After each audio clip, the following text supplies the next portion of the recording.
All right, welcome back to Girls Frontline 2, Aphelion, and we're gonna get started. More of continue where we left off. Start Aphelion part 2, but let me go with some. Oh, okay. Okay, I'm good. All right, let's actually. So I haven't done Pad Forger, but I think I'll do that after finishing the story. So we'll just deal with the story. I did the first story. I uploaded in YouTube and Facebook, so we have a lot to go through today. All right, let's get going.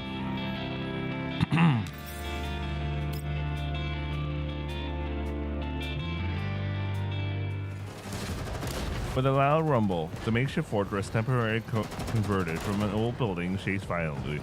Exposed and bent steel structure lets out a screech. Smoke and dust cause the soldiers lying on the ground to cough uncontrollably. The young soldier, firing wildly through the hole in the wall, quickly falls back and wipes the suit off his face, revealing his features. Young Dimitri gasps frantically for breath. Man, that's so young here, man.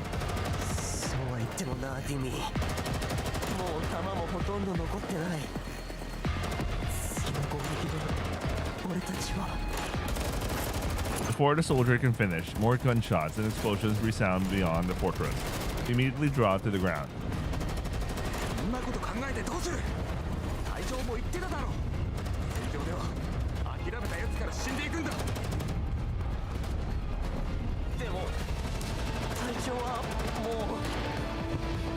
The soldier glances at a corner obscured in shadow.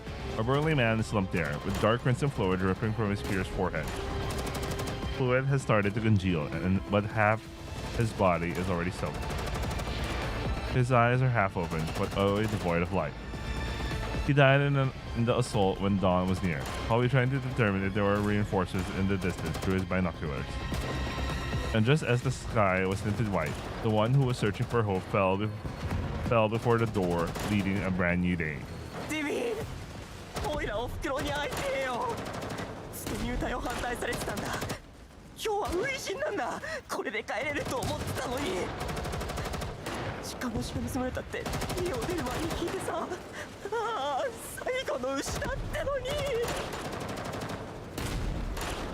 Perhaps due to the fear, the young soldier's speech was increasingly incoherent, and his gun shaking is his gun hand is shaking violently.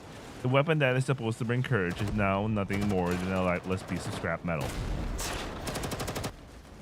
Dimitri looks at him restlessly, then turns his attention to the other surviving soldiers, but most of them simply stare back at him with despair in their eyes. The incessant gunfire from beyond the fortress is getting thick, choking smoke. They have been defending this position for a week, but there is no sign of any reinforcements. The soldiers no longer harbor any hope of survival.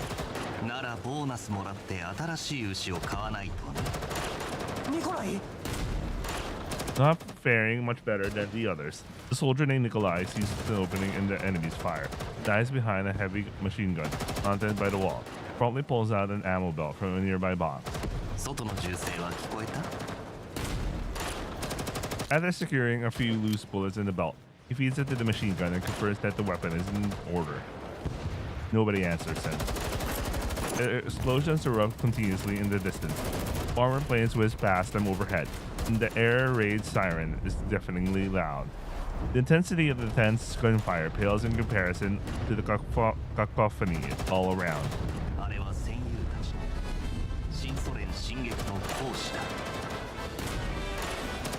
Oh man, the Neo-Soviet Union wins again, I guess.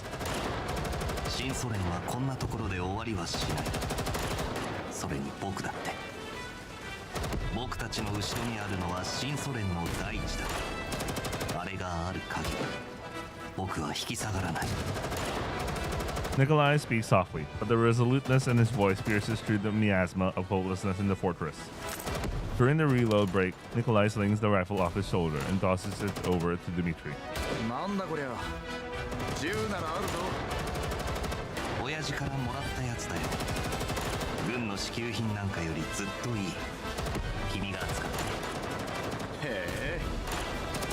も持ってんじゃねえか。やるな、お前の親父さん。ああ、無駄話は後だ。敵がまた仕掛けてくる。 Dimitri weighs the rifle in his hands. He then shakes the nurse off himself and turns to his other comrades. みんな聞け。隊長が言っていた。増援が来るまで持ちこたえれば俺たちの勝ちだ。銃を構えろ。敵をここに近づかせるな。お前たちならやれる。 Under Dimitri and Nikolai's leadership, the young soldiers once again mustered their resolve, started preparing for another round of defense and counterattack. いいぞ。ドッグタグを墓標にすんじゃねえぞ。戻って勲章と一緒に身につけるんだ。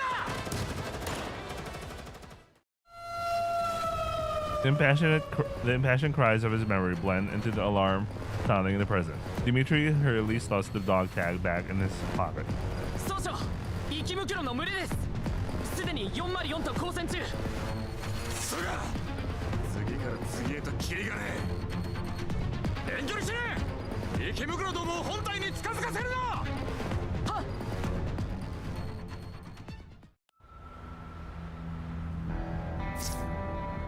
Starting assist mode.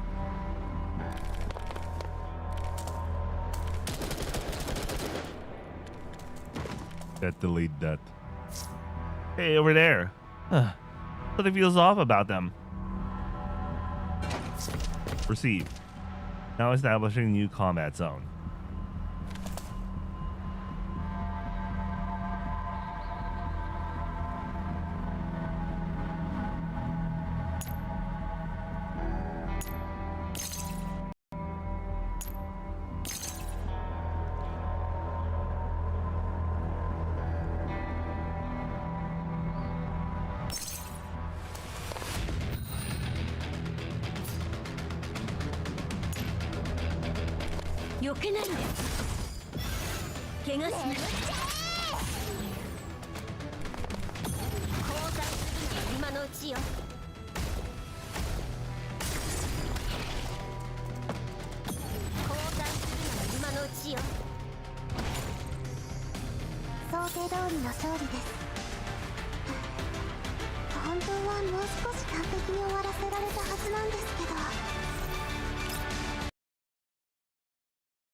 Yon Marion arrives at the target settlement. The old dilapidated walls are eroded from years of exposure to wind and sand, and the smell of decay permeates this modestly sized settlement. 多分引っ越したんだと思う。調査隊に確認した。集落は奴らの担当よ。私たちは周辺半径500メートルの調査に向かうわ。 Wait, give me a second.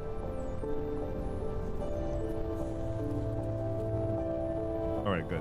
Good, we're good. 効率を上げるために二手に分かれるわよ。私と美容家が。 Without waiting for Krukai to finish, Bielka quickly slithers over to her side.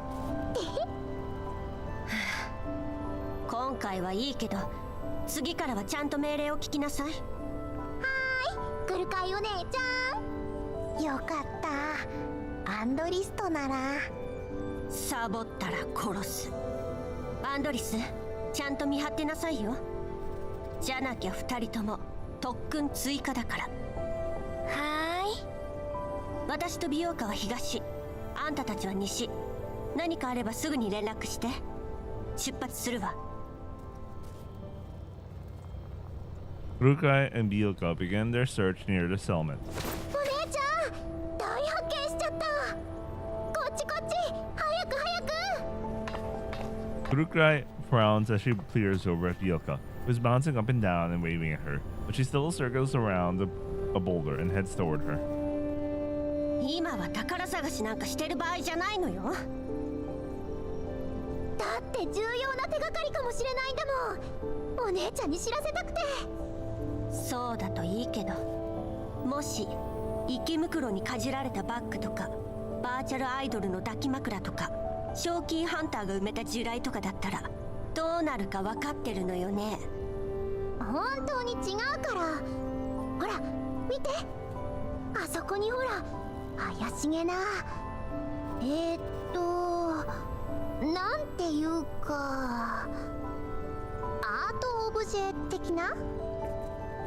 Bielka leads Kukai over to where several strange piles lie exposed on the ground.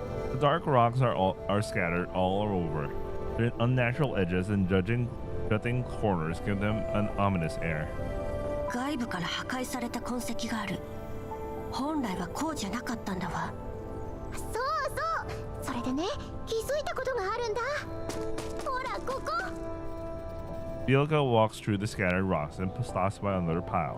お姉ちゃん見て、この辺の石半分くらい土に埋まってる。まるで何かの台座みたいじゃない？確かにこの密集具合は人為的なものね。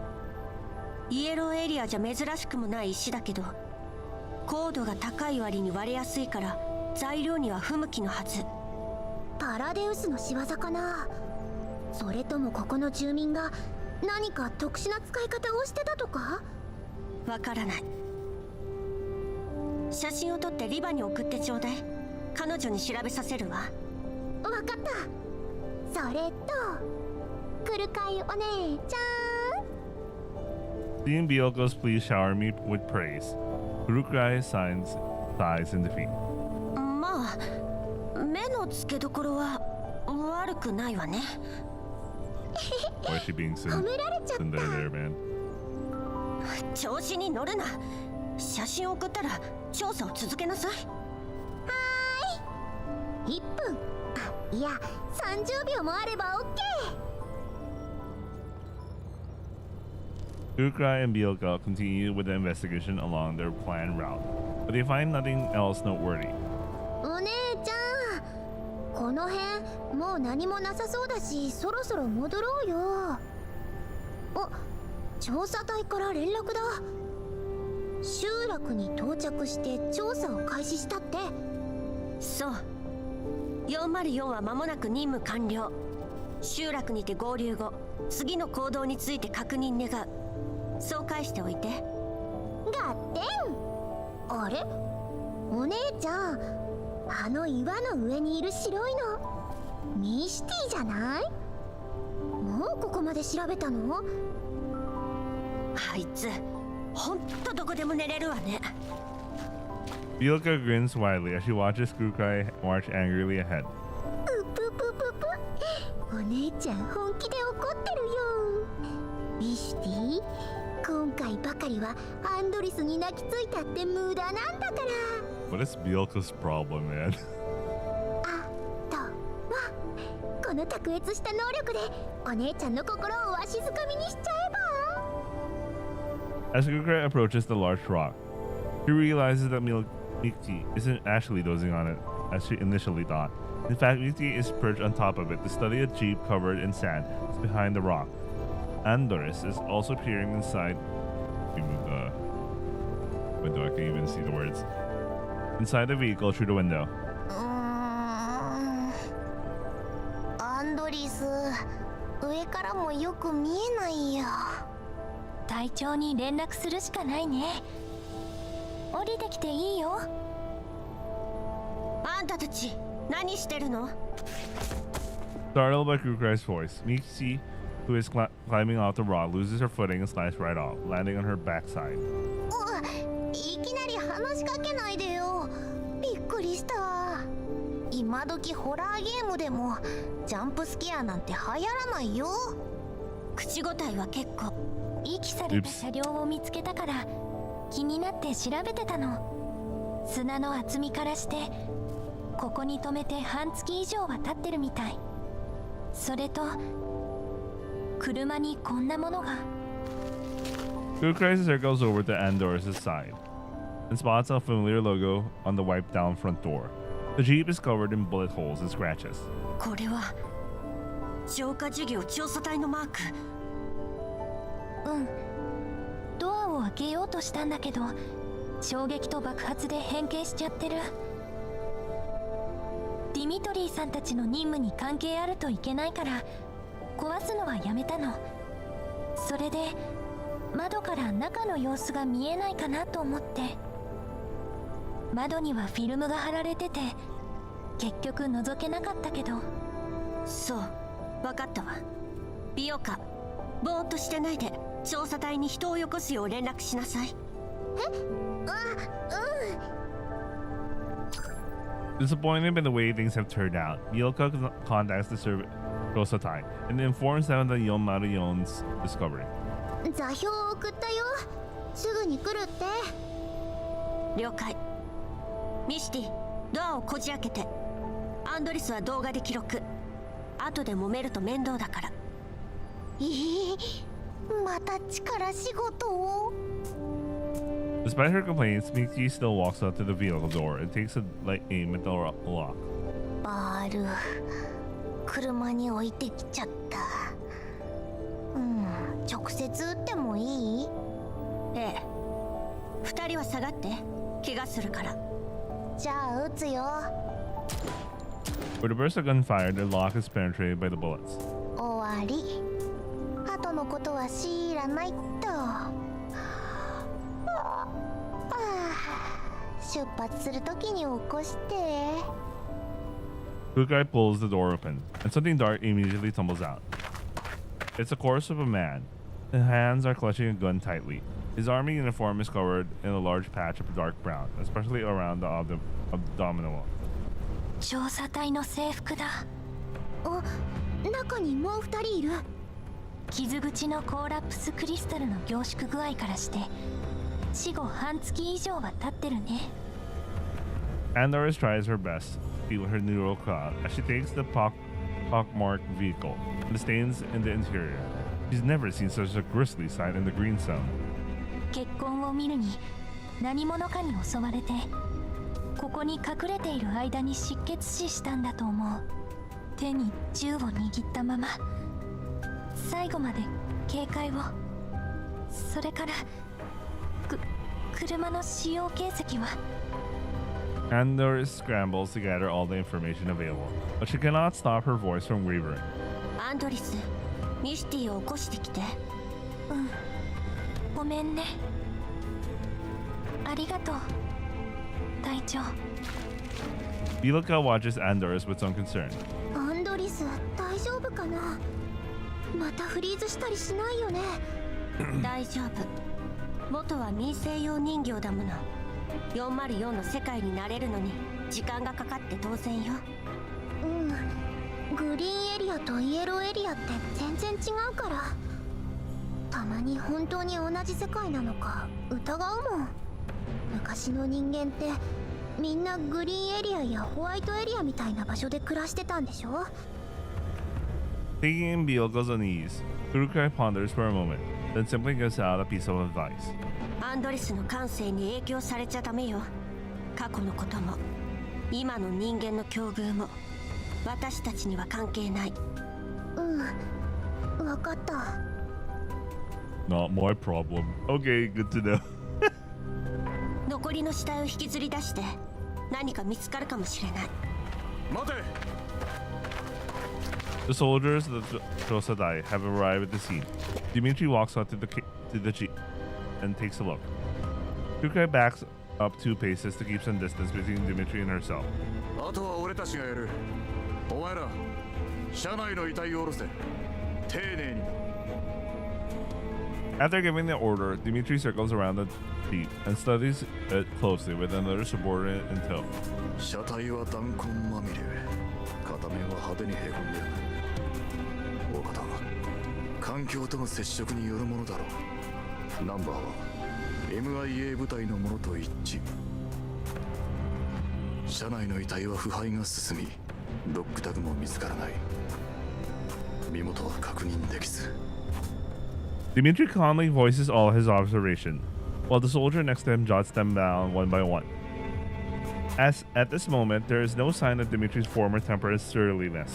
His features are marked by composure and maturity of a veteran on the battlefield. Finally, he returns to the front of the vehicle and watches as his subordinates extract the corpse trapped in the backseat. 何か発見は？ある。死人だ。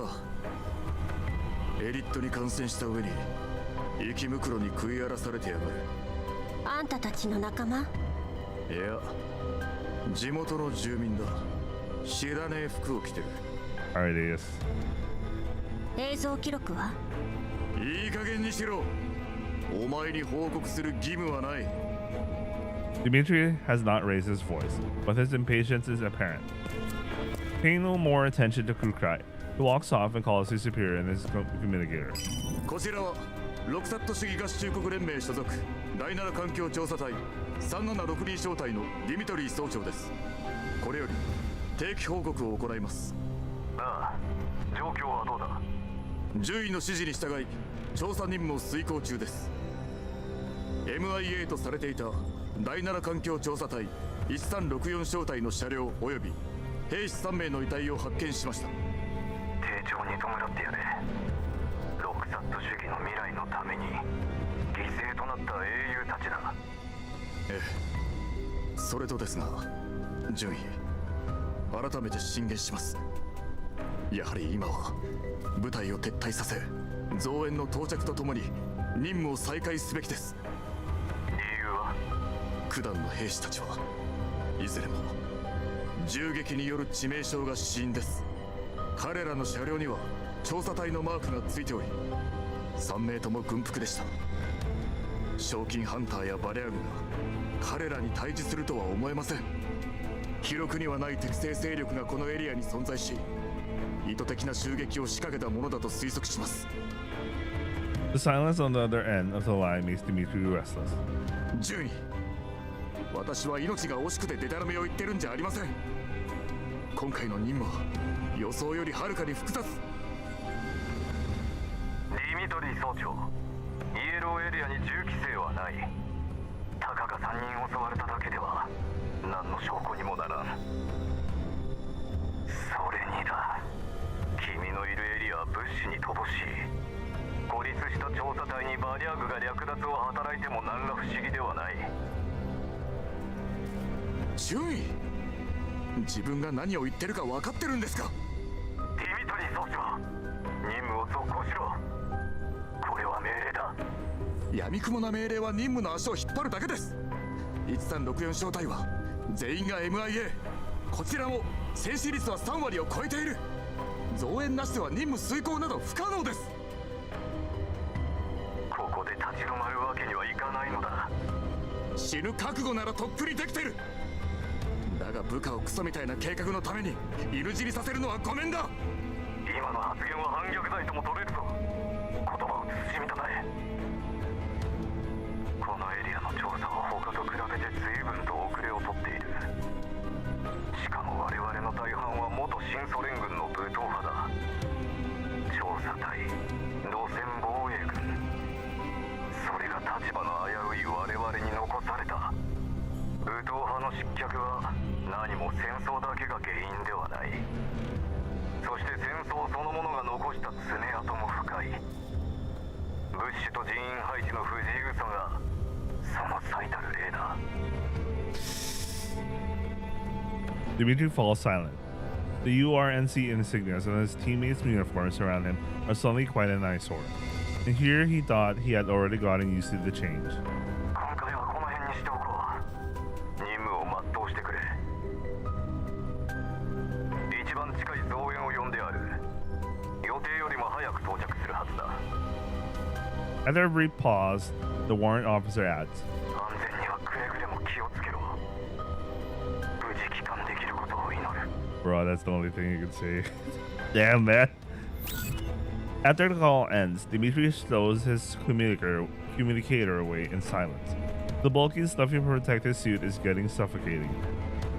A soldier who has been waiting for him to finish the call walks up to him. 総長、遺体は全て回収しました。検視はまだですが。分かった、今行く。 By the time Dmitri returns to the jeep, he has already regained his composure. The dolls of Hadyon Marion and the soldiers of the Shosadai are standing around the corpse. 総長、必要な撮影は終わりやした。検視始めますか。俺がやる。 The soldiers move aside to make space for Dmitri. He solemnly approaches and squats down by the bodies. He rummages through their clothing thoroughly, taking great care to also scrape away the glass crystals formed on the wounds. His hands move efficiently, but with gentle respect. After a lengthy search, he finally fishes out 3 pieces of paper covered in stains from their pockets. 使えるものは回収して遺体を埋めろ。それから身につけてる小物も回収しておけ。持ち運べるようなやつ。Dimitri falls back several paces and moves over to the jeep, then lays all the scrunched up pieces of paper that he just found on the hood of the vehicle. Kukai and Andorus huddle in for a closer look. Dimitri shoots them a glare but does not stop them. 3枚とも同じ内容。なあ。ところどころマーキングがしてある。地図？地図に必要な要素はないね。それにこの数字の羅列とオリジンって単語、原点のことかな。Andorus studies the numbers next to the markings on the pieces of paper. 座標でもなさそうだね。軍の暗号が一発で解けてたまるかよ。あんたは何か分かったの？ Oh, ... Kukai's question has obviously touched a raw nerve, as Dimitri immediately flies into a flustered rage. 何見てやがる。隊ごとに暗号の規則が違えんだよ。情報漏洩を防ぐためだ。Okay, bro. 俺たちは単なる臨時編成だからな。環境調査隊のルールなぞ知らなくて当然だ。No, that's some cope. Unable to make heads or tails of the notes, Dimitri puts them away for now. 3人が1枚ずつ持ってたってことはかなり重要な内容であるはずよ。んなことは分かってる。Dimitri dismisses Kukai's observation. He checks the time and looks up at the sky, then turns to address his subordinates. もう日が暮れる。さっさと片付けて集落でキャンプを張るぞ。この辺は物騒だ。今夜から見張りを倍に増やせ。順位の話じゃ増援はもう出発したそうだ。野郎ども、あと少しだ。援軍と合流できりゃこんな任務をとっとと終わらせてクソみてえな生活とおさらばできる。頂上列車に戻れば昇進間違いなしだ。 You just made this shit up, man. Dimitri is relieved to see his subordinate's morale has not suffered too much. Just as he is about to leave, Kukai speaks up. ディミトリー。なんだ、用もないのにフラフラするな。 Kukai jabs a thumb to the side. 何が言いたい。話があるならここでしろ。どの死体にもドッグタグがなかった。本当にここで話すつもり？ Dimitri raises an eyebrow. He walks off to the side and gestures for Kukai to follow him. ブージャムの体内から発見されたドッグタグは彼らのものね。でも死体には生き袋に荒らされた形跡がなかった。おい、ここはイエローエリアだぞ。タグをなくしてたっておかしくはねえさ。 But all three of them? All three of them? 私の知る限り軍人は何があってもドッグタグを手放したりしないはずだけど。お前みてえなガラクタに何がわかる。黙って働け。 Clearly unwilling to continue the conversation, Dimitri storms off. ディミトリーさん、現実を受け入れられないんだね。明らかに不自然な点を見て見ぬふりするなんてただの怠慢よ。厳しいね、クルカイ隊長は。こっちはどうする？近くでキャンプを張ろうか。そうして、私は集落に戻ってリバに連絡する。ミシティと美容家にはパラデウスのこと口外しないよう言っといて。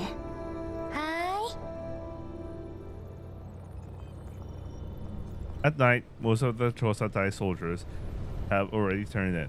The few who are on sentry duty and the dolls of Haidyon Marion work together to patrol the area surrounding the settlement. Unable to go to sleep, Dimitri takes out the dog tags again.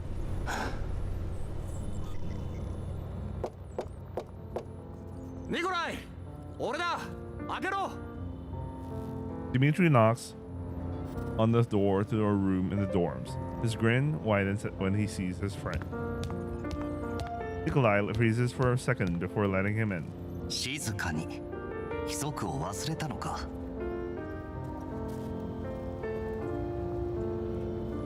別にいいだろう、そんなもん。Dmitry plunks himself down on the empty bed, while Nikolai sits down by the desk in the center of the room and picks up the book he was in the middle of reading. 情報学原理。相変わらず頭でっかちだな、お前は。今時紙の本か。ま、頼りにならない機械よりはマシだけどな。前に一緒に戦った機械兵器がいてさ、ロレン軍に接収されて権限を書き換えられた途端、俺のことなんざ忘れちまいやがった。こっちはペットみたいに可愛がってたんだぜ、あのちっこい偵察機を。ディミー、声が大きいよ。あったよ、大声出さなきゃいいんだろ。 So loud, man. Dmitry takes in the empty dorm room and slats the wooden bed frame absentmindedly. この量ももうお前だけが。うん。昨夜除隊して帰ったやつが最後だったよ。お前はやるべきことをやるだけだ。Nikolai scribbles a mark on his book. のんきなもんだな。カーター将軍が失脚してお前の実家にも影響があったはずだろう。まあね。でも年寄りが一線を引くのは当然のことだ。何しに来たんだ。僕の家を心配しに来たのか。実はだな。Dmitry pulls a piece of paper out of his pocket and gives it away. Nikolai grows still. 辞令だ。今朝反号された。こっから数年は辺境だ。その後もどこに飛ばされるか知らねえ。どうして？君の階級ならここに残れたはずだ。残るのがいいとは限らないだろう。昔からの腐れ縁どもと島流しされんのも悪くない。近い将来頂上列車ってのが建造されるらしい。で、俺たちはそれを守る防衛軍の予備部隊ってわけだ。楽な仕事じゃなさそうだが、よく考えてみろ。人儲けしたら仲間と軍を抜けてビジネスでもやろうと思ってる。 What? Is he gonna start Outer Heaven? What the fuck? Anyway. 軍を辞めるのか。まあな。残る理由もない。今までは戦う目的があった。今はカーター将軍も将軍についてた KCCO の連中もいない。みんな辞めちまった。軍にいることだけが戦いじゃない。何言ってんだ。軍がなけりゃ俺たちは誰のために戦えってんだ。守るべき者さえいれば軍人は軍人であり続ける。ディミ、辺境防衛もいいけどあんまり自分を甘やかすな。 Hearing the disapproval of Nikolai's words, Dimitri's jaunty smile slowly disappears. ニコライ、俺は喧嘩しに来たんじゃない。別れを言いに来たんだ。別に喧嘩するつもりはないよ。事実を言ったまでさ。事実？寝ぼけてんのかお前。死んでいった連中を切りかける人間はいねえ。生き残った連中も左遷か除隊だ。軍事法廷にかけられたやつもいた。俺たちみてえな鉄砲玉はな、ありがたく辺境防衛を拝命すんのがお似合いなんだよ。 In a rage, Dmitry marches up to Nikolai, tears off his dog tag, and throws it down on the desk in front of his friend. これを見ろ。ドッグタグは戦場で俺たちの存在を唯一証明できるものだ。それがどうだ。エンブレム、部隊番号、コールサイン、何もかも変わっちまった。お前はこのタグに書かれてるのが俺だと言えるのか。そんなの身分の証明でしかない。君は君だ、ディミトリー准尉。 Wait, did Dmitry get demoted? He was a Chewie, right? バ at that point. 俺は身も心も新ソ連人だ。だが新ソ連はもう新ソ連じゃなくなる。これからはロクサット主義合衆国連盟新ソ連大工だ。カーター将軍は死んだ。新ソ連は死んだ。俺たちの理想も何もかも死んだ。 Dmitri pants heavily as he glares at his friend. Nikolai simply gazes earnestly back at him, his face still utterly calm. とにかく俺はもう夢を見るのはやめたのさ。周りにいる連中と俺自身を守ってこのクソったれな世の中を生き抜いてやる。お前も後のことを考えた方がいい。カーター将軍の隊はほとんど粛清されたんだ。残ってもいいことはねえ。叶うあてもない理想と心中するな。 Dmitri puts away his dog task stiffly. いいさ、俺が言いたいのはそれだけだ。じゃあな。 When Dmitri reaches the door, Nikolai, who has been silent the whole time, calls out to him. ディミどうした？ Thinking that his friend wants to make peace with him, Dmitri's voice softens. But when he looks back, he sees Nikolai standing rimrod straight pointing at his chest. それは本当に君の本心なのか？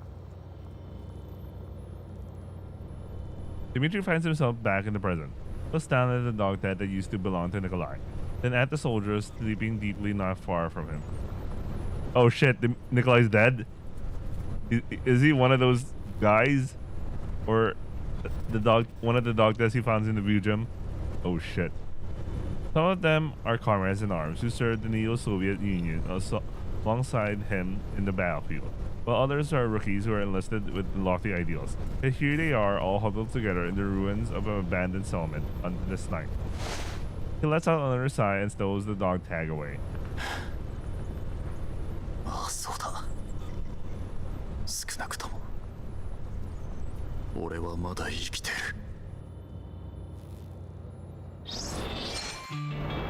Damn.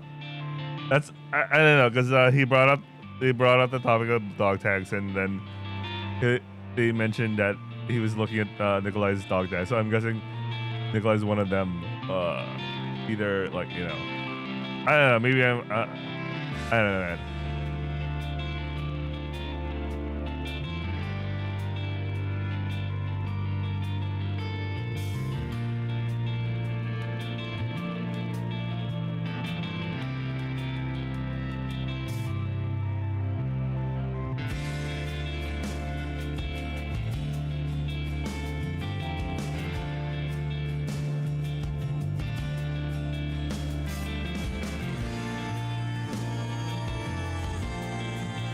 Give me a second.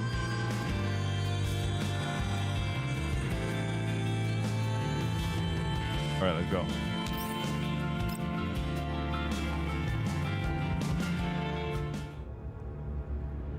Starting with combat.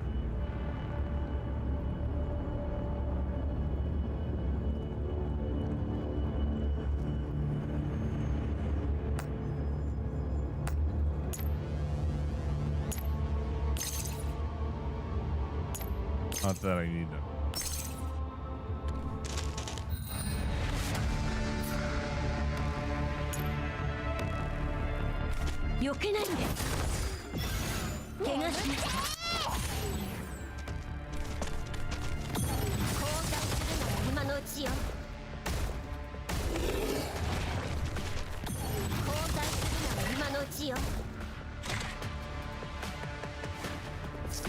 Target eliminating. Moving forward. Yay! I can finally go back and lie down.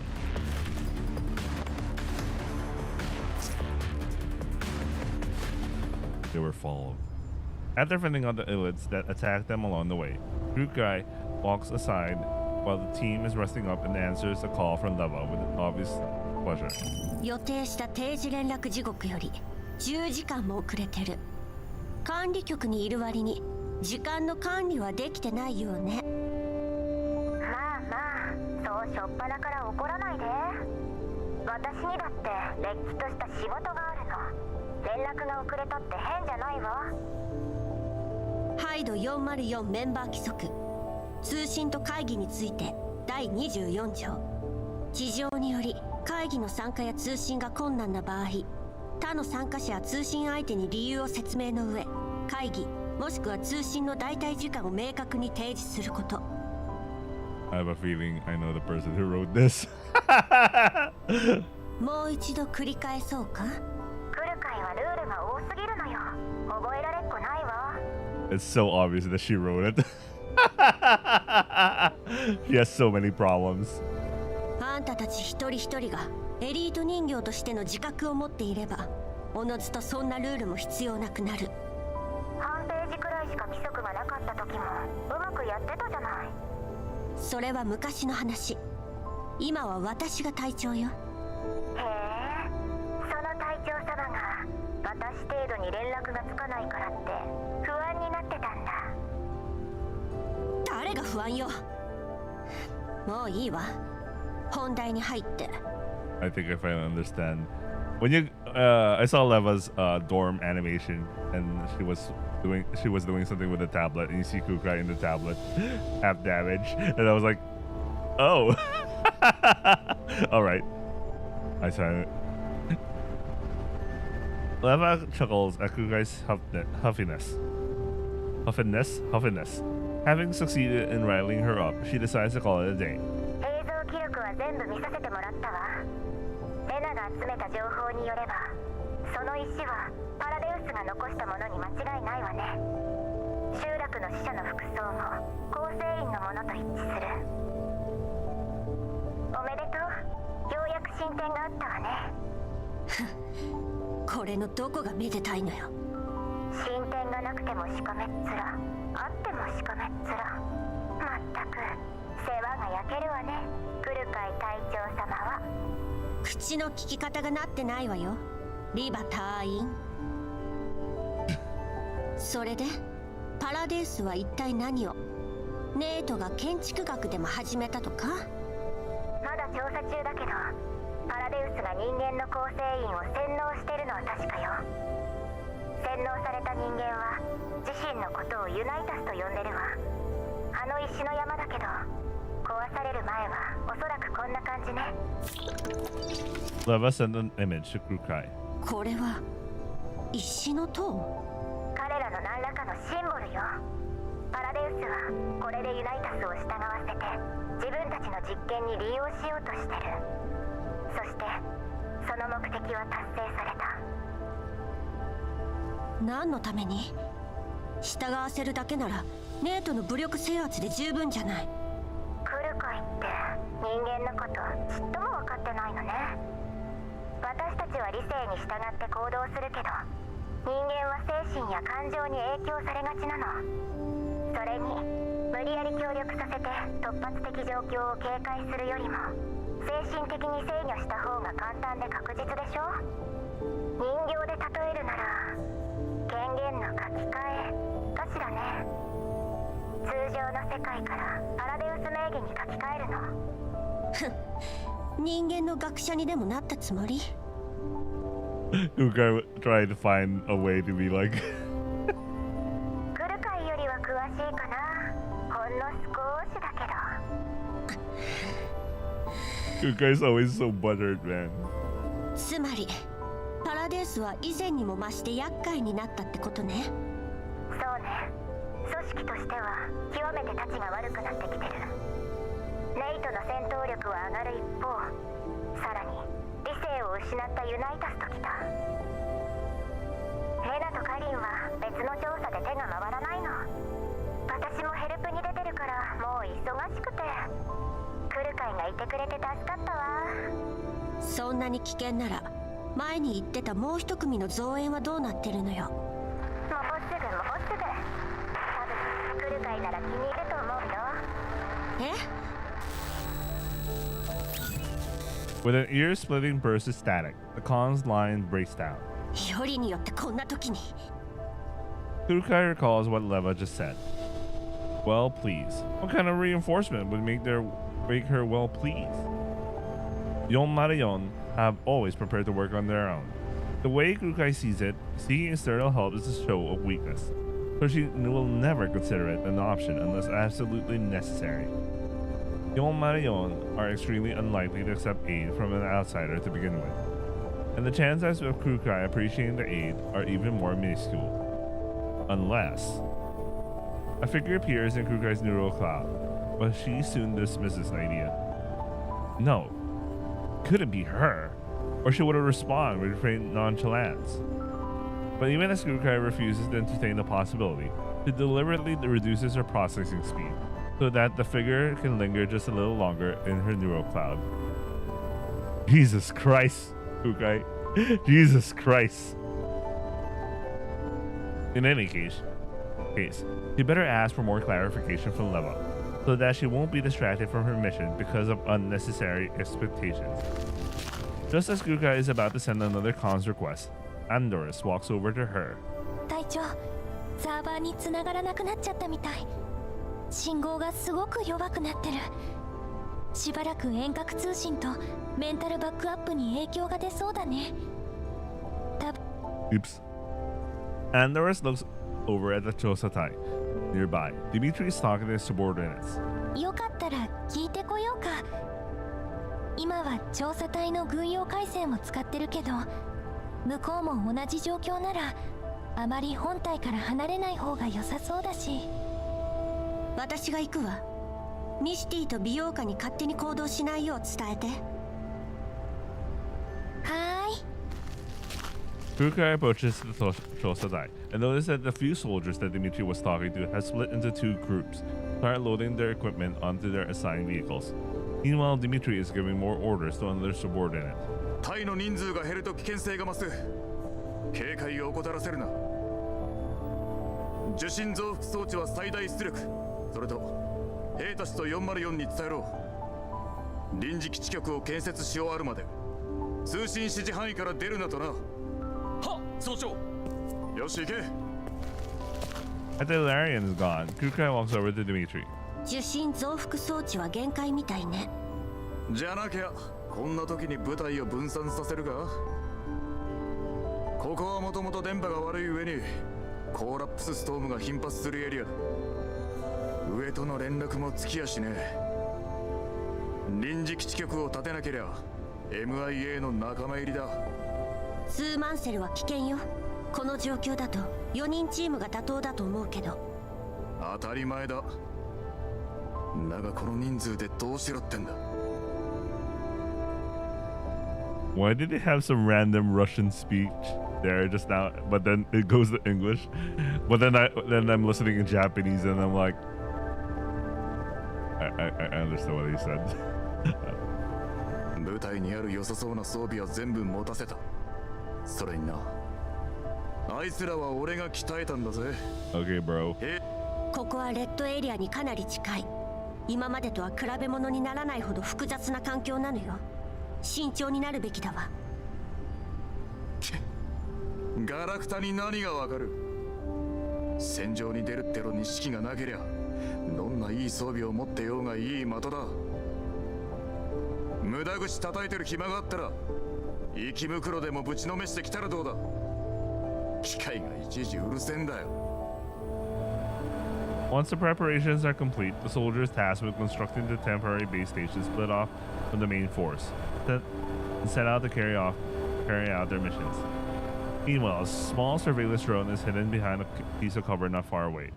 Indicator lights blinks as it records everything that's transpiring. The clear visual feed is displayed in Blue Spear's monitor. 分散した部隊の追跡よ。やっと終わった。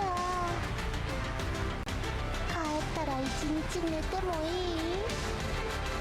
やばい。もう我慢が。This is a really long line.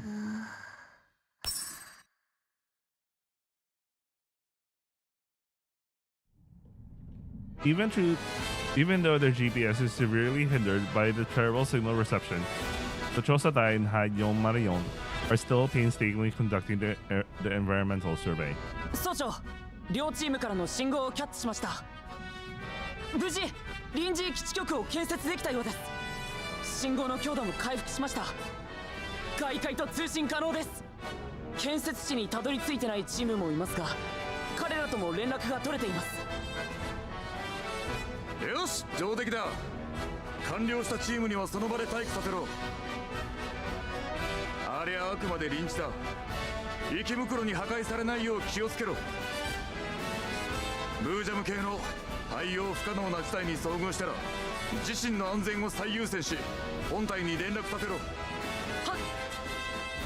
On the cold digital monitor, two specks of light flicker steadily like stars in the night sky. They may be faint, but their presence is unmistakable. Dimitri wishes sincerely that the stars obscured by the gloom will get to light up the night sky again one day.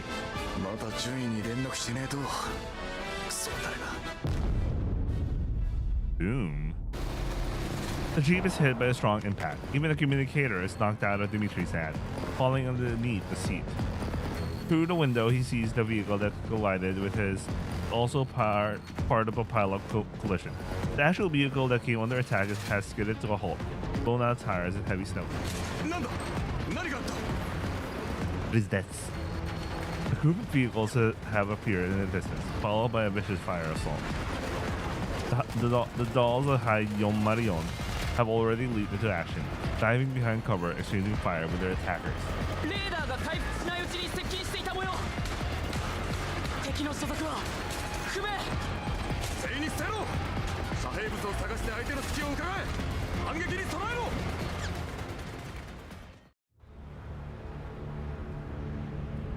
ろ。 Oh, it's those guys. Ah! Ambush! Quick! Hide!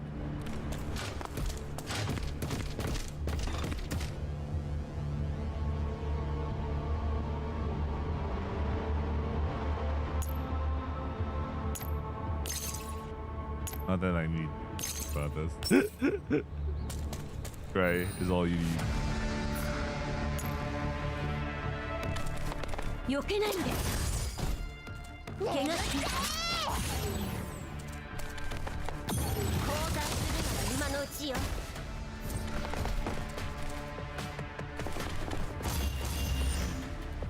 みんなのために。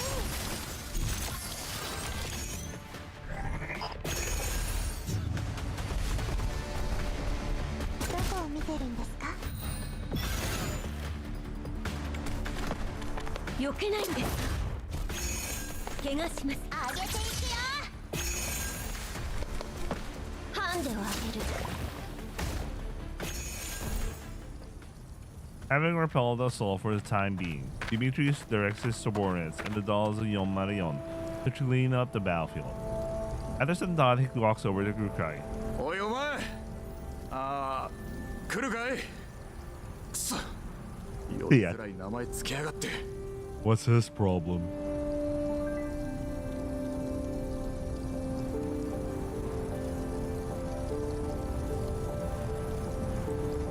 Grukai and Doris focus on inspecting the wreckage of an enemy mechanical unit. Do not bother to look up. 何？前に不明勢力に襲われたと言ったな。こいつら。待って。ああ？アンドリス、結果は？もう少し部品と仕様の確認中。ミシュティと美容家が他の残骸を調べに行ったの。あの子たちからのデータも加味しないと。了解。なるべく早くね。Leaving Andorus to work in peace, Grukai raises to her full height. 検査したけど機械に明確なマークはないわね。一般的な PMC の機械を改造したんでしょう。改造手法と部品データが高確率で一致すれば同一勢力と見て間違いないはずよ。さっきは人間兵もいたぞ。死んだか逃げたかのどっちかだが、お前らの時は人間はいたのか。いなかったわ。改造された機械兵器だけよ。明らかに火力が強化されてる。それに人間兵の武器も高性能だった。 Grukai peers down at the dent left by the bullet that hit her on the arm. 経験上バリアグや賞金ハンター程度じゃあんな装備は無理ね。ああ。総長、報告します。敵兵の遺体をくまなく調べましたが所属を示すものはありませんでした。分かった。武器、資源、防護装備、何でもいい。使えるものは回収しておけ。しかし非正規は暴発する危険性もあります。規則に違反するのでは。こんな時に規則もクソもあるか。使えるもんは片っ端から使え。だがそうだな、電子発信機能のついたものは捨てておけ。はっ。隊長、ディミトリーさん、照合結果が出ましたよ。同系統の機体はだいたい同じコネクターで射撃管制コアに接続されています。パーツはよく見る軍用ブランドなので、ネットで製造ロットを確認しようと思ったんですが。どうしたの？信号が途切れちゃいました。なんだと。Dimitri rummages through his pockets for his communicator, but then he remembers it had fallen under the seat in the previous battle. Kuruka confirms Andor's observation after checking the connection herself. 確かに途切れてる。バカな。臨時基地局を建てたばかりだぞ。信号が弱まるわけが。Dimitri rushes back to the jeep in disbelief. After searching for a moment, he finds his communicator and accesses the signal interface. The digital screen is now pitch black. There is no sign of the blinking lights. Oh, all those base stations are down, I guess. Probably attacked 2 hours ago. どう？計画は順調？はい。一部変化はございましたが。変化？新しい増援でも呼ばれたの？いいえ。調査隊は信号が弱まったと知ると、いくつかのチームに分かれて臨時基地局を建設し始めました。彼らは予想以上に慎重なようです。いいニュースとは言えないわね。分散した部隊も一人残らず片付けるのよ。承知しました。マグニセキュリティについてですが、この地でパラデウスと行動した経験はあるものの、複雑な気候と活発な息袋の影響で地形を把握しきれていません。今はブージャムの追跡にも人員を割いています。調査隊の全ての動きを監視するのは困難です。罠をすり抜けた魚のリスク。調査隊が引き起こしたトラブルのこと忘れちゃったの？いいえ、すでにあなた様のご命令通りマグニセキュリティに攻撃を命じております。エリアに信号管制を施しました。軍用回線を用いても外部との連絡は不可能でしょう。まずってとこかしら。確実な方法とは言い難いわ。ビーコンや臨時基地局がある限り突破される可能性は残るわけでしょ。ブルースフィア。Cocoon's demeanor shifts ambiguously. Every word seems to be a warning, thinly veiled in humor. まさか対策を用意してないわけないわよね。あくまで応急手段です。ご指示通り分散した調査隊員の捜索、殲滅および通信妨害は継続してまいります。そう、それならよかった。そうだわ、ちょっとしたアドバイスがあるんだけど。何でしょう？セシト&ファルベンからの命令だけど、必要時には保険を使えですって。使うか否か、使うタイミングは任せるわ。最後まで手際よくお願いね。保険といえどかなりリスキーだから、当局に目をつけられたら説明に困るもの。同じ命令をマグニセキュリティにも伝えてあるわ。彼らに起動権限の移譲をお願いすればいいから。かしこまりました。それじゃ頑張ってね。 Before the comms line is terminated, Cocoon suddenly taps the screen. あ、そうそう。上が調査隊にまた増援を派遣したわ。1日か2日もあればそちらに着くはずよ。もう随分と近づいてるみたい。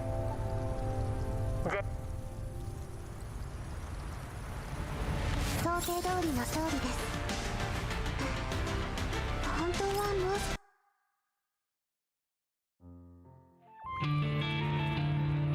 Story mode. Wait, I'll take a break from the story. I wanna... But... Real quick.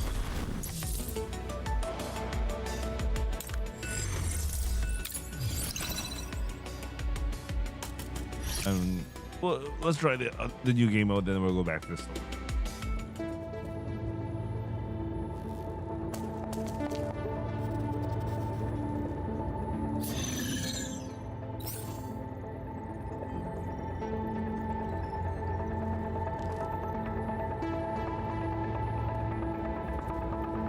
Yeah, this is good enough. Most likely Kukai will die to Palala or something. Probably figure that out. Yes.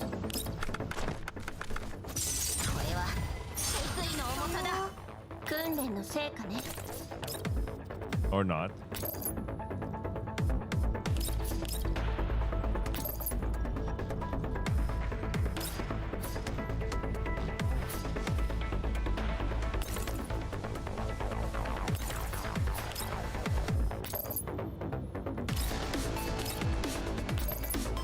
Let's see if this works.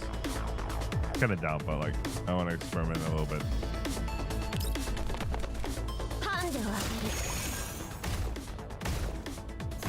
Oh, we're so dead. Okay, someone's gonna die.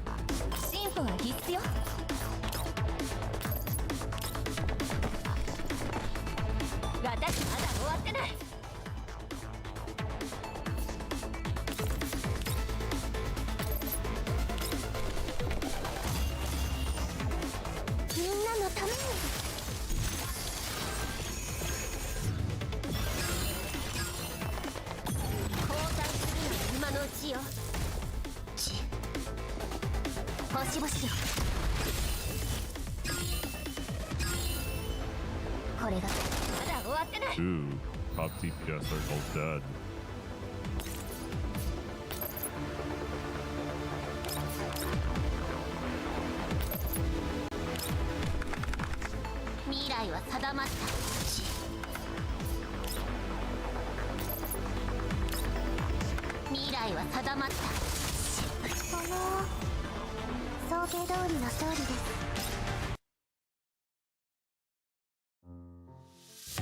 Alright, to the new game mode. Basically Monopoly.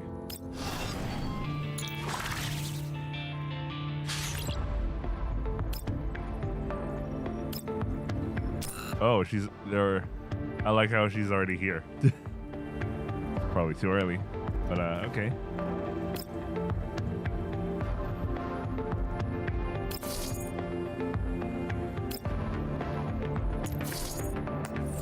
That's kind of generous.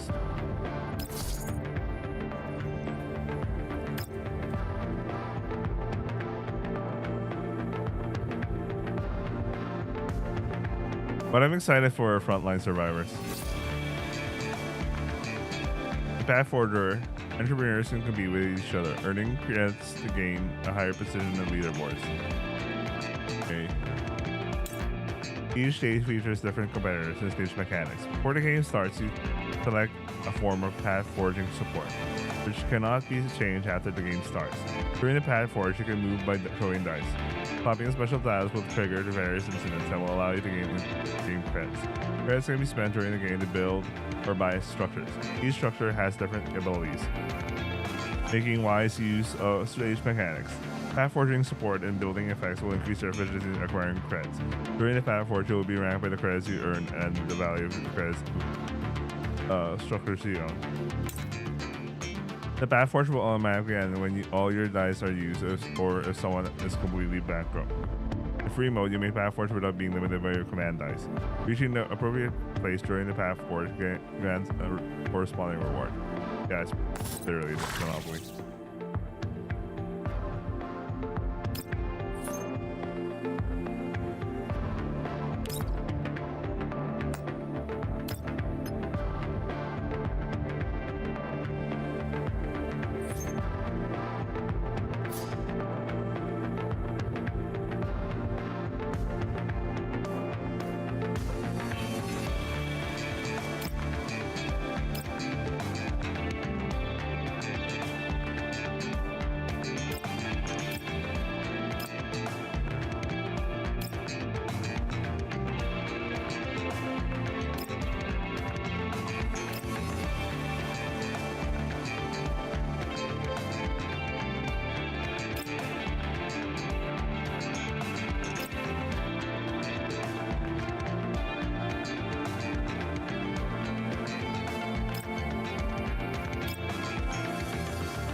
bro.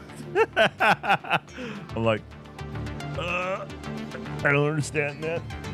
I don't want to read it. Whatever. This is like a super complicated form of Monopoly, man.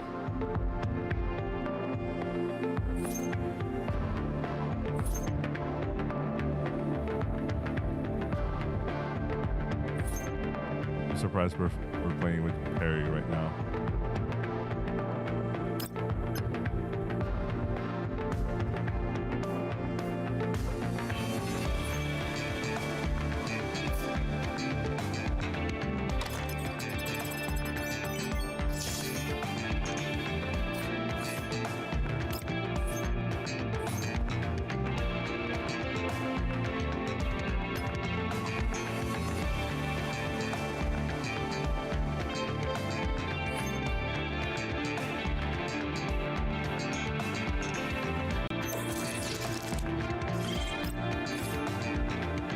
What the fuck?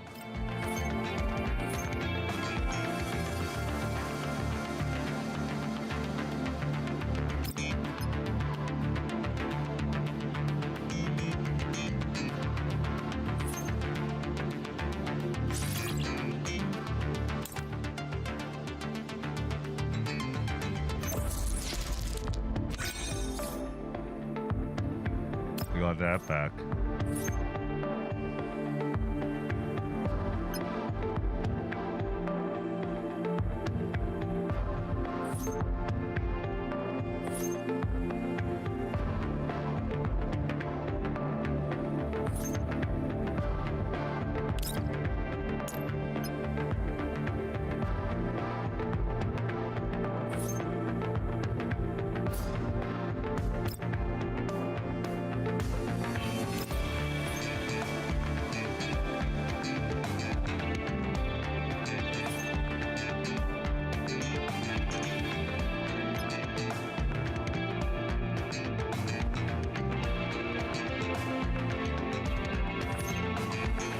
Marion.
Dasser may actually win.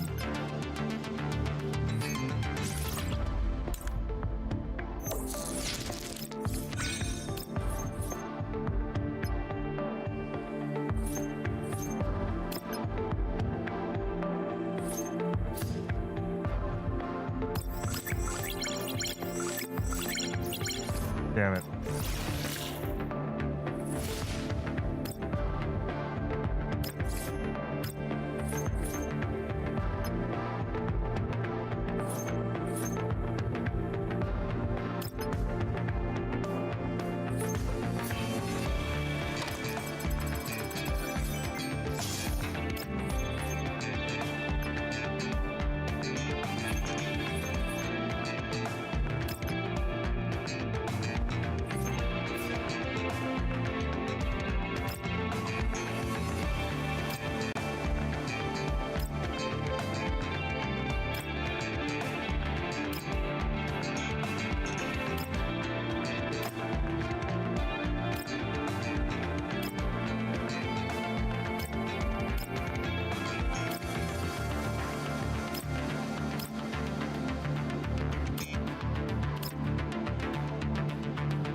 try the other one.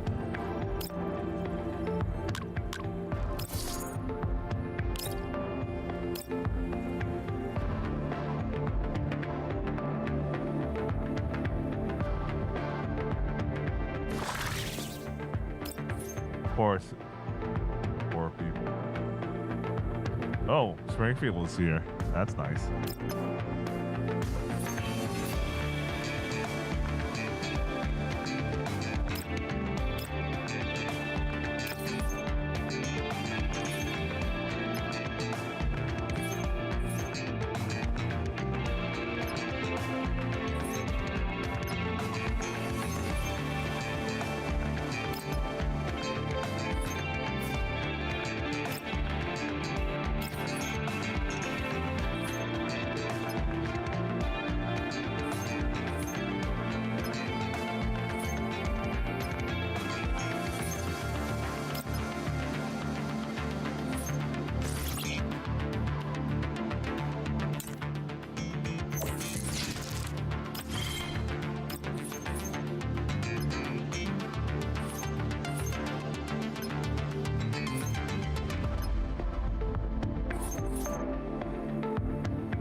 Hmm.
God damn it.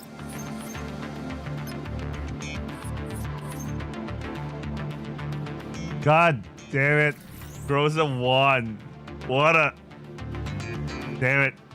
You got lucky there, man. Oh well, whatever, man. Oh, that was cute. I'll do it again sometime soon. But I prefer frontline survivors, man. I prefer frontline survivors. This is some sort of like... This is basically some much more complicated Monopoly. Highest score. Negative 19. I should have taken out Groza first instead of like Springfield, man. I really got unlucky, man. Alright, let's get started. Wait, before that, about check the whole thing.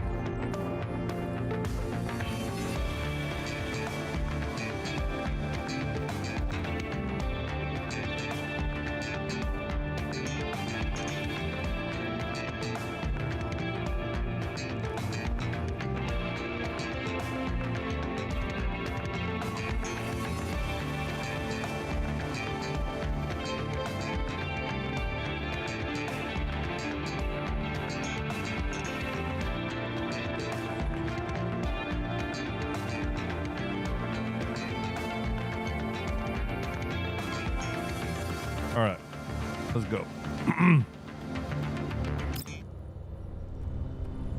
Having evaded incessant pursuit of an unknown force, the Chosadai and Haidyon Marayon are now taking temporary refuge in an abandoned settlement that they had chanced upon. The settlement is shielded by hills to the southeast, so the Nino of the Haidyon Marayon are currently monitoring the surrounding areas from their respective hiding spots on the other three sides. Considering the extent of damage that Nishi has suffered, Kukai has paired herself up with her. うわ、ますますおっかないよ。一体どこの誰なんだろう。来るかい。またどこかで恨みでも買ったの？ポートの問題で集落でも充電できなかったし、高出力モードあと3回も使えないんじゃない？使えるよ。え？本当に？一度の戦闘を1分以内に抑えれば。 What? Under a minute? それもうバッテリーが枯渇してるじゃん。 Kukai connects to the regional comms channel. 次の作戦は計画してるの？相手の敵意は明白よ。今も近くでこちらを捜索してるでしょうね。もし囲まれでもしたら。考え中だ。うわ、このおじさんすごい。こっちはヘトヘトなのにまだ怒る体力があるなんて。もうどっちが人形かわからないよ。あんたが救いようのないポンコツなだけよ。ポンコツ。ミシティ、あんたはここで警戒してなさい。あいつの様子を見てくるわ。Kukai heads over to the building in which Dimitri is taking cover and finds him checking and rechecking a slip of paper with an unknown sequence of numbers against the map. 何してるの？あんたね。静かにしてろ。総長は手がかりを見つけてる最中だ。いつからああなの？この集落の看板を見つけてからずっとさ。ここじゃない。ここも違う。Dimitri seems to be measuring some kind of distance on the map using his own rugged fingers. However, he eventually gives up and puts the paper away in annoyance. これが平面ベクトルなら原点がわからないと始まらないわよ。うるせえ。あんたが次の命令を出してれば声をかけずに済んだわ。物資にも限りがある。こんな風にあてもなく逃げてたらいずれ敵に追いつかれて全滅する。少しは頭が回るじゃねえか。 Just then, a young soldier of the Chosadai enters through the door. 総長、総員配置につきました。ご指示を。待機だ。防備を配置したの？当たり前だ。数字ゲームにほうけてるとでも思ったが、ぼさっとしてねえでお前らも協力しろ。指示が欲しかったんだろう。これを見ろ。 Dimitri beckons on Kukai and gestures for her to take a closer look at the map. 南東にある高台が見えるか。機械兵器の7割をあそこに配置した。同時に兵も5人向かわせている。陽動？そうだ。敵は鋭い。3時間もすればここは見つかっちまう。一番近い集落まで6時間はかかる。隠れて行動できる距離じゃない。一気に距離を離せないんなら追っ手の大半を叩くしかない。でなければ次の集落にたどり着く前に全員おだぶつだ。ここで追っ手を弱らせるつもりね。そうだ。奴らからしたら俺たちは無勢な上に装備も貧弱だ。反撃するとしても待ち伏せやゲリラ戦を仕掛けてくると考えてるはずだ。次の集落に向かうのにこの道は避けて通れない。しかも片側は高台に隣接してる。ここが絶好の待ち伏せポイントだってのは猿でもわかる。俺たちが次の集落へ移動したと知れば敵はまずあの高台に目をつけるだろう。そんなところに人を配置したら。まだわからねえか、このガラクタが。こっちの機械兵器は大半が中破してる。正面からじゃ勝ち目はねえ。今や無駄に資源を消耗するだけのお荷物だ。だったらここで価値を発揮させた方が賢明だろうが。この作戦の要はお前ら404だ。敵が高台からの銃撃に気を取られてる隙に西側から背後を攻めれば追っ手を一気に壊滅できる。言っておくけど、そのルートからだと高台にいる味方に配慮はできないわよ。あの5人は俺が最も信頼する戦友だ。お前なんかよりよっぽど使える。お前らの行動開始とともに陽動部隊が機械兵器の自動迎撃モードを起動する。その後高台の裏から降りて本体と合流する寸法だ。理想ではね。成功率は4割もないわ。本体と合流する前に包囲される可能性の方が高い。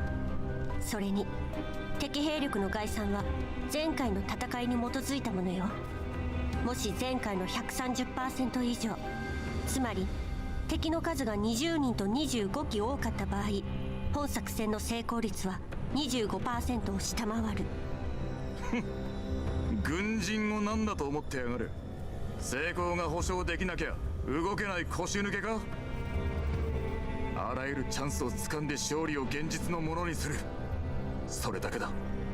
こんな状況で勝算があるだけマシなんだよ。覚悟ができてるならそれでいいわ。本体はどうするの？軽装備だけ持って脱出だ。戦力を保全する。目的地は？候補は2つ。1つは最寄りの集落だ。住民がいるか物資を補給できるかはわからない。もう1つは同じ方向にある基地局だ。見つけ出して直せれば通信が回復して援軍との連絡が取れる。基地局までの距離は？集落と同じだな。徒歩で6時間だ。徒歩？軍用車はどうしたの？軍用車だと？こっから先は徒歩のみだ。どういうこと？お前らの車両を除けば調査隊に残されたのは大型が1台と小型の軍用トラックだけだ。この作戦を成功させるには1体を敵が現れる可能性が最も高い北東において注意を引きつける必要がある。大した戦闘力はねえが音だけはでかいからな。敵を引きつけるにも味方に注意を促すにももってこいだ。 We're gonna use them as distractions. Jesus. ま、そうなると車と偵察機の回収は無理だろうがな。もう1台はどうするの？陽動部隊の脱出用だ。あれで本体に追いつかせる。賢明な判断だとは思えないわね。本体と合流するのが困難なことはあんたも承知のはずよ。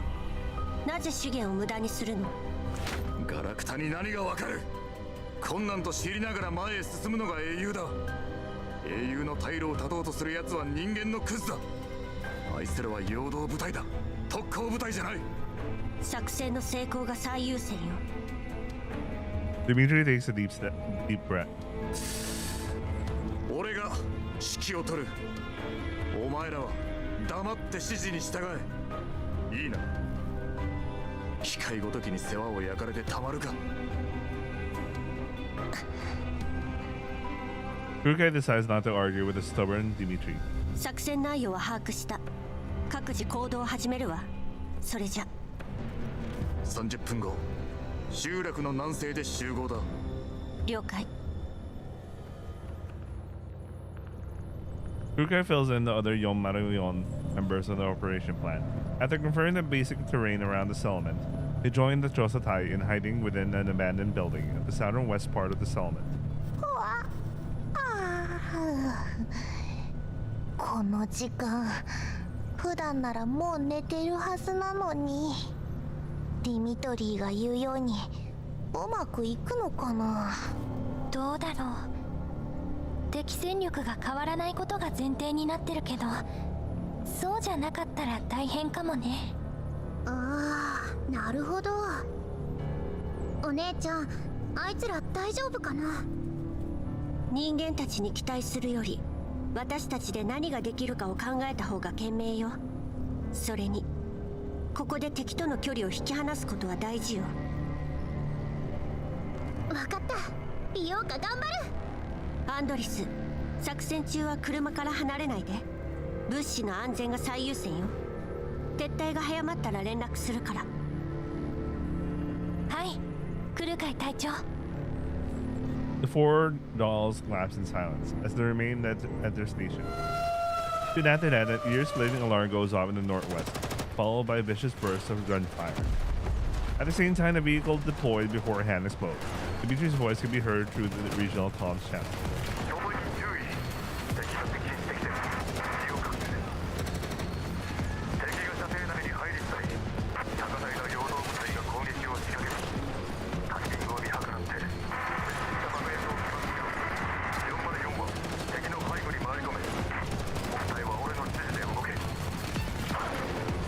了解。 With the first gunshot fire from up the hill, the battle has officially begun. Jesus, man. 敵がちゃんと陽動に引っかかったよ。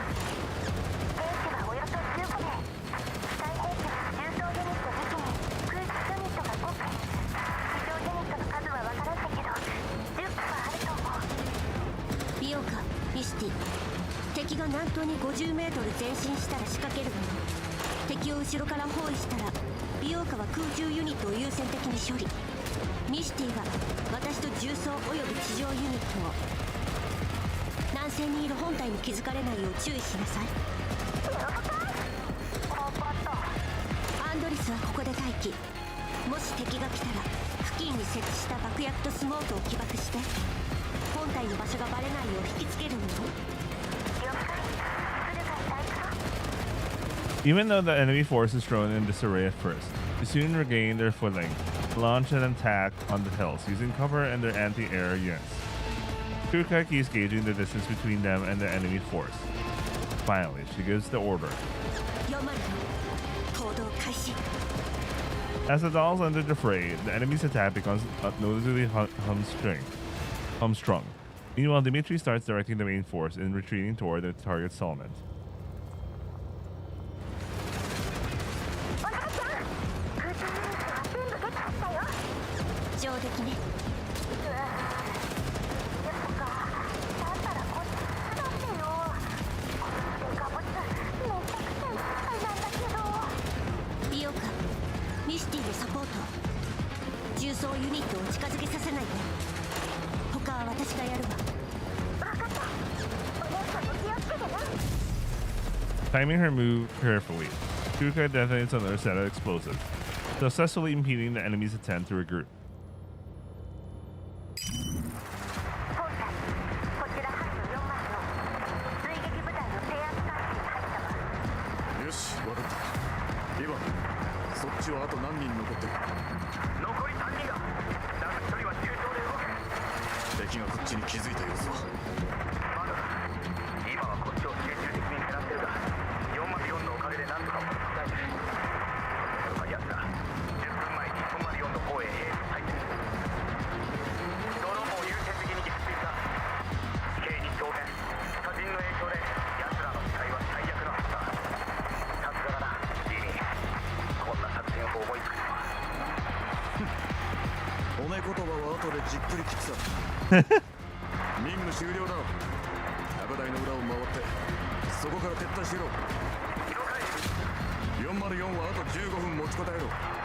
2番として撤退した後、全機械兵器を爆破して敵の追撃ルートを塞げ。その後はできるだけ敵を撃破しながら撤退しろ。本体と合流できるよう急げ。通信を怠るな。了解。やっと終わる。す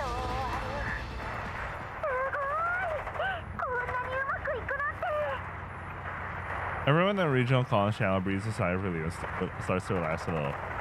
No, no, don't. The battle's not yet over. Don't do that. Still staying close to the jeep, Andor suddenly looks to the side in alarm. みんな、西から熱源反応。敵の増援かもしれない。 I do it. 敵が救援信号を受け取ったんだ。こちらへと高速接近中。本体と接触する可能性大。なんだと？近くに遮蔽物はない。間に合われ！ The wave of dust kicked out the enemy's reinforcements march. It's already within Dimitri's view. 熱源反応から空中ユニット10機、重装ユニット5機と推測。兵士の数は不明。Even though everyone was prepared for the worst, the moment enemy reinforcements actually show up, their despair is still palpable through the comms channel. 総員全ての照明装備を落としその場で伏せろ指示するまでは絶対に動くな音も立てるな来たぞ敵は目視距離まで接近規模は404が予想した倍以上だ God damn it, man. Call oh, that. Leave it. That's so unlucky, man. The comm channel lasts into silence. As the seconds tick by, the enemies and the air units are fast approaching the Kosatai and will soon spot the barely hidden soldiers. No tricks or tactics will save them for the enemy's superior firepower. All the soldiers press themselves to the ground with bated breath, doing everything they can to reduce their bio signs.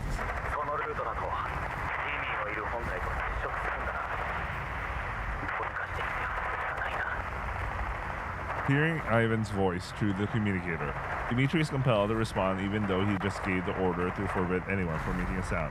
勝手に動くな何するつもりだ助けをよ俺たちまだ終わりじゃなかったよ何をふざけてやがる援軍なんざどこでもたついてるかもしれない Dimitri stops abruptly mid-sentence when he realized what his comrade is getting at. 敵がなぜ我々に固執するかは分からんが俺たちが援軍を横とすれば何が何でも阻止しに来るだろう余計なことは考えるなお前たちの任務は本体と合流することだリミ落ち着いて聞くんだ俺たちは援軍との連絡に成功し合流するように続けるリミお前はその隙にみんなを連れて逃げろだがなくは持たない奴らがフェイクに気づけばすぐに折り返すだろう Bro, Ivan, what the fuck? What the fuck, man? 俺の命令が聞けねえってのか俺たちの任務は陽動を仕掛け本体の撤退を援護することだ言葉遊びはいい今すぐ撤退しろ聞こえたか Ivan says nothing in response to Dimitri's fear. The winds and gunfire in the yellow zone resound in the comms channel. ことが済んだら俺たちをモスクワに連れ戻してくれ全ての戦が始まった場所だ俺は死んでもそこに帰る Amid the silence, Ivan's voice sounds ghostly, almost unreal. 今やめろやめるんだ Ivan makes no answer. Mechanical units on the hills to the southeast of the settlement suddenly stop firing, start following a jeep that is speeding quickly the opposite direction. A signal flare with a bright tail, waving tail soars into the night sky with no second thoughts. The amber flare flashes several times in the sky at a certain frequency and falls into the vast desert. The sudden deployment has drawn the attention of both the enemy force fighting within the settlement and their reinforcements currently en route to the settlement. The Trosatai is exposing their own route, making them doubt the authenticity of their intelligence. 隊長この信号は援軍と合流する気かしかし情報では援軍の到着までまだ時間があったはず上からの情報はいつもこうだ派手に動いたからなローレンが気づいて援軍を複数派遣した可能性もあるではどうすれば撤退しますか上には気づかれるなと言われてますしバカ増援が来た時点でこっちの存在はバレてる目標も回収できていない撤退して増援の到着を待つつもりか集落で待機しているご飯を呼べ速やかに人形どもを撃破し援軍との合流を阻止しろ7班を援護しろ方向転換だ全力で追え Having received their instructions, the anti-air units pivot swiftly, ignoring the group of soldiers lying on their stomachs. Under the cover of night, just a short distance away, they instead head into Ivan's direction to give pursuit.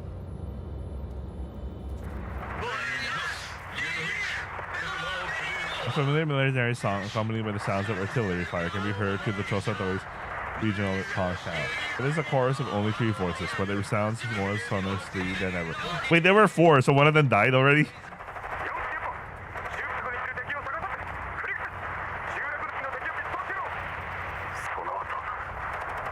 Dimitri clenches his fist and his voice grows hoarse and hollow. 了解。 Kukai briefly assesses the number of remaining army units within the settlement, their distance from the main force. Special CG, by the way.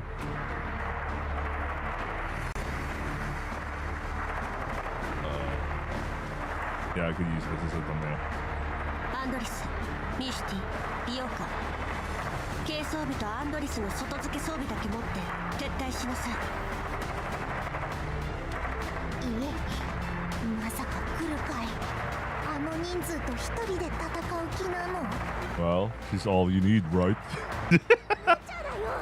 重装ユニットも一機残ってるんだよ。少なくとも2人がかりじゃないと。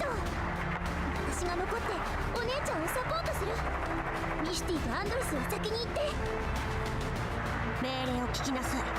同じことを何度も言わせないで。敵はすぐ近くにいる。こんな時に車で動けば確実に見つかるし、本体の居場所までバレてしまう。アンドリスの外付け装備は重いから2人で運んで1人が護衛するの。そのせいで移動速度は落ちる。今すぐ出発しなさい。外付け装備を置いていったら、そうすれば一緒に逃げられる。任務はまだ終わってない。あんたの外付け装備は必須よ。出発しなさい。 Seeing that Kukai has already made up her mind, the other three dolls know better than to argue. They nod at each other and begin their withdrawal. エリート人形の実力をとくと見せてあげるわ。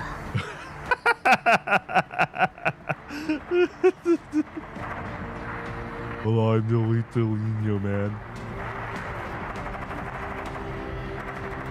Like, she's dual wielding. I prefer Stardom.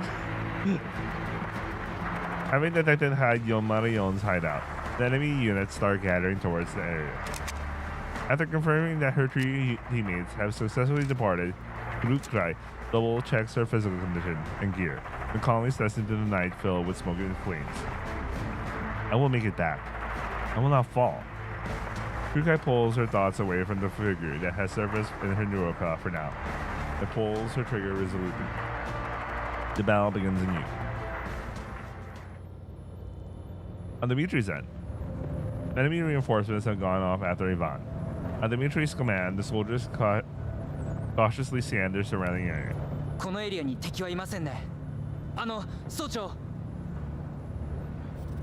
Dimitri knows full well what the soldier is hinting at. He gazes silently at the horizon, where the sky is aglow with the flames of battle. Little by little, the flying sparks devour the wrath and despair in his eyes. There is no more singing through the column's channel. It got cut off abruptly, along with the sound of artillery and the howling winds. Rose of peace. Yeah.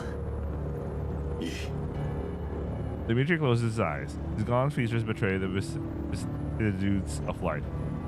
They're using really complicated words here. I mean, not everyday language words for like your regular gacha player. もし通信が届かないだけだったら、二度も言わせるな。ソイン、音を立てずに支度しろ。ここを出る。でも命令を聞け。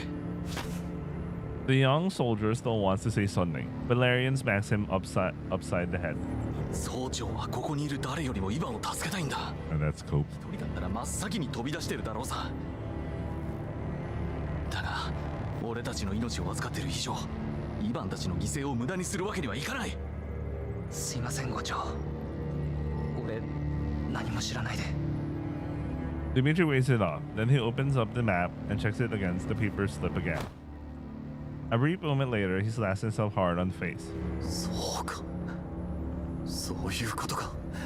ちくしょう。なぜもっと早く気づかない。 Why did he speak in Russian when he repeated the same word basically?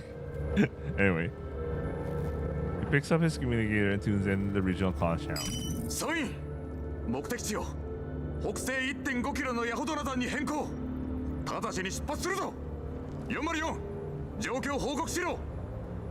こちら3名の素体損傷率は約 25%。現在装備を強行しながら本体方面へ移動中。ご了承で。ただ古川お姉ちゃんがたった一人で集落の敵の足止めを。 Ooh, Little Nino. どいつもこいつも英雄気取りか。Dimitri understands the reason behind Yon Marion's course of action, but he still can't help but let out a curse.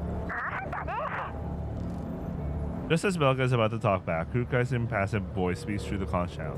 勝手に殺さないでくれる？お願いします。集落内に残存した敵は全て撃破したわ。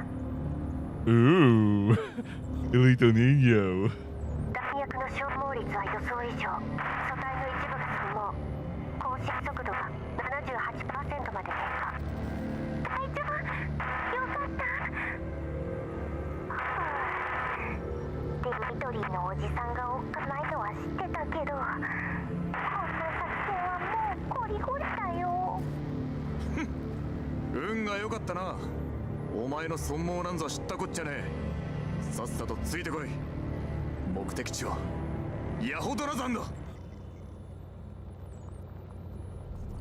At long last, under Dimitri's leadership, the surviving soldiers of the Chosatai and the Niño of Yon Marion file into a cave under the cover of the night. With no further directives from their Shikikan, soldiers who just had a close brush with death all slumped to the ground with their backs against the rocky walls. The fierce battle they had just experienced is still fresh in their minds. Nobody turns on any light source. Nobody says a word. The Niño of Yon Marion is also sitting quietly in the cave, some distance from the Chosatai. They each inspect their own physical condition.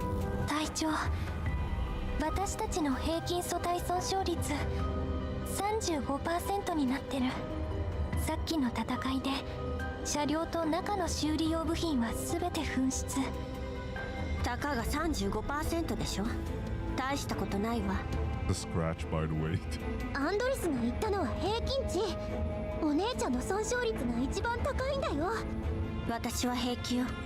本当に左目とか結構やばそうだけど。 What? She looks normal. I really wish they show what they look like if they're supposedly damaged and all that. 銃弾がかすっただけ。見た目ほど影響はないわ。 Just a scratch. でも Kurukai shakes her head softly at Andorus, telling her to drop the subject. But she receives no visual feedback on Andorus' concerned expression, her left visual module. Her left eye is already ruined.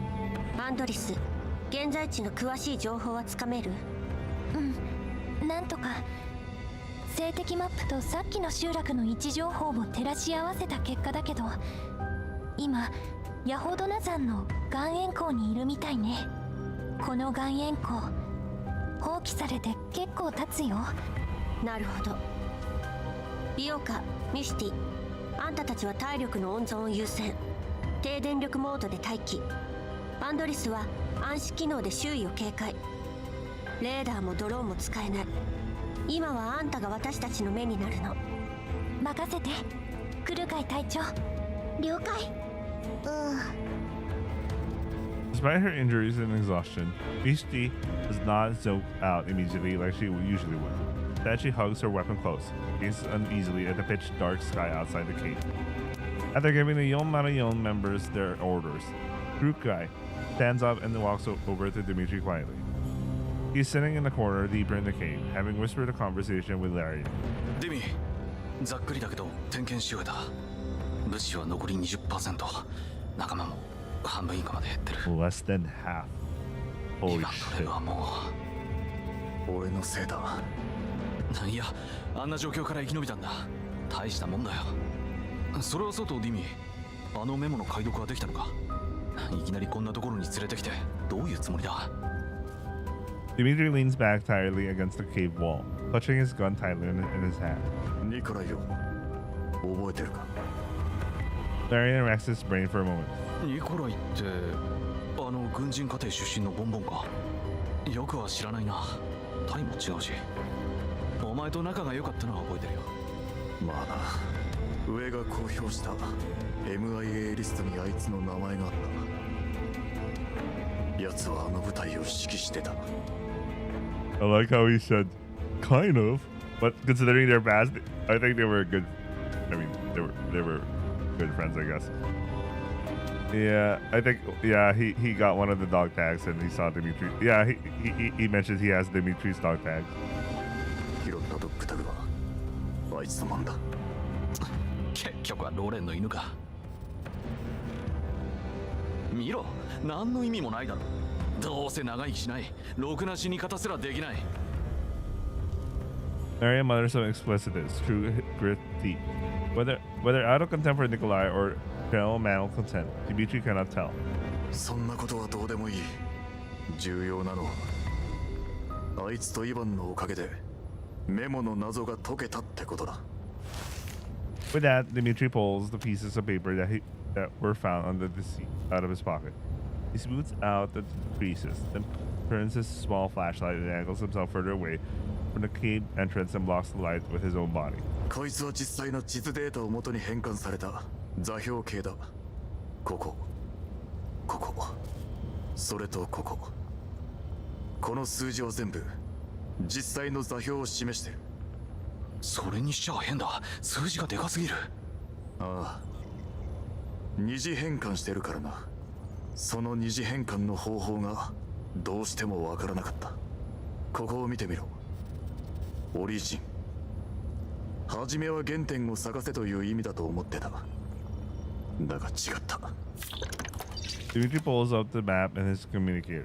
新ソ連の国土面積とモスクワの座標を覚えてるか。メモの数字からその2つの値を引いてみろ。 Marion does some mental calculations and references the longitude and latitude on the map. 合ってる。やるな、ディビー。頭の悪いやつだ。昔ニコライと戦場で似たようなのを見てるからな。あいつは軍の暗号が気に入らないのか毎回自分で作りたがるんだ。例えば、いや誰も使いやしねえ。どうだっていいことだ。 Dimitri looks a little forlorn. しかし、どうやってこれに気づいたんだ。オリジンは原点じゃねえ。新ソ連、つまり俺たちの原点モスクワのことだ。新ソ連の大地がある限り僕は引き下がらない。それでこの2つの値が二次変換の鍵になったわけだ。他の人間には確かに意味不明だろう。 I guess he was the true Neo-Soviet all this time. 未だにこの数字を使ってたとはな。ニコライは新ソ連を忘れも裏切りもしてなかった。あ、いや、そういう意味で言ったんじゃ。Sparing his old comrade any further awkwardness, Dimitri swipes across the map and points at a location. 前回の作戦の位置と照らし合わせてマークした場所の一つがこの辺だと分かった。場所をマークした理由は分からねえ。だがあいつの部下は死ぬまで手放さなかった。無意味なはずがない。あいつが伝えたかったことを俺たちの目で確かめて世界に広めてやるんだ。さっき周囲を見てみたけど、特に変わった点はなかったぞ。この洞窟は広い。何かあるとしたら奥だろう。お前は兵たちと入り口に残って身を隠しつつ外を警戒してろ。俺は護衛2人と404を連れて奥を見てくる。了解。 After hesitating for a moment, Larian opens his supply pack, counts his remaining ammunition, and hands over more than half of it to Dimitri. 気をつけろよ、ディミ。一緒に来た仲間はもう残り少ない。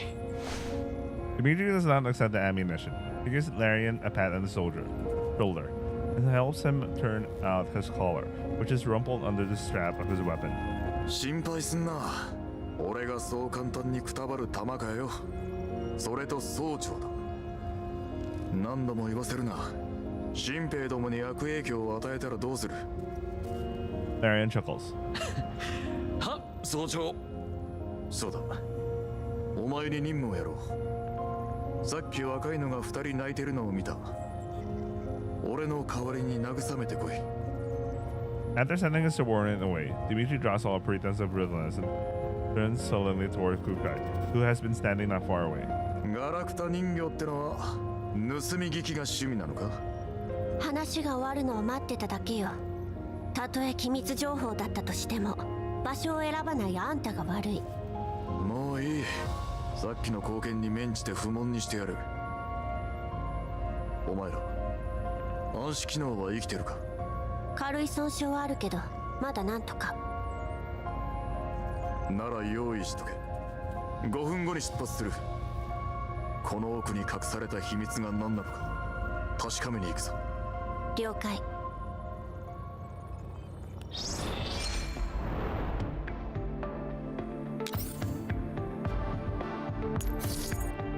Oh, interesting. We're gonna fight him. But I really wish they gave them. I really wish that the levels of your enemies scale on your level. I mean, that's why the scale on your level. So even if you're like a new player and you're like level 30, it will be just around level 30. But if you're already 60 for so long, you know, it'll be level 70 or 65. So it feels like you're actually playing a game. Anyway, the Elmo cruises along in the night. It's traveling at the same speed, but the vibrations we are experiencing as the vehicle is in motion is putting me on edge. While we are en route to offer Haiyon Marion reinforcement, Lena gets in touch once again, but this time she brings bad news. She has lost contact with Kukai and the others. Losing contact in the contamination zones is common, but nonetheless distressing phenomenon.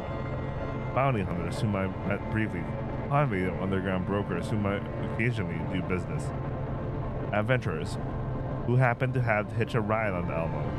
I've crossed paths with so many people in the wind and the stand, only to never hear from them ever again.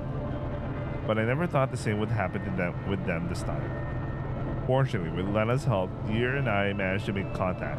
We agreed on a meeting place. Right now, the Elmo's heading towards the location at full speed. However, the signal reception seems to be deteriorating, and my instincts tell me this isn't a coincidence. I can't help but regret the sincerity I wanted to demonstrate. The prospect of having Haiyon Marion join my ranks had been such a relief to me that I forgot the rules within the contamination zones. If I had contacted them sooner, we wouldn't be in this predicament now. I can only pray that my naive desire to give them a surprise has not put them in terrible danger. The Elmo is already traveling at full velocity. I just hope we won't be too late.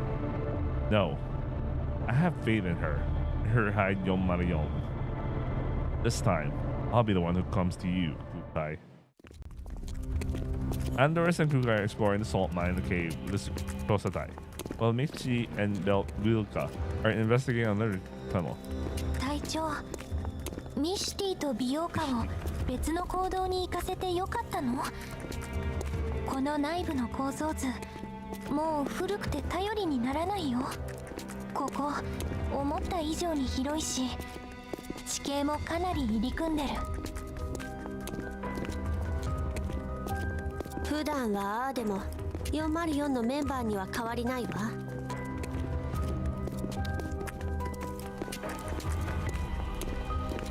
陽動作戦で敵が用心深くなってるとはいえ、ここが見つかるのは時間の問題よ。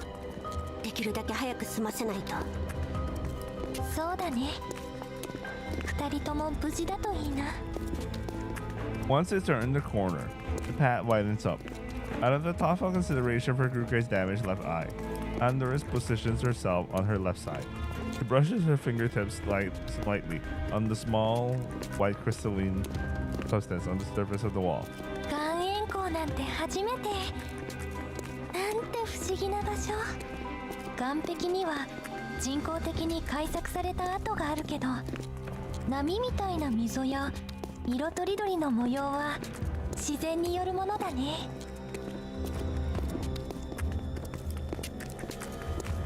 それが不思議？うん。私、グリーンエリアのビル群かイエローエリアの荒野しか知らないから、人間が自然と共に発展してるのを見ると不思議に感じるな。人間にはいつも驚かされちゃう。ここの一部を療養施設に改造しようだなんてよく思いついたよね。I'm so excited to go back to Hentai Prison tomorrow. Do I have time later? What I mean tomorrow? I mean 12 o'clock. No, I need some sleep. Anyway. 大方、金儲けの手段でしょ。Dimitri humps at Kukai's remark from the forefront of the expedition group. お前に何がわかる。人間はな、任務と金しか頭にないガラクタとは違うんだ。それに人間のひらめきがなけりゃ、お前ら人形どもが作られることもなかった。Noticing Kukai's irritation, Andorus tactfully changes the subject. 私もっと早く製造されてたらな。コーラプス放射線のない世界見てみたかった。地下200メートルでの生活なんて息苦しいとしか思えないのに、ここではそれが特色なんだね。過去の調査報告によると、この療養施設が長らく観光業の主役だったんだって。洞窟内には天然ガスのパイプラインが大量に敷かれてるらしいよ。ガスのおかげで年中暖かくて、観光客が後を絶たなかったんだとか。旅行客の写真には街や畑、植物や広い道路、行き来する車も写ってた。アンドリス、無駄な資料を読んでないで任務に集中しなさい。 What's her problem? はーい。でも世界にこんなに賑やかな場所があっただなんて。ディミトリーさんは新ソ連人の方でしたよね。この辺りにはお詳しいんですか？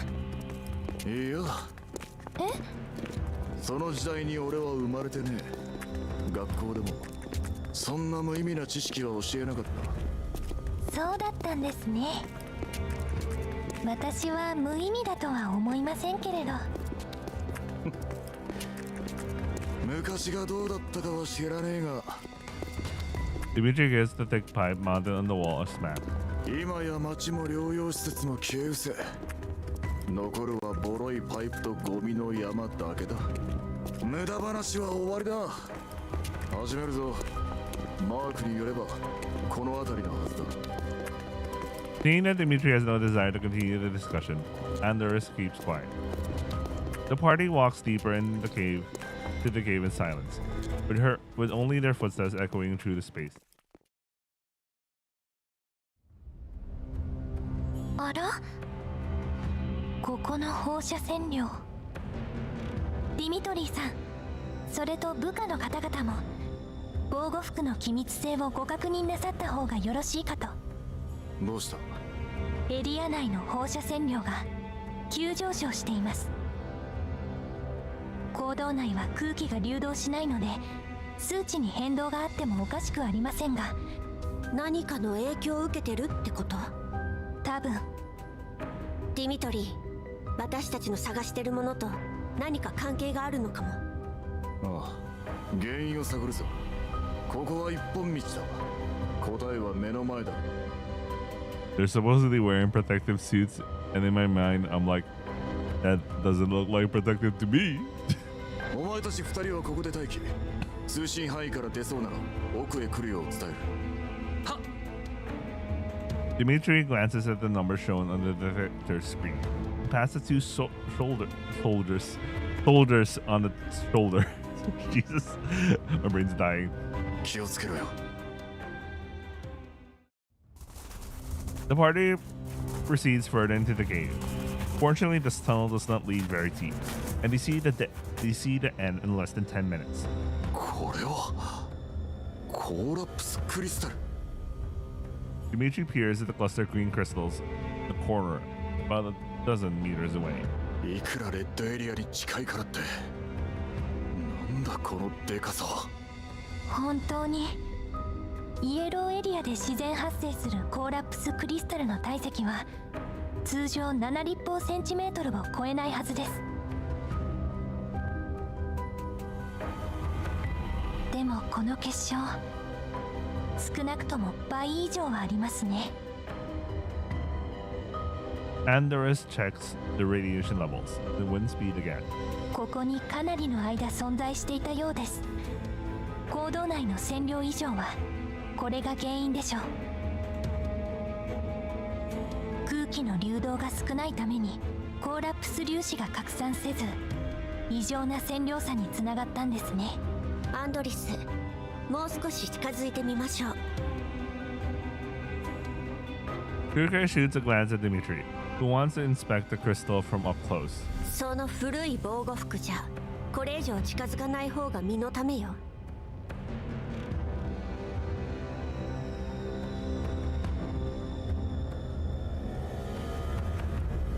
ならお前がしっかり調べとけ。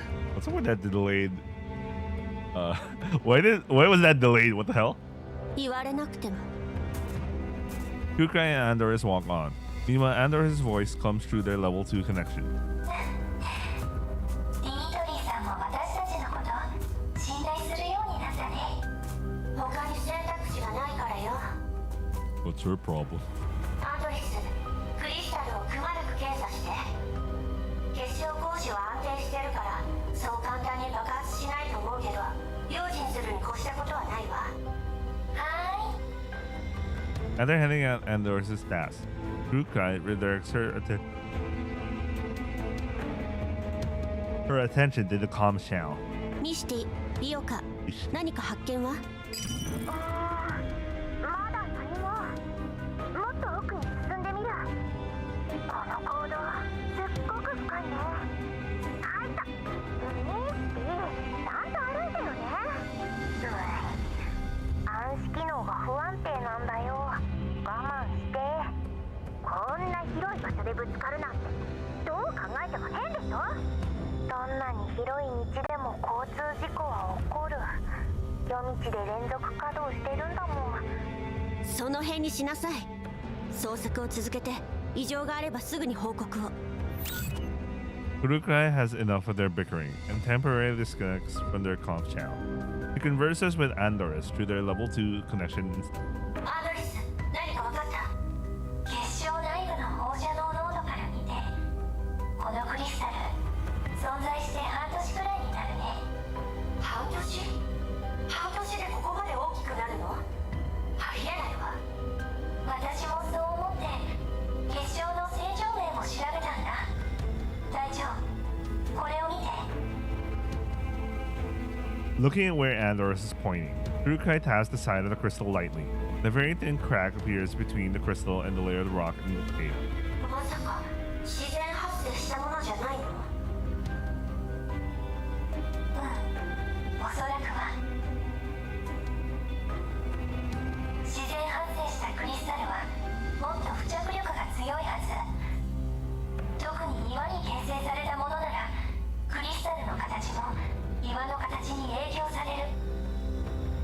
でもこれは自然発生というよりかは埋め込まれたと言った方が正しいわね。そう。暗くて分かりづらいかな。このクリスタルの周囲、岩だけじゃなくて少量のコンクリートがついてるの。荒削りだけど補強の役割をしてる。 Andorus frowns. 隊長、もしかしてパラデウスの。こんな場所でわけのわからないことをしでかすなんてパラデウスくらいのものよ。集落で見つかった石と同じで何かのシンボルなのかな。ならこうまでして隠す理由はここのスペースも儀式が向いてないわよ。とりあえず記録しましょう。通信が回復したらリバに送ってちょうだい。分かった。おい、何ぼーっと突っ立ってる。あっちの人形どもと連絡するだけであとはだんまりか。え？ディミトリーさんに教えようか。パラデウスのことは黙ってて。 After severing the level 2 comms connection, Kurukai walks several steps back to directly states the conclusion they have arrived at. 結晶は人為的に埋め込まれたものね。人為的？ええ。失踪した体がここを示したならメモの他の場所にあるのもおそらくこれでしょうね。クソが。こんなもん埋めやがって正気か。 What is it? Sometimes he speaks in Russian, and sometimes he speaks in Russian, but you can understand what he said. You can see it was written in the more familiar alphabet that I'm used to. 正気かどうかはわからないけど、少なくとも異常放射線量の原因は判明したわね。エリット感染者の奇妙な症状もこれと無関係ではないはずよ。隊長ディミトリーさん、クリスタルのデータと映像の記録完了しました。それとまた新しい発見が。今度は何だ。 Forgetting all about the dangers of collapse radiation, the impatient Dimitri ends up striding up to the crystal. Andorus points at the rock strata that has been chipped off slightly at the base of the collapsed crystal. Beneath the gray rock, one can just about make out the white metal outer shell wrapped around the bottom of the crystal. 正確なサイズを測ろうと思って結晶を掘り起こしてみました。何かの装置に見えるわね。クリスタルを固定するだけのものとは思えない。これも掘り出せる？ちょっと無理かな。この基板かなり強固に取り付けられてる。壊さずに掘り起こすには専用の採掘ツールがないと。コーラップスクリスタル専用の容器も必要だ。このサイズを持ち歩くのは危険すぎる。やめだ。今は映像と座標だけでいい。詳細は後から援軍と調べる。こいつはとんでもない発見だ。すぐに通信を復旧させて上に知らせねえと。そうね。アンドリス、ミシティと美容家に連絡を。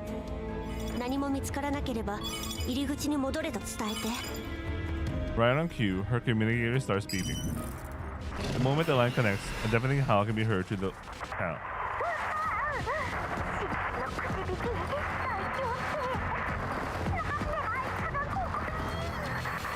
何があったの？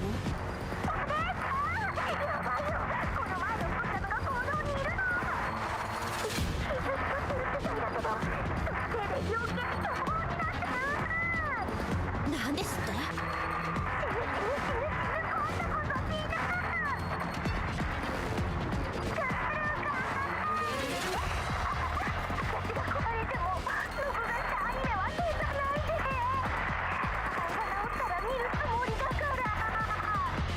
無駄口はいい。すぐに行くから持ちこたえて。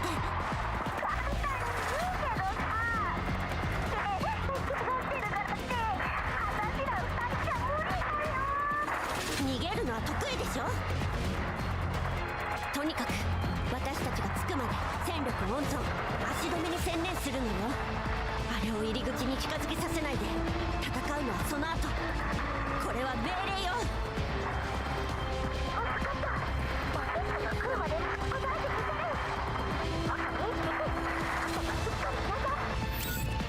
Kukai terminates the call and looks at Dimitri. 以前のブージャムがミスティたちの方に現れたわ。あの二人じゃ長くは持たない。私とアンドリスが応援に向かう。笑えるぜ。 Dimitri barks out of the lab and raises his communicator. ディミトリーだ。聞こえるか。この前のブージャムが現れた。入り口で待機してる連中に警戒させろ。俺と奥に来たやつはその場で戦闘準備。7分後に合流し、ブージャム討伐に向かうぞ。 After giving his orders, Dimitri checks how many rounds he has left in his weapon. あんたたちも。当たり前だ。でなきゃ何か。奴に俺たちを格好撃破させて集落を襲わせようってか。ぼさっとすんな。行くぞ。帰りに鉄くず2体を運ぶのはごめんだからな。 Okay, what? Okay, he actually did a bro move, but he just excused that. That's I have other reasons and responsibilities. Okay, whatever, man.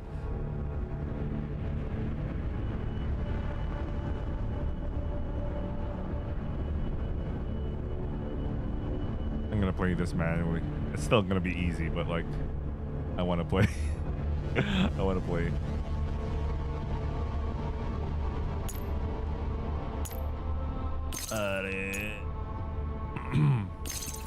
Where's the fourth doll? Oh.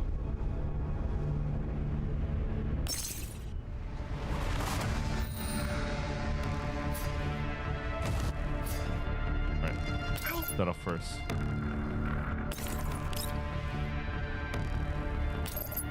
Oh man, he's strong enough to strongly damage the Bujum. Not gonna last.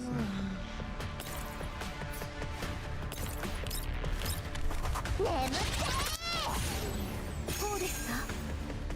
訓練の成果ね。 What did I guess? How disappointing. 交換するのは今のうちよ。どうってことない。 The Bujum gurgles one last time and then gives up the ghost. Its ravaged body slants into the rocky walls and slowly slides to the ground. As the core shifts, its outer shell peels off. Faintly glittering pieces of metal fall from it. They clink crisply as they hit the ground floor. 隊長、あれって。 Kukai gestures to Andors, indicating that she should stop speaking. Dimitri walks forward and picks up each of the metal pieces. He says nothing. Then he pulls out his combat knife and plunges it into the Bujum's soft exposed innards. With each sawing stroke, he opens a bigger and bigger hole in the Bujum's body, causing nauseating slime and collapsed crystals to leak out. こわ。ブージャムを解体でもするつもり？これってあれ。ドラゴンを倒した後に素材を剥ぎ取る勇者的なやつ。うわ、ダメ、気持ち悪い。お姉ちゃん、近くにいるから何かあったら呼んで。手を突っ込んでる。本当に何か剥ぎ取るつもり？ミシティ、実況やめてよ。お前ら、突っ立ってないで手伝え。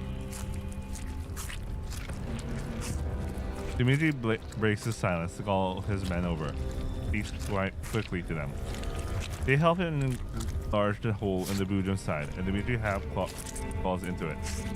After feeling around for a bit, he emerges covered in filth and savagely wipes the ooze out of his mask. 実家の土地口調よりひどい匂いだぜ。何を探してるの？ Dimitri doesn't directly answer Kukai's question. Instead, he cleans out the items he found inside the Bujum. It's a glass box, roughly the size one would use to hold a ring, with a small fragmented glass crystals on it. A rag cloth is stuck in the box. The part outside the box is unrecognizable.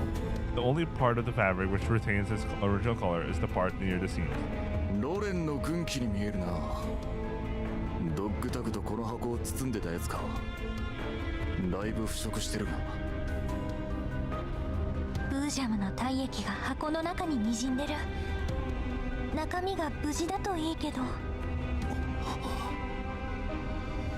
Dimitri opens the box and takes out a small chip and a miniature military sound recorder. The inadequate seal on the container means they're covered in glass crystals too. He pays it no heed and winds the recorder down before pressing the play button on it.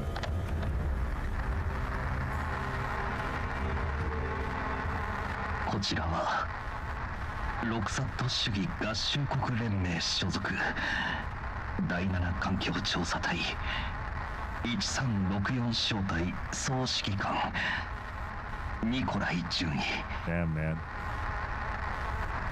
上層部の命令でこのエリアの環境調査を行っている。やっぱりか。The sound from the recorder is heavily garbled.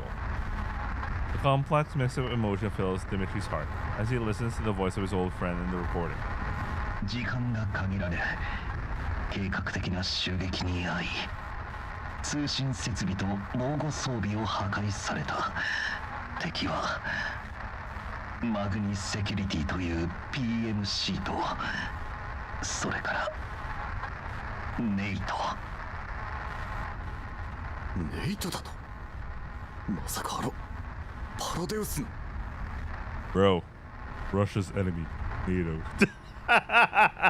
Anyway. パラデウスはとっくに滅びたはずだぞ。どうやら今も存在する上に新たな協力者を得たみたいね。この前の医療物資の護送はマグニセキュリティが武器を補充するためのカモフラージュだったってわけ。あの時すでにこちらを襲撃するつもりだったんだわ。やろう。初めから狙ってやがったのか。 The recorder keeps playing. Nikolai doesn't sound like he's in a good shape. His breathing is coming through rapid gas. マグニセキュリティの実態は見た目以上に複雑だ。パラデウスに協力してコーラップスクリスタルを各地に埋め込み実験を繰り返している。我々は死に物狂いで奴らのデータを奪いチップに保存し、クリスタルの位置とマグニセキュリティの布陣を簡単に書き記し、まだ動ける兵士に託した。部隊の大半はエリットに感染、みんな苦しんでいる。弾薬もほとんど残ってない。おそらく生還は絶望的だろう。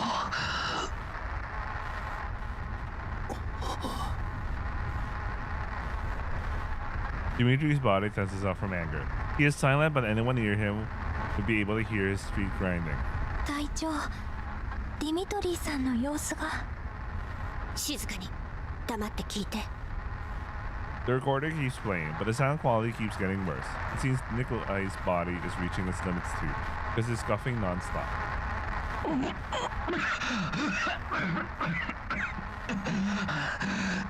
浄化事業が危ない。これは警告だ。マグニセキュリティとネイトたちの最終的な目的は不明だが、このチップだけは何としてでも、そのためならたとえ丸腰になっても最後まで戦い続けてやる。この世界に抗って抗い続けることでしか我々の奪われたものを取り戻す術はない。前にコーラプスエピフィラムが咲いた時、その周りにいる炭素生物はかなりの確率でブージャムに変異するという報告を読んだ。バカバカしく聞こえるかもしれないがこれが最後の手段だ。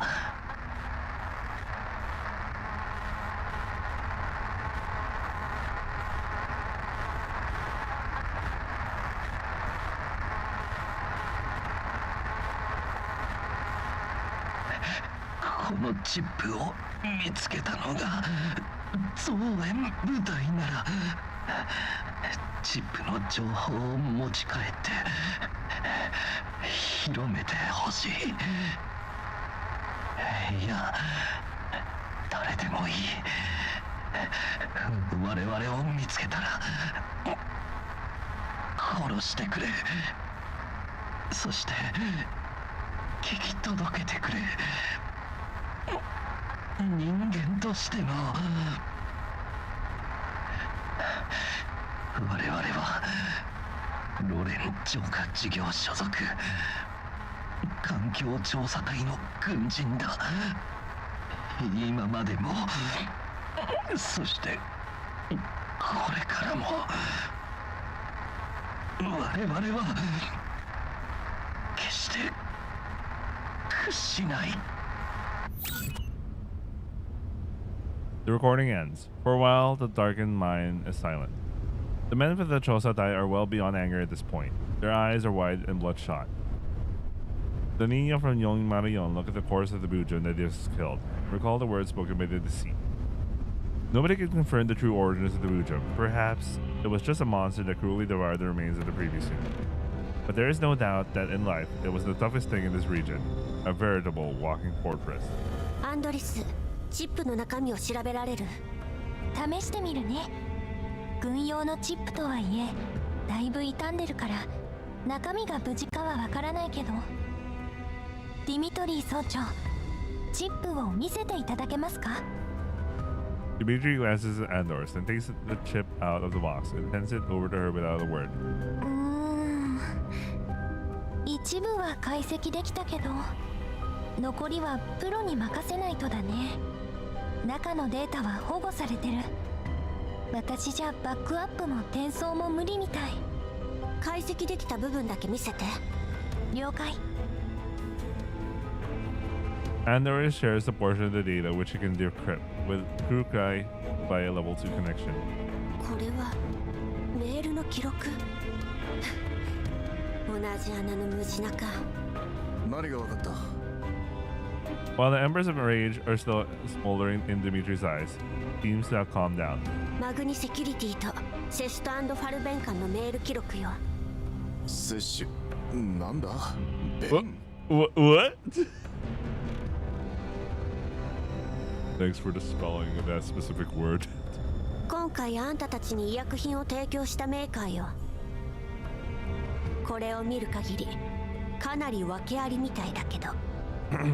何が言いたいんだ？もったいぶるな。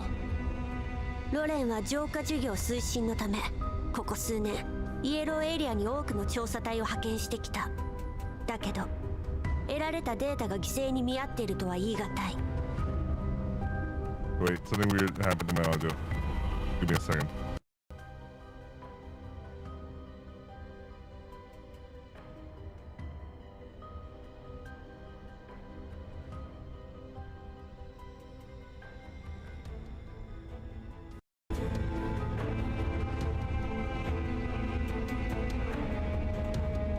Okay, am I back? There you go. 今までの犠牲、内部的には突発的環境事故によるものとされてるのよね。ああ、たまにバレアグや今回のマグニみてえな人為的なものもあるが、失踪者の 15% にも満たねえだろうよ。問題はそこよ。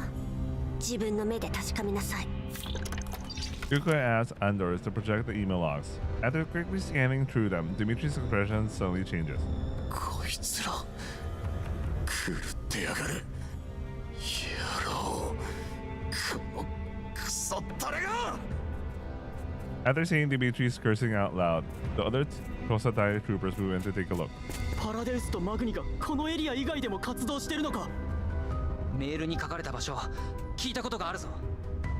俺の同期がそこに派遣されたんだ。連絡はそれっきり途絶えてる。これはあくまで一部に過ぎないわ。チップをさらに解析すれば奴らの暗躍する証拠がわんさか出てくるでしょうね。コーラプスクリスタルの用途は明言されてないけど、このメールから大体の結論は得られるわ。パラデウスはコーラプス放射線に関する人体実験を行っていて、コーラプスクリスタルは放射線量を調節するための道具。そして実験に使われる人間の大半が洗脳されたユナイタスといったところかし She ら。 really just stole that for lava, acting as if she just read it for the email or some shit. かなり大掛かりだね。ニコライさんのメモ通りならここみたいな場所が他にもいっぱいあるってこと？だからそのための武装支援が必要だった。グリーンエリアで活動してたマグニセキュリティがイエローエリアに長期的に人員を割くようになれば疑いの目は避けられない。でも親会社の物資輸送代行や研究者の護送といった名目なら問題にはならない。この規模の動きをロレンが気づかなかったとは考えにくい。ロレン内部に一定の地位を持った内通者がいると考える方が自然ね。この証拠を上に提出して対策を取らせねえと、こんなイカれた連中は生かしちゃおけねえ。奴らの犠牲を無駄にさせてたまるか。このチップには高度なセキュリティと自戒システムが内包されています。自戒の条件には内容の複製も含まれます。ああ、分かってる。とにかく入り口の連中と合流して出発準備に取り掛かるぞ。Andorus hands Dimitri the chip. Dimitri returns it to the glass case with the utmost respect. He looks at the Buja's body one last time without saying anything, then leaves without looking back. やっと終わった。帰って一日寝てもいい？やばい。もう我慢が。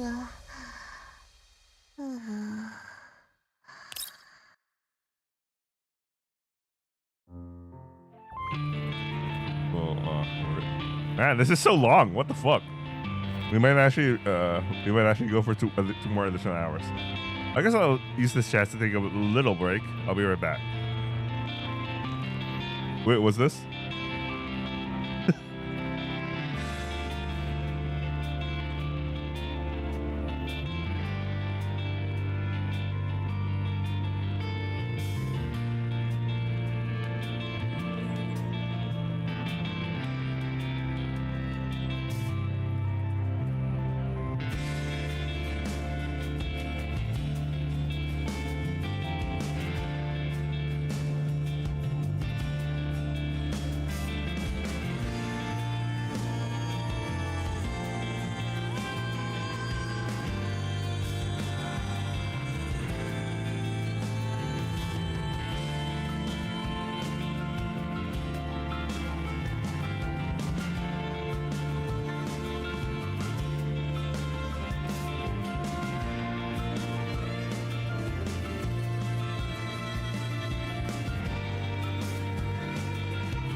All right, I'm back.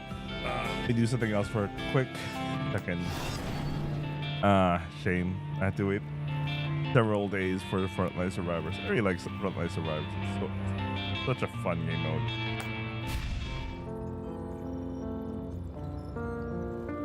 Stamina to burn. Still trying to get good ballistic.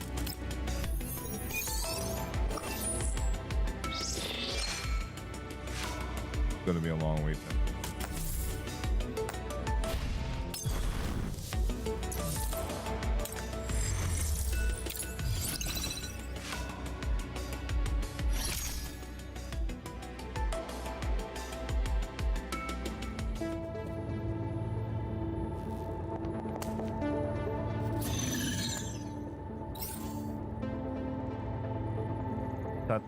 Oh.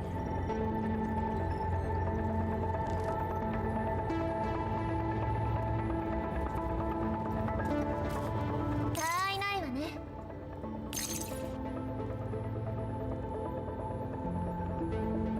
おじけついたの？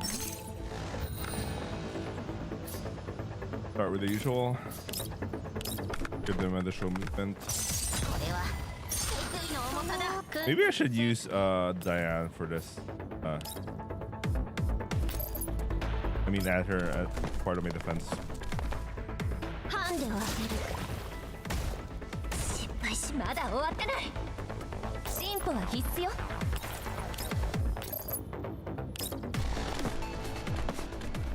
私そのみんなのために。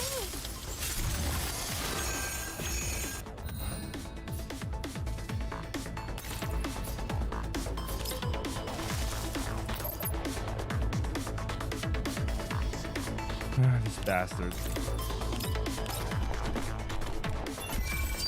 期待はするなよ。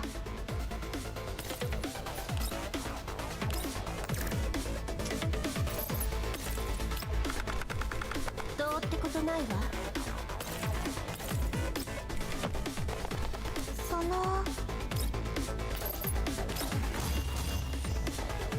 んなのために。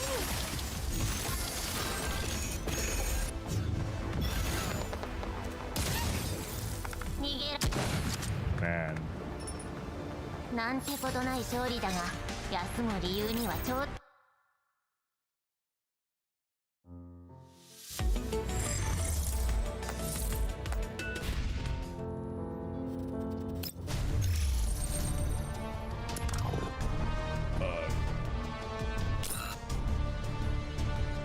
Yeah, it's gonna be next week again.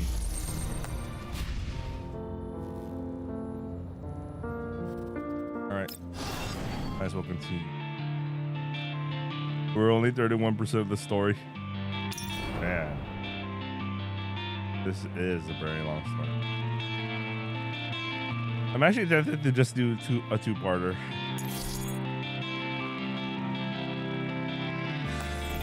How many standard rules?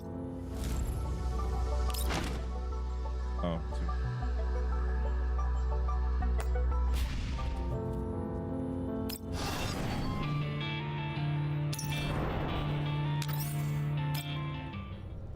Two hours ago. コーラップスクリスタル触媒装置の起動権限を異常し終えたぞ。承知いたしました。 Blue Sphere studies the screen before her coldly, then begins entering a series of commands. 全装置が予熱段階に。正気か。はい。起動するか否か、いくつ起動するか、いつ起動するかは私が判断いたします。 ダメだ、危険すぎる。このエリアのクリスタル量からして放射線量が1万を超える。1万だぞ。回収並びに殺害任務は確実に遂行しなくてはなりません。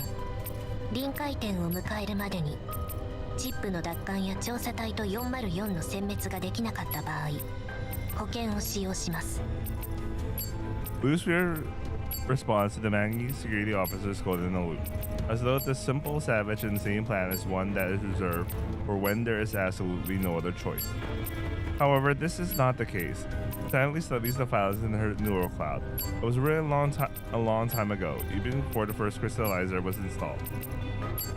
Its title is the Poe Heat Plan, named after the first picture humanity took of darkness. And now this darkness from the depths of space is about to descend upon the world. 放射線量の急激な変化は管制部門にバレる。俺たちの安全はどうなる？でしたらプラン発動までに任務を遂行してください。うちでは何とでも。ご存知だとは思いますが、今回の指揮権は私にあります。命令に背くのであれば即刻排除します。あなた一人が消えたところで計画に支障はございません。前回はあなたの判断ミスで調査隊を殲滅する好機を逃したばかりか。ブージャムと何度も遭遇していながら目標の回収は失敗に終わりました。あのブージャムの移動速度と行動範囲は尋常じゃない。こっちは300キロ以上も追跡したんだぞ。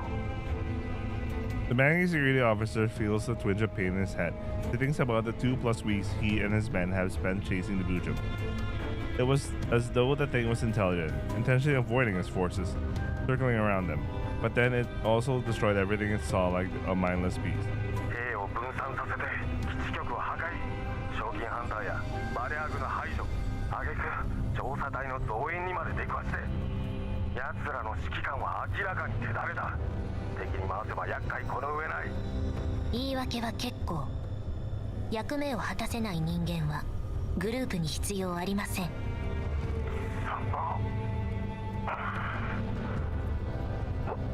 悪かった。After realizing how dangerous his position is, Mangi security officer gives up on trying to defend himself. 調査隊の動向は把握しましたか？ 404とヤホダラ山の岩塩湖跡地にいる。They already wiped out also the reinforcements. Man, they're so doomed. What the fuck? 追跡チームによれば It just sank. 負傷したブージャムもそこにいる可能性が高い。あの行動を封鎖するだけで奴らを一網打尽にできる。推定所要時間は少なくとも3日だ。ヤホドナ岩塩湖は広い。クリスタルを埋め込んで以来内部の探索は行っていないから地形の把握に手間取るだろう。それに敵が内部のどこにいるかもわからない。全員を見つけ出すにはそれなりの時間がいる。それでは遅すぎます。ロレンの援軍が到着すればこちらは撤退せざるを得ないでしょう。そうなればここを彼らが立ち入ることのできないデッドゾーンにしなくては。彼らによる影響をなくせば目標回収のための時間を稼ぐことができます。本当にあの手を使うのか？それはまだ分かりません。もし彼らが一箇所に集まっていてその位置を特定できた場合はどうなりますか？戦力差を考慮すれば半日だ。調査隊の戦力は残りわずか。ブージャムも重傷を負っている。見つかりさえすればすぐに終わるだろう。厄介なのはあの人形どもだ。奴らさえいなければ前の戦闘で調査隊を殲滅できたんだ。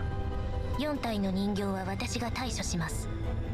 あなた方は調査隊とブージャムに専念してください。それはいいがどうするつもりだ？考えがあります。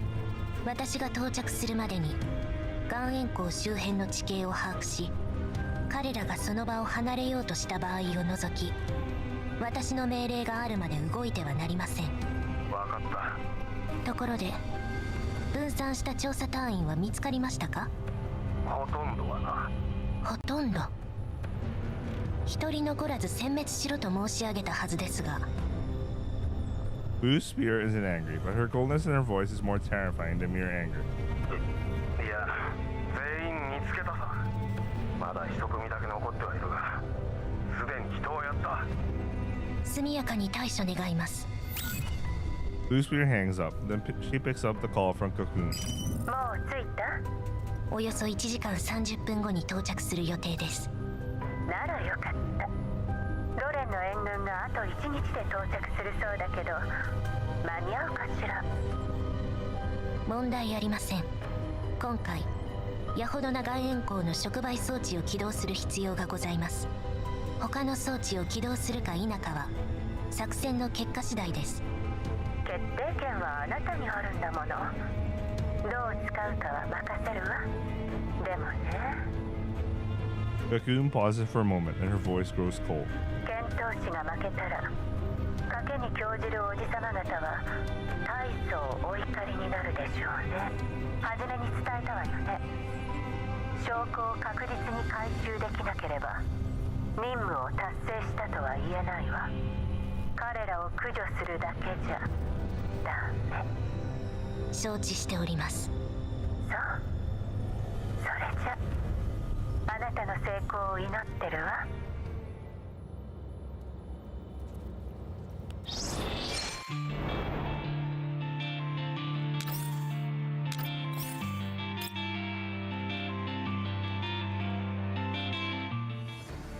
Dimitri and Yon Marayon return to the mine entrance, where he shares what he found with the other men. After hearing what happened to the deceased and about Nangi Security's arrangement with Paradeus, just about everyone is filled with anger. こんなところでじっとしてられっか。ああ、俺たちはたった今最も重要な情報をつかんだ。こいつは仲間の血と引き換えに手に入れたんだ。あいつらの声を外に届けなくちゃならねえ。あいつらを、この世界を踏みにじったクソ野郎どもに目に物を見せてやろうじゃねえか。その通りです。目に物見せてやりましょう。そうだそうだ、総長命令を。これからどうする？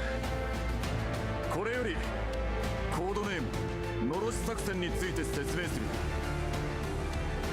今後は数チームに分かれて行動する。詳細は全員の端末に送っておいた。たった一人でもいい。誰かが生きてここを出て基地局にたどり着きさえすれば俺たちの勝ちだ。作戦成功が最優先だ。仲間が倒れても振り返るな。はっ！お前たちを部下に持ったことを俺は誇りに思う。いいか、最後の最後まで生きることを諦めるな。その命を、その信念を貫いてやれ。はっ！ The men are fired up by Dimitri's speech and eagerly began gearing up. Meanwhile, Dimitri heads over to Yon Marayon. For once, he doesn't look annoyed or disdainful. Then he hands the box containing the chip and the recorder to Group Kai. チップは404が持ってろ。生き残ってる中で一番優秀な奴らをお前らに同行させる。私たちが？ああ、調査隊はすでに限界だ。奇襲でも仕掛けない限りマグニと戦っても勝ち目はねえ。お前らに託すのがベストだと判断した。 Kukai hesitates for a moment, then accepts the box. 了解。ここは放射線まみれだ。いつコーラップスストームやマグリの草どもが襲ってきてもおかしくねえ。もしも、あくまでもしもだ。 Dimitri lowers his voice. 同行する人間が死んだりしんがりを務める状況になったとしても気にするな。チップを守り抜くことだけを考えろ。ディミトリーさんは一緒に来ないんですか？俺か、行くわけねえだろ。残った仲間たちと白星を挙げに行かねえとな。大将がいないんじゃ話になんねえだろ。ですが勝利は万に一つもないのよ。来るかい。そんな風に言わなくても。 Dimitri doesn't flare up like usual upon hearing Kukai's flat denial. Instead, he laughs. だからガラクタどもには分からねえっつってんだろ。人間が綺麗事だけ聞きたいバカだと思ったら大間違いだ。何が言いたいの？ここにいる誰もがそれこそ新兵ですら生還できる可能性がないに等しいのは分かっている。たとえ援軍が今現れたとしても連絡がつかないんじゃどうしようもない。通信障害にマグニが1枚噛んでるのは確実だ。臨時基地局を盾に行った連中もおそらく生きちゃいねえだろ。基地局を探すにせよ、この荒野を出て上層に報告するにせよ、俺たちの任務はただ一つ。お前たち本命部隊への攻撃をそらすこと。敵を一人でも多く潰せりゃめっけもんだ。お前らがチップを持ち帰ることができれば俺たちは勝つ。でも人形と違って本当に死んじゃうんだよ。死にたいやつなんざ一人もいねえさ。だが命を張らなきゃなんねえ時に縮こまるやつもいねえ。俺たちの死がクソどもの土産話になるのだけは許せねえがな。何グズグズしてる。機械は機械だ。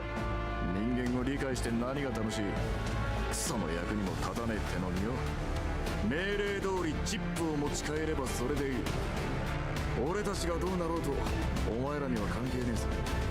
分かったわ。 After seeing Kruger put the box away, Dimitri nods in satisfaction and heads back to his men. 全員聞け。30分後に作戦開始だ。この作戦に失敗は許されない。分かったか。了解。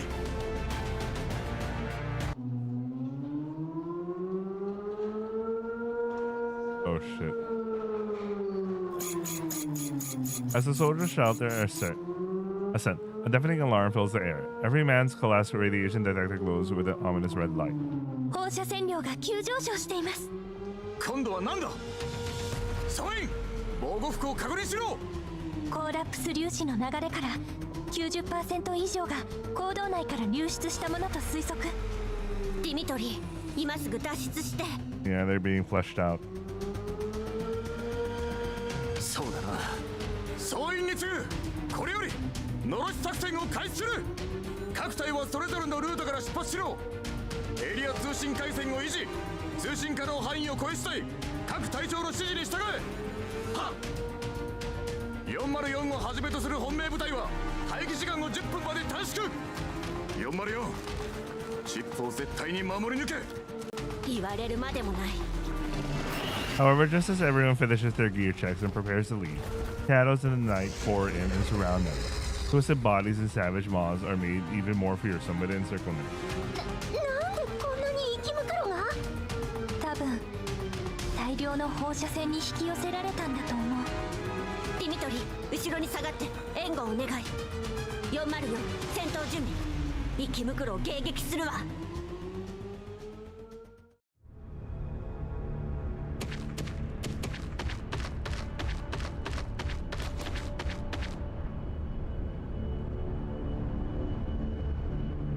Excuse me.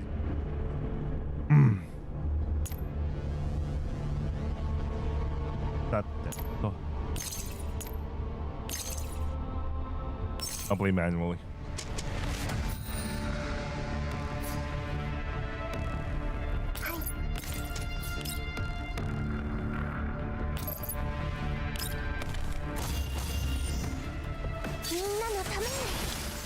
Pointing. どうってことないわ。引っ張らないでよ。眠って。そうですか。訓練の成果ね。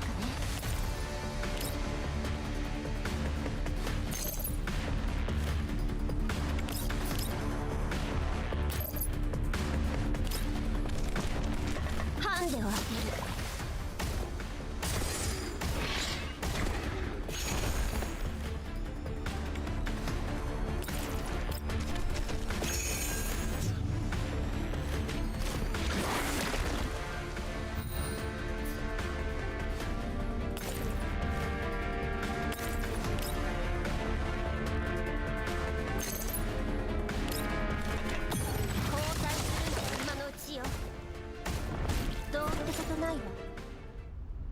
Yon Marion and the Chosatai put up valiant resistance, but in the end they are forced to beat or fighting retreat into the depths of the mine.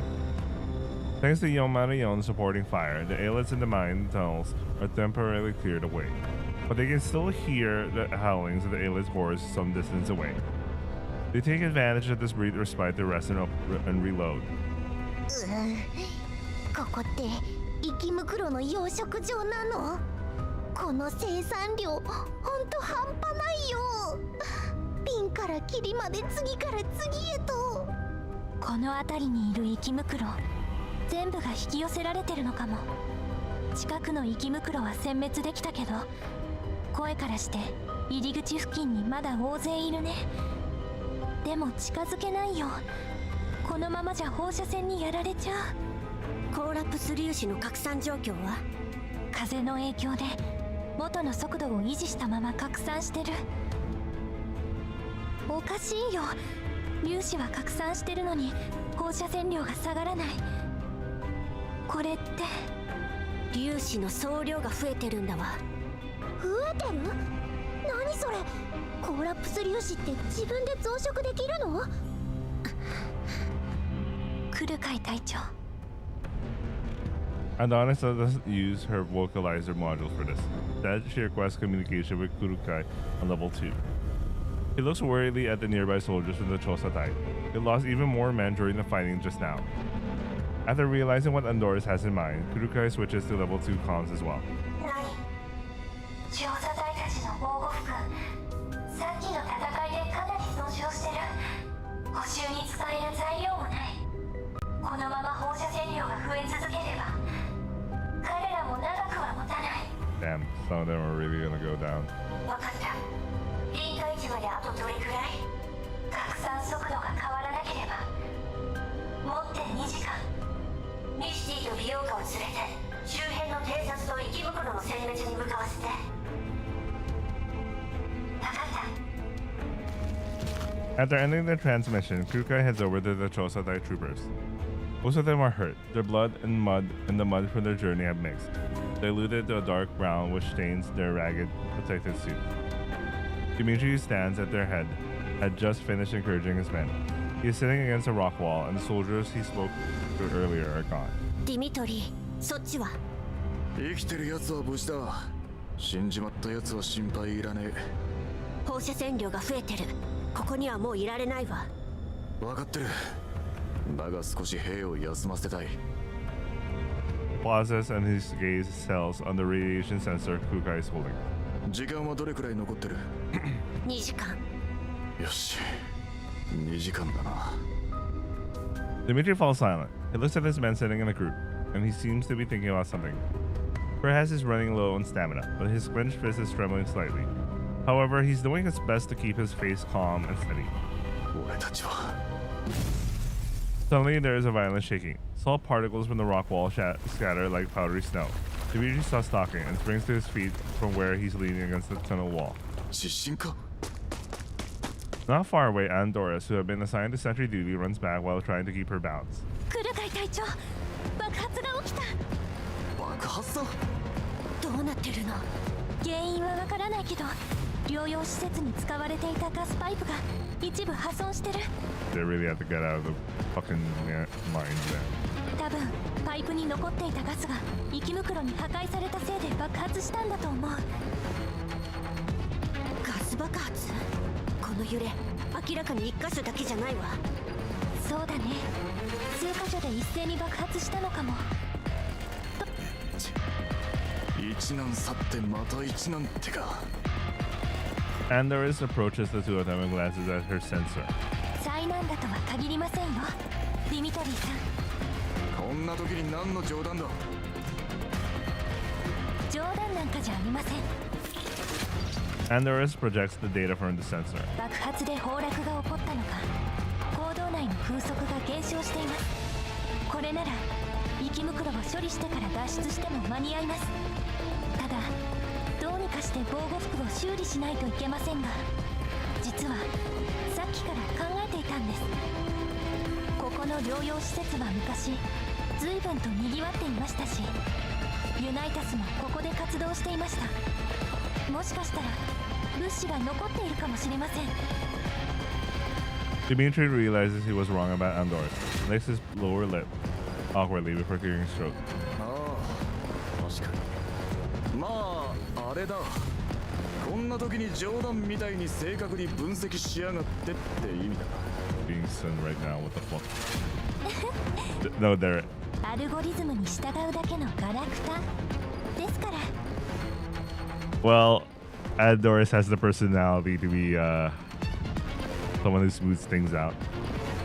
Dimitri sighs in relief after hearing the good news. He scratches his head in embarrassment, and his spirits seem to have lifted a little. だったら洞窟内の探索を優先するべきだな。次の手を考えつつ使えそうな物資を探す。そうね。ただ放射線量は依然として高いままよ。あんたたちの防護服じゃ防ぎきれないエリアもあるわ。リスクがないとは言えないけど、人形なら放射線量1万まで耐えられる。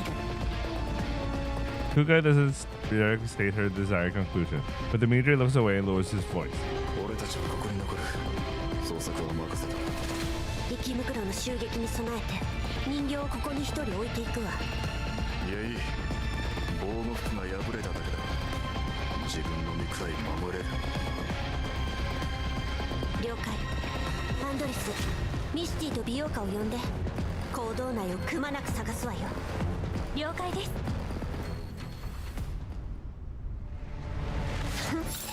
404を敵に回したのが運の尽きよ。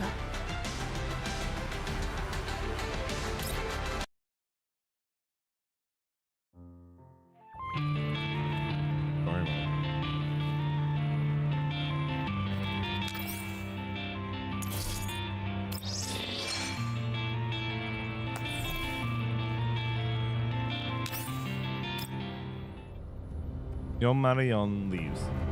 Dimitri rubs his forehead and glances over at his surviving men, who are huddled together discussing something quietly. There is barely concealed worry and fear in their eyes. シャキッとしろ。人間が人形より先に諦めてどうする。死んじまった奴らの分まで生きるんだ。あいつらの最後、遺族に伝える義務もある。総長、俺たち。ちょっと待った。見てください。信号ですよ。 The trooper holding his terminal is still delighted that his voice is trembling. He's on the verge of tears. He eagerly points to the monitor on his communicator. もしかしたら基地局を盾に行った連中が生きてるかもって。それで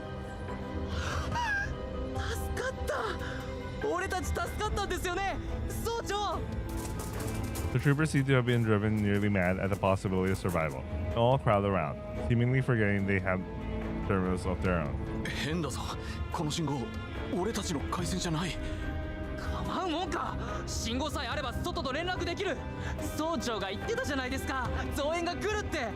Not so dependable soldier now. 合流さえできればパラデウスだろうがマグニだろうがへじゃないですよ。落ち着け。罠の可能性もある。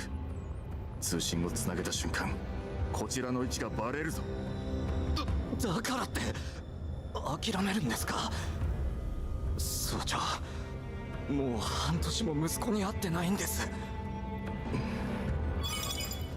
Just as Dimitri is torn between what next to do, the terminal which received the signal picks up an unfamiliar comms request. 5 seconds pass, but the request to pick up is still going. The monotonous dial tone echoes in the cavern, while the communication terminal's notification light keeps flashing. After thinking for a moment, Dimitri presses a few buttons on the terminals, silently shares the communication with Yon to the regional comms frequency. After that, he hits the accept button. The communication link is successfully established, and an inorganic voice speaks over the line. はじめまして、ディミトリー総長。誰だ。 Dimitri hears a beat, indicating the transmission had been successfully shared with Yon Marion. 私はマグニセキュリティを指揮する人形です。ブルースフィアとお呼びください。Dimitri's face twists into savagery as he hears the other person identify herself. He takes a deep breath, trying to speak as calmly as possible. 何の用だ。投稿してはいただけませんか。くたばれ、このクソが。 Nice. I don't need to know Russian to know what the fuck he said. Well. 落ち着いてください。ディミトリー総長、口論は時間を無駄にするだけです。そしてあなた方に残された時間はごくわずか。それに Blue Spear pauses for a moment. これは我々のネットワークです。あなた方は使用権限を与えられたに過ぎません。先ほど通信ジャミングを確認、そして404からの呼び出しを遮断しました。無礼極まりない。聞こえていますね。ディミトリー総長と通信を共有する416のスティグマを持ったお人形さん。放射線のシャワーを楽しみたいのなら話は別ですが、やっぱりあんたたちの仕業ね。もっと穏便に事を運びたかったのですが、致し方ありませんね。あなた方の行動には驚きました。実を言うと、こちらの任務が幾分か妨げられているのです。ここはお互い歩み寄ってはいかがでしょう。歩み寄るだと。茶碗も大概にしろ。そこで待ってろ。今にその首をへし折ってやる。そちらにとって正面衝突は最も避けたいでしょうに。あなた方を殲滅するのはたやすい。坑道の入り口も全て爆破で塞がっています。退路はありません。入り口を爆破？わざわざ爆薬を浪費するなんてご苦労様だこと。言ったでしょ、穏便に済ませたいと。それなのにあなた方は突拍子のない動きばかりする。私はハプニングを好みません。もちろん私の雇い主も。言いたいことがあるならさっさと言え。Nice. Delenko. こちらの目的は明白です。繰り返します。投降してはいただけませんか。ルージャムに取り付けた発信機が破壊されました。あなた方が生きているということは、あれは討伐されたのでしょうか。私たちが欲しいのはそちらが回収したチップと録音装置です。もしあなた方に条件があるなら伺いましょう。死に腐ってろ、このドサンピンが。これにはな、てめえらの悪事が詰まってんだ。ディミトリー、元新ソ連軍軍人。2064年カーター将軍をはじめとした新ソ連軍の武闘派勢力失脚に伴い、2067年 W2067-0341 浄化エリア775路線防衛軍へ編入。2068年鹵獲品横領により総長へと降格。何のつもりだ。あなたの経歴を洗いました。親友のニコライと比べてあなたは起点が利く。私の要求に応じればあなたとその部下の命は保証しましょう。ある程度の自由は奪われますが、命を落とすよりはマシかと。人間の命はたった一度だけ。慎重にお考えください。The hand Dimitri is holding the terminal trembles. 10分以内にご返答願います。404も同様です。死の概念のない私たちにその条件を飲むメリットはないわ。あなた方には依頼内容変更の保証金として手厚い報酬をご用意しております。私の知る限り404は非軍事勢力管理局の所属でありながら表向きは存在しない特殊部隊。私の雇い主なら今よりはるかにいい待遇を提示できます。そちらが投降し記憶の削除を受け入れればの話ですが、明確にご回答願います。そちらの同意をもって協力関係は構築されたものとみなします。旧式の第二世代人形とはいえ、 Your 人 own 形は second 感情 generation に流 dolls. されるべきではありません。あなた方が現実に向き合い最善を選び取れるよう願っております。いい加減な情報だこと。今なんとハイド404機依頼者が依頼を取り消す。もしくは依頼者が規約に背いた場合を除き、いかなる理由があろうと任務を放棄してはならない。一度決めたルールは絶対よ。異例は認められない。隊長である私も含めてね。何より Kukai pauses for a moment. Her tone becomes more forceful. エリート人形としてあんたみたいな命令に従うだけのガラクタが一番気に食わないのよ。 Blue Spear clearly did not expect this response to Kukai because the channel goes silent. Nice. あーちくしょう、人形のセリフでここまで笑ったのは初めてだぜ。 Mean a Nino being racist to another Nino. What the fuck? I don't know, man. おい、ブルーだかなんだか知ら Leah ないが Balls. 俺たちの命は確かに一つしかない。だがどう生きるか、どこで生きるかは俺たちの勝手だ。弾を取るつもりならかかってこい。だが無理だろうな。お望みとあらばすぐにでも殺して差し上げましょう。それが本当ならわざわざ入り口を爆破するか。直接攻めた方が早いだろ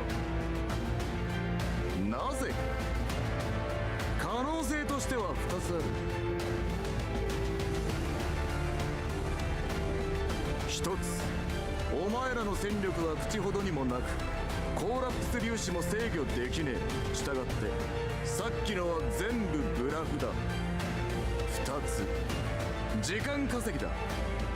離れた場所からこっちに近づいてるか何かを待ってるかのどちらかだろう。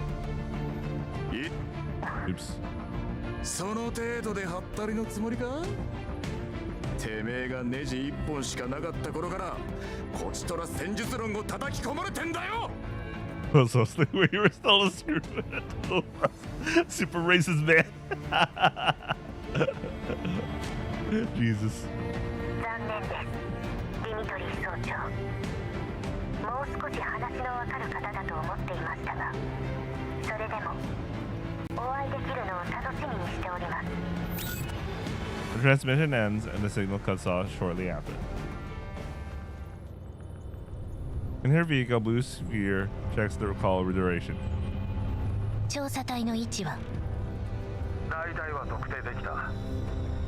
It was just buying some time. では人員を再分配し戦力を集中させましょう。爆破した箇所を含め各入り口の保証はそのままに。坑道内のコーラップス粒子は完全に放たれている。放射線量の上昇は緩やかになるはずだ。彼らの物資では広範囲の移動は不可能でしょう。近くにいる生き袋だけでも手に余るはずです。私はあと1時間で到着します。それまでは一切の不手際も許されません。わかった。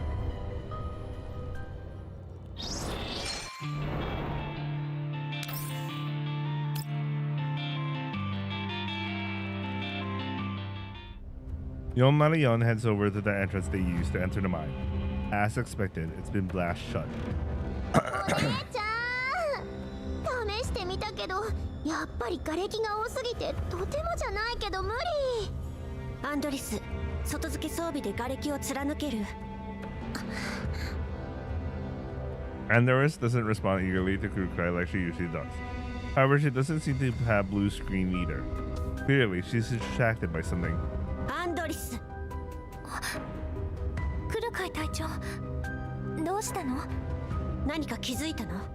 処理落ちがひどいなら情報の整理は私に任せて。ただ不安になっちゃって。さっきの通信、それに調査隊のみんな。彼らならしばらくは平気よ。ブルースフィアの言葉を信じるなら敵は直接攻撃してくるはず。その前に周辺環境の把握と物資の補給を済ませておかないと。相手の戦力は不明よ。万全の体制で迎え撃つしかないわ。違うの。私ブルースフィアの言ったことが調査隊の人たちに影響してないか心配で。 Wait, what was Andoris's civilian job before she became before she got her fire control trip. I'll need to read up on that. あいつが言ったこと？条件の話？ Was she like some sort of what's the term for that? It's not caretaker, but she deals with psychological aspect of people. I don't know, man. それなら私とディミトリーがはっきり断ったじゃない。あんなのとは絶対に手を組まない。知ってる？でもね、グリーンエリアでいろんな人間に会ってきたからわかるの。やっぱり私たちと人間は違う。ディミトリーさんの言葉も、みんなが戦友のために流した涙も本物だと信じてる。でも人間は誰しも弱さがある。ブルースフィアの目的はわからない。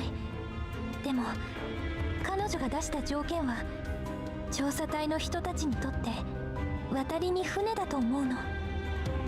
Yeah, I was thinking about that earlier.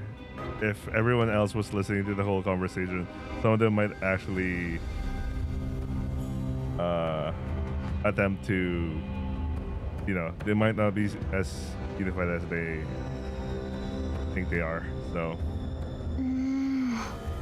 言われてみれば確かに生き残るために頑張ってきたんだもん。金と身の安全が保証されるって言われたらそりゃ揺さぶられるよね。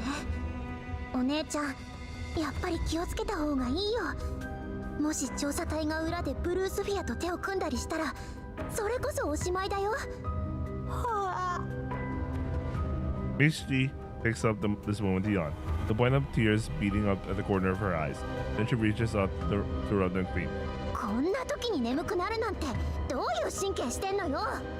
しょうがないじゃん。今回の任務本当にしんどいんだもん。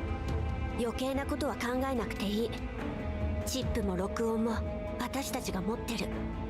調査隊がどう決断しようと私たちには影響しないわ。 Kukai looks around. 美容家、ここにセンサーを置いて。ネットワークにはつなげなくていい。敵が侵入してきたら最大音量で警報を鳴らしなさい。捜索任務を続けるわよ。ブルースフィアの口ぶりじゃいつ攻めてきてもおかしくない。それまでにできる限りここの状況を把握しておかないと。Yon Manayon searches around the location of the mine sanatorium, while keeping track of the time and their distance from the Sosatai. They check in with them at regular intervals to share what they've learned. そろそろ2時間経ったよね。何も起こらないじゃん。療養施設が倒産した時にめぼしいものなんて全部回収されちゃったんだよ。また骨折り損だ。そうでもないみたいだよ。 Andor pats a pipe beside her. パイプにまだガスが残ってる。これってホワイトエリアじゃ結構貴重なんだから。だからなんなのさ。風呂でも沸かしてみんなで入る？それにあると言ってもほんのわずかだし、肝心のガスタンクは空っぽじゃん。でも私たち結構運がいいと思わない？ほら、天然ガスって誘爆するでしょ。これだけボロボロなんだからガス漏れがあってもおかしくないよね。ブージャムや生き袋があれだけ暴れたのによく誘爆しなかったよね。人間もやることがいい加減なんだよ。こんな危なっかしいもの使うなら放棄する前にちゃんとチェックしろっての。ガス漏れなんて起こってないよ。それはどうかな。未処理のガスって実は無味無臭なんだよ。イエローエリアでは天然ガスなんて使われてないから誰もガス探知機なんて持ってないしね。今みたいな状況は意外と危険なんだよ。でも大丈夫。天然ガスはある程度の濃度がないと爆発しないの。ここの面積とガスの量なら爆発はしないから安心して。へえ、そうなんだ。アンドリスって物知りだね。まるで歩く百科事典だよ。グリーンエリアの衛星都市は天然ガスがメインだから、カフェテリアの安全マニュアルでも紹介されてたの。任務に無関係な雑学コーナーは終わった？総員警戒を維持。 Upon reaching a fork in the road, Andor suddenly comes to a halt. 隊長、待って。何？ずっと放射線量を計測してたんだけど、ここ他より明らかに低い。コーラプス粒子がここまで届いてないんじゃない？アンドリス、5分間計測してコーラプス粒子の流れをシミュレーションしなさい。はい。結果が出たよ。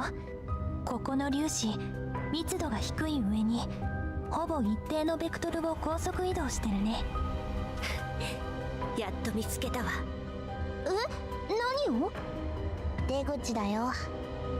粒子の動きからしてここは風が吹いている。つまり外への出口が近くにあるってこと。へえ、そうなんだ。ミスティのことだから、どうせアニメとかで知った知識なんでしょ。 What's Vilka's problem, seriously? 私だってすぐに出口を見つけてやるんだから。待っててね、お姉ちゃん。 With that, Vilka runs on into the passage on the left. まだ風がどこから吹いてるか教えてないのに。大丈夫。美容家の選んだ道で合ってるよ。いつになったら命令に従えが理解できるのやら。 Vilka shakes her head and continues into the left-hand passage. アンドリス、分かれ道に戻って調査隊と状況を共有しなさい。終わったらこっちに合流。ミスティは私と一緒に美容家の後を追うわよ。まだ生き袋が残ってる。あの子一人じゃ危険すぎるわ。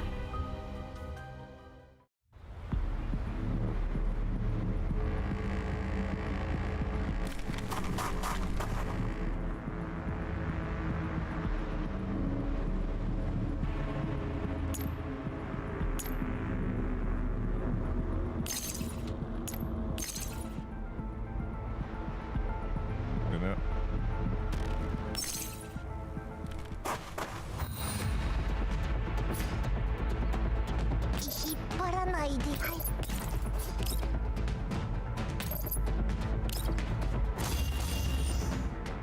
んなのために。どうってことないわ。眠ってどうってことないわ。That, so. 交代するのは今のうちよ。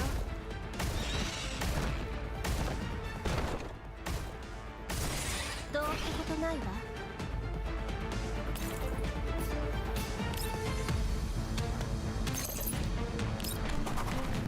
交代するのは今のうちよ。どうってことないわ。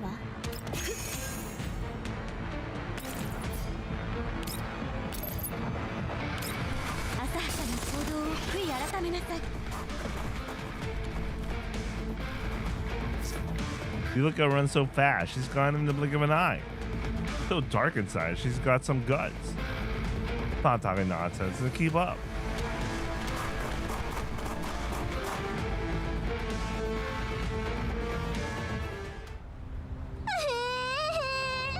お姉ちゃん、もう会えなくなるかと思ったよ。今度勝手に走り回ったら知らないから。だってお姉ちゃんの役に立ちたかったんだもん。開き直るつもり？ミス一つで済むかもしれない状況なのよ。ごめんなさい。もうしないから、お姉ちゃん許して。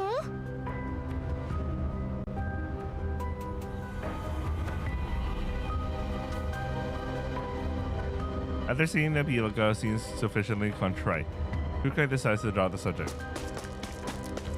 A short distance away, Andoris is running toward the group after passing on her findings to the Chosatai. アンドリス、風速に変化は？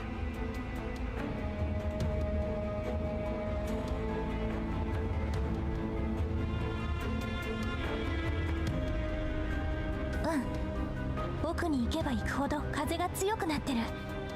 出口が近いんだと思う。よし、このまま進むわよ。At last, Yon Marion reaches the end of the mine tunnel. 何これ。そんな。The tunnel entrance before them has almost been blocked off by rocks, but a wooden beam has fallen to deflect the fallen stones in such a way that there is an irregular hole roughly 30 centimeters wide on the lower left side of the tunnel entrance.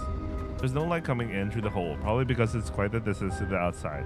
They can hear the cold night wind, the yellow zone blowing through it. どう頑張っても通れそうにないよ。ミシュティのチビでも無理そう。アンドリス、この隙間周辺の瓦礫の厚さと構造を計測して、もしかしたらあんたの外付け装備でなんとかなるかも。了解。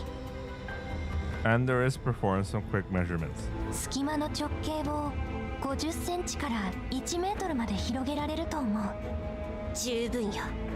それと瓦礫に付着したクリスタルからして、この入り口だいぶ前から塞がってたみたい。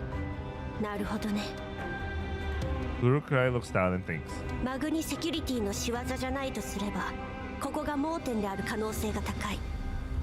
隙間を1メートルまで広げられるなら、調査隊が脱出するには十分ね。話の腰を折るつもりはないけどさ、私の非常用バッテリーじゃ装備を起動するだけで精一杯で撃つのは無理だと思う。あれ消費量とんでもないよ。バッテリーの半分くらい壊れちゃってる。ミシュティ大変だったね。ねぎらってくれるのは嬉しいけど、後でデールに改善してもらわなきゃ。ならあいつに会わないとね。アンドリスは分かれ道に戻って状況を共有。他はその場で待機。想定通りの勝利です。本当はもう少しか。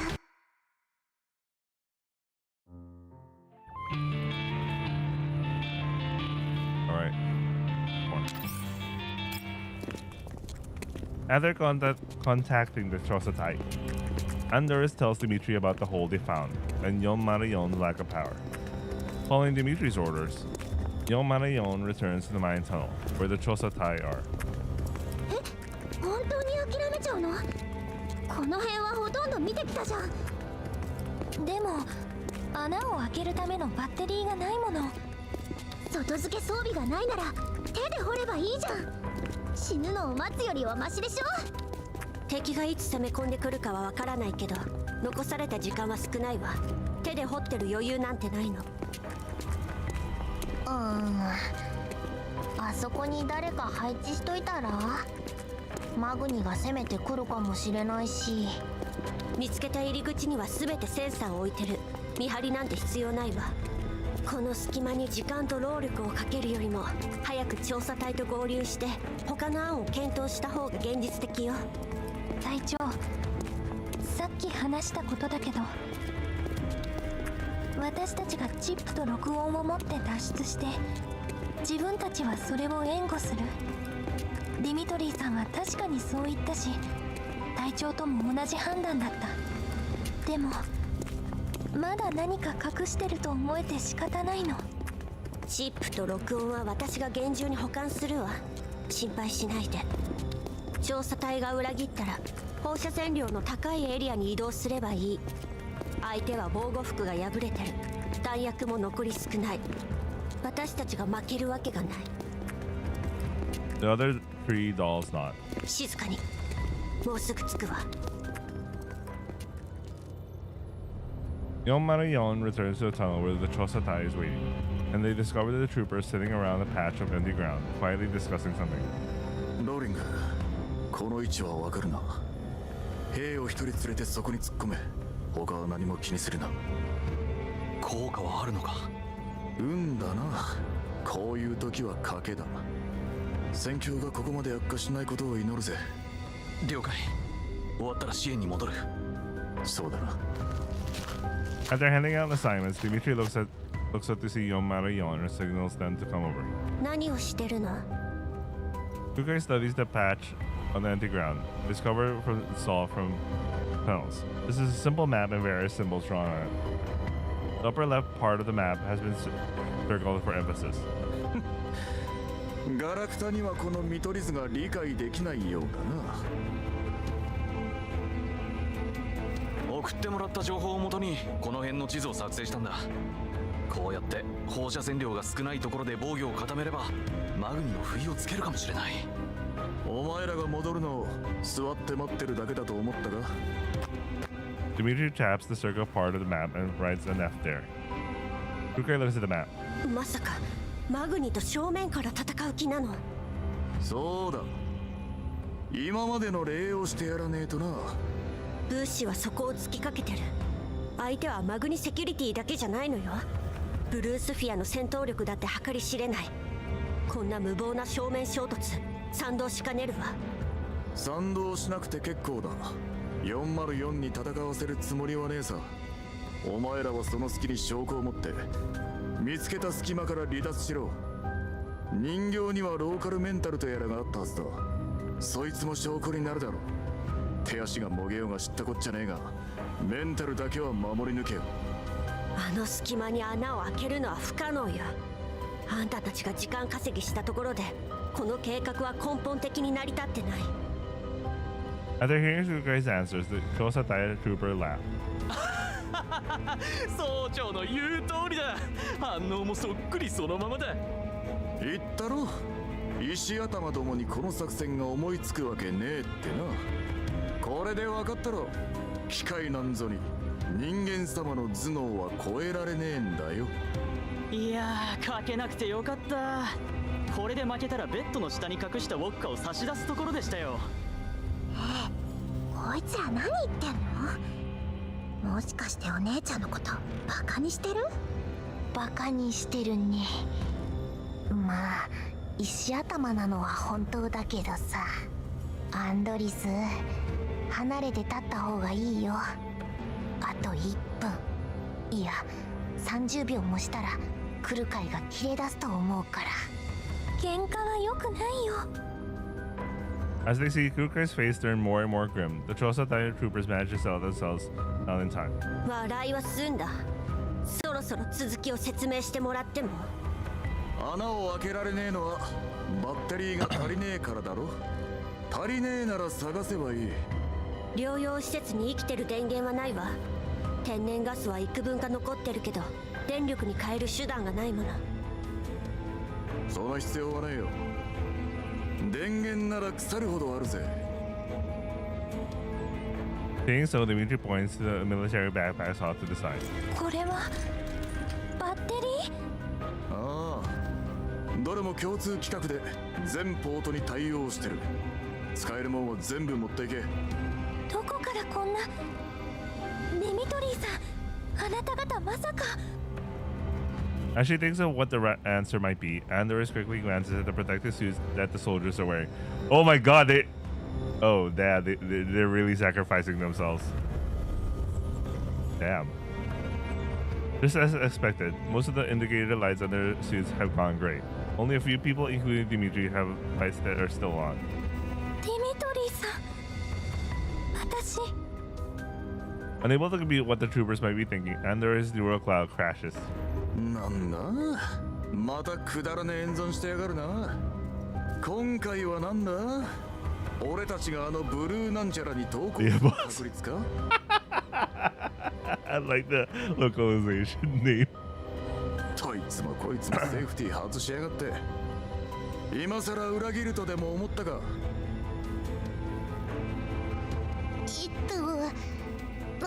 待っておじさん、これには理由が。申し訳ありません。アンドリス、何認めちゃってんのよ。After taking the doll's reactions, Dimitri laughed scornfully. よせよ。撤回なんぞに人間様の考えは理解できやしねえさ。理屈が全てじゃねえ。俺たちは理屈以上のもので動いてんだ。騙すとしたって機械に気づかれるような猿芝居打つか。人間なめんじゃねえぞ。人間の行動は予測困難だからこそ警戒する必要があるのよ。なんだ、褒めてほしいってか。まあいい、言い争うだけ時間の無駄だ。とっととバッテリーを持っていけ。後で言い訳されても困るからな。ですが、それではあなた方が危険にさらされます。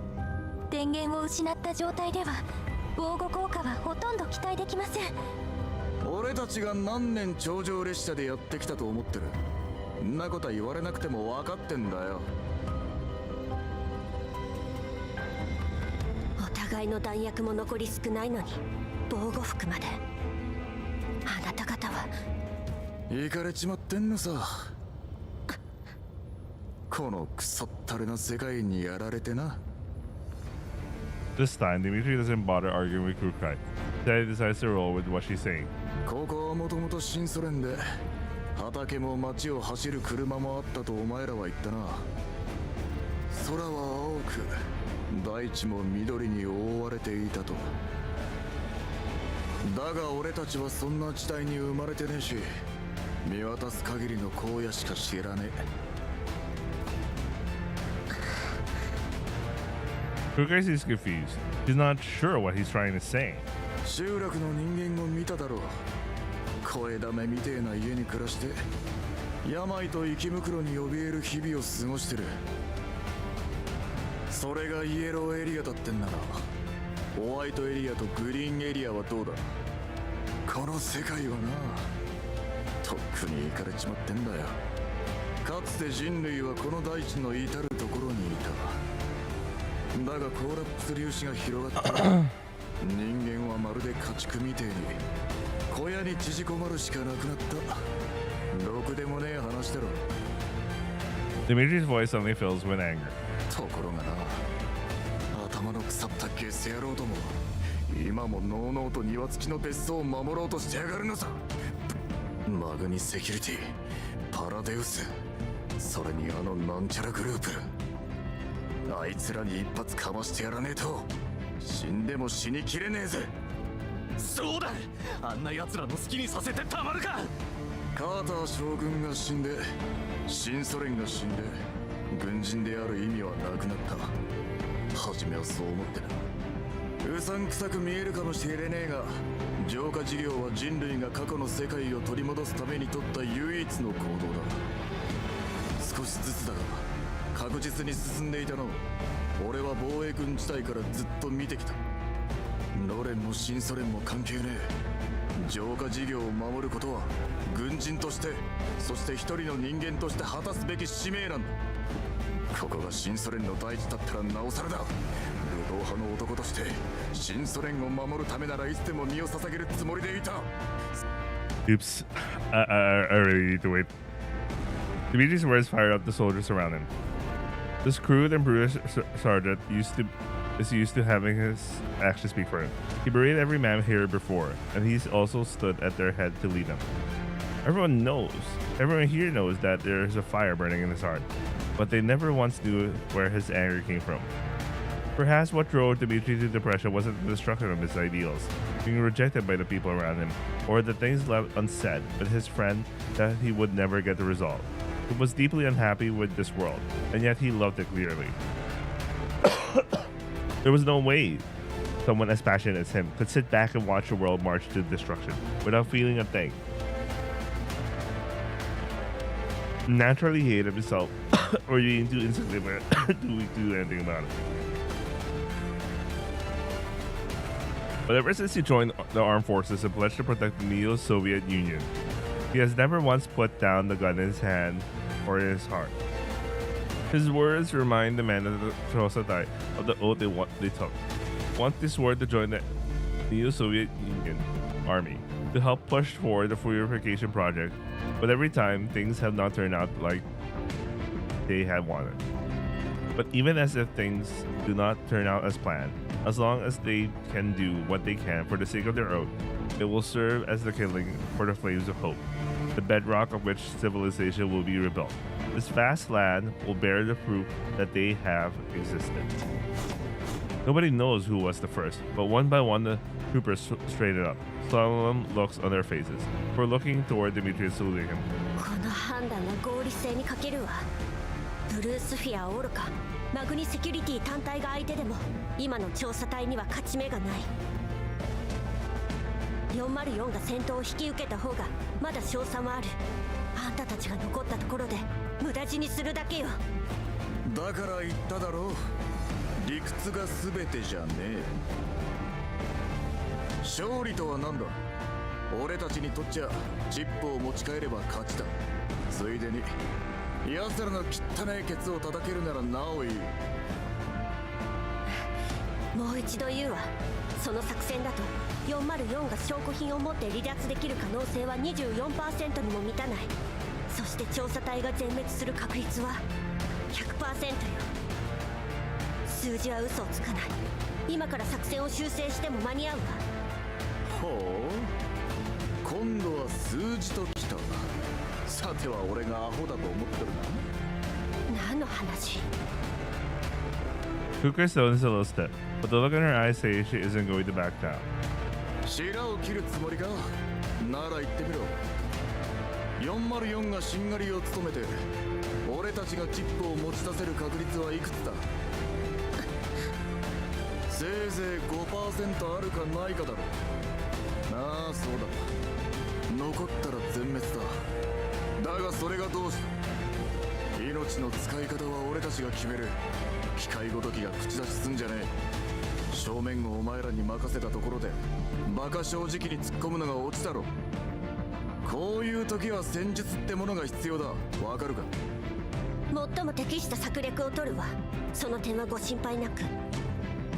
最も適した策略だ。マグニにも人形はいるぞ。お前の弾き出した演算結果は奴とどう違う。お前らでも思いつくような作戦だったら向こうも思いつくに決まってんだろ。そうなれ後手に回るのはこっちだ。あんたたち人間の不確定要素に頼りすぎなのよ。実際 After Kukai wants to press the point, Dimitri clicks his tongue in annoyance. キリがねえな。機械なら機械らしくグダグダ言ってねえで働けってんだ。それに依頼人は俺たちだ。404はおとなしく命令を聞くだけだ。忘れたのか。辛くたか。 Dimitri's tone is unyielding as ever, and his expression shows no sign of softening. He quickly rips out the battery from his suit and throws it into the backpack. The remaining troopers follow him without the slightest bit of hesitation. Now all the lights on the Chosatai's protective suits have gone out. わからない。人形は破壊されても記憶を一部失うだけ。人間は死んだらそれで終わりなのよ。 Does not understand the human spirit. だからこそ人間は本能に従って自分の安全を最優先にする。でもあんたたちはまるで逆じゃない。私には理解できないわ。わかったわかった。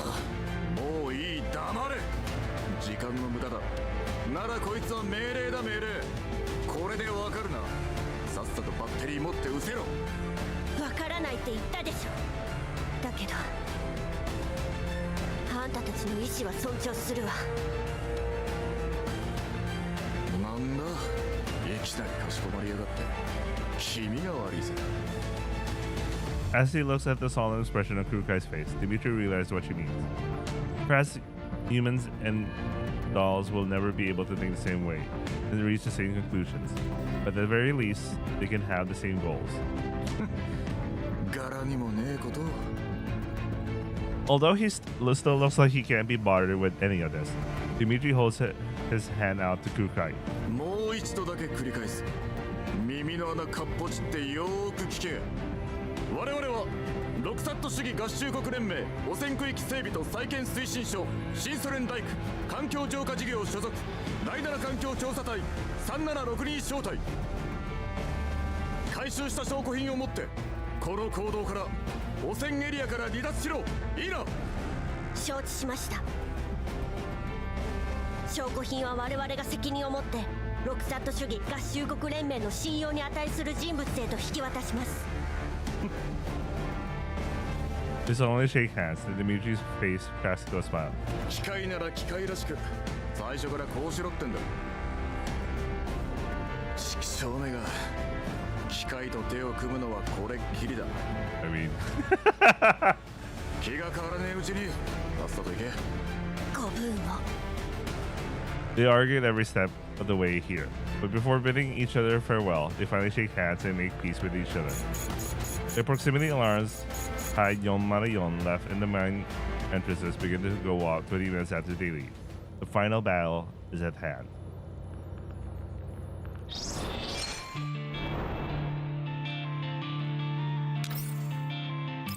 Oh, more Aelids.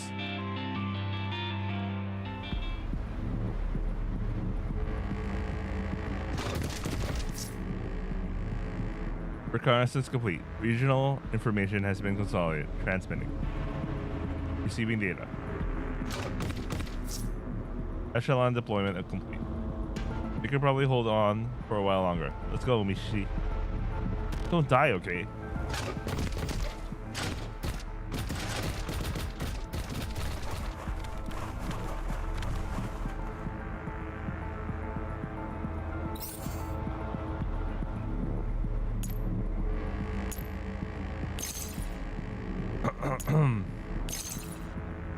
Nani?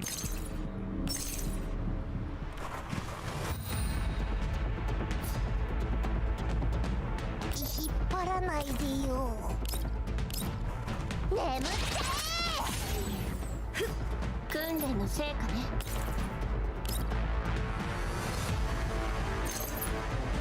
Alright, not a good idea. Mate.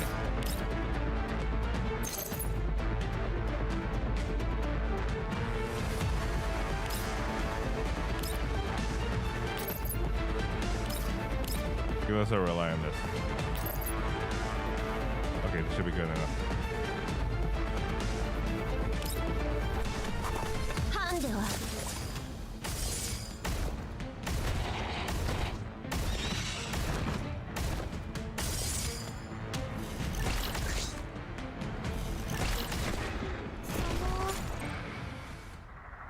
単位信号増幅器起動完了。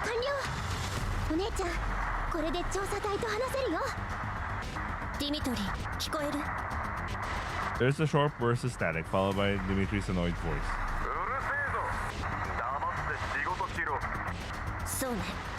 アンドレス、外付け装備の準備。ミシティは電源の接続を。はい、クルカイ隊長。ミシティ、お願いね。あ、うん。早く終わらせちゃえば。Mishti hesitates for a moment and decides not to finish her sentence. 任務に集中しなさい。美容家は半径100メートル以内に敵がいないか警戒を。マグニセキュリティとの接触は可能な限り回避。万が一遭遇した場合は即座に殲滅するわよ。任せて、お姉ちゃん。Yon Marion's members take their positions, and the sound of the Chosatai exchanging fire with the Mangi security comes in over the comms channel. 2班は5時方向へ撤退。敵を誘い込め。3班は右から挟み撃ちだ。 Dimitri barks his commands amidst the bonfire, serving as a rallying beacon for his men. Troopers have entrusted their lives to him. Their battle cry and blood are the fuel for their ideals.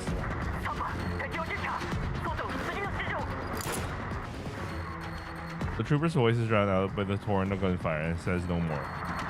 Reality as cruel as ever. 3番、聞こえるか？おい！くそ！こちら5班。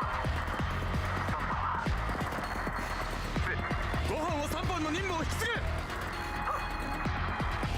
長、こちら4班。正面から一気袋が来てます。ご指示を。高機動タイプを要請して撃破。敵の注意を引きつけろ。ローリングと404のいる方へ近づかせるな。Battle rages on. The regional channel is filled with sounds of gunfire, electrical static, the howls of elites. There are fewer and fewer responses to Dimitri's voice. Dimitri silently counts up the number of survivors, then grits his teeth and makes up his mind. ローリングそっちはどうだ今着いたばかりだよ。途中で息が止んでた。今日は僕は起動したと。一人になっちまったけどな。Damn! どうしたらできる限り早くそっちに。Although he's doing his best to pretend there's nothing wrong with him, his voice trembles a little. Nobody can be completely unmoved by death. そこでしばらく様子を見ろ。正常作動を確認したらまた連絡をくれ。総員ポイント F まで撤退。弾薬量は気をつけろ。当選距離を縮めて敵を誘導しろ。 Having received their orders, the soldiers murmur their ascent and begin their final relocation. Damn, they're getting wiped out. I mean, we know they're gonna get wiped out, but damn. So you get this damn. On your Marayon side. ポイント F ってあの見取り図でひときわ目立ってた場所だよね。最初に情報共有した時だから確か公共トイレ付近の配管室。閉鎖的な空間でトイレの水道とガスパイプが通ってる。それってアンドリスの話が正しければパイプに残ったくらいのガスじゃ爆発は起こせないんでしょ。それは私たちが考えることじゃない。任務に集中しなさい。アンドリス、ミシティ、そっちはどう？電源接続完了。いつでも射撃プログラムをロードできるよ。すぐに始めて。ロードが完了したら予熱シークエンスを開始。発射1分前に入ったらカウントダウンを。了解。 After giving out orders, Krukai switches to the regional comms frequency. ディミトリー、発射準備を開始したわ。まだ持ちこたえられる？当たり前だ。俺たちを誰だと思ってる。 Why does it sound like I know Dimitri's voice actor? The moment he said this specific line, I'm like, it can't be.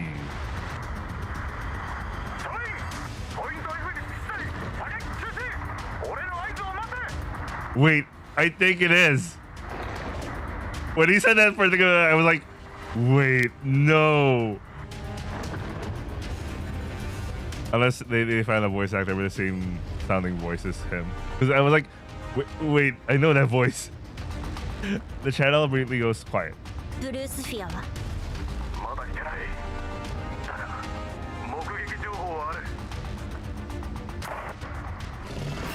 A deafening gunshot blends with an ear-piercing shriek from an elite. うるさっ。ディミトリー、何があったの？ディミトリー。 There is no response from the channel for a long time. About 5 minutes later, all the noise from the other side slowly fades. 見つけました。 Blue's your school calm voice comes in over the regional comm channel. ビオカ、信号増幅器を壊して、総員、通信を切断。 The transmission cuts off. It's over for them. 当然の結果ですね。残念ですが、あなたはここまでです。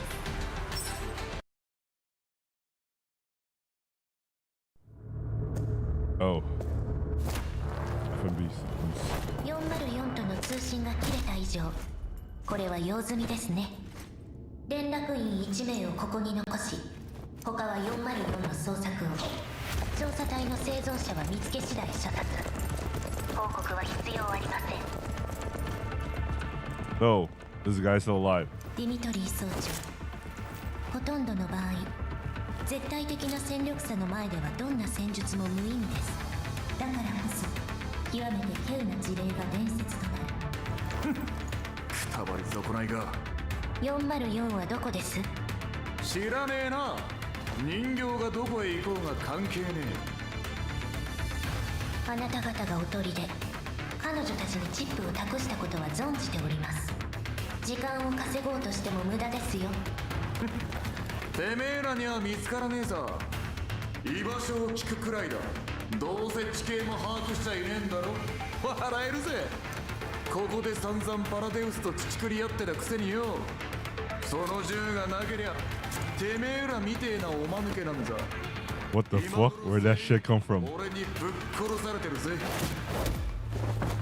そうですね。しかし私には時間がありません。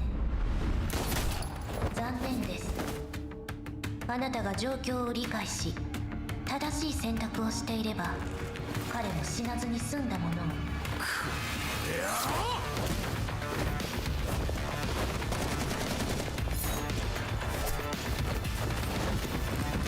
DQC.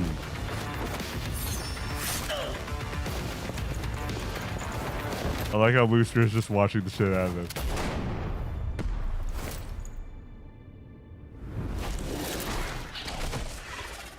Bruh, we don't have time for that. My FMBC.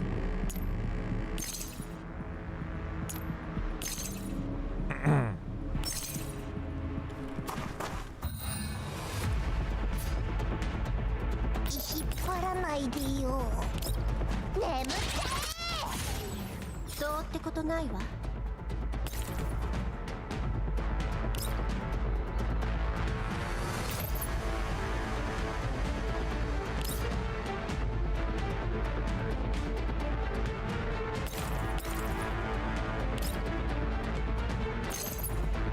Not enough.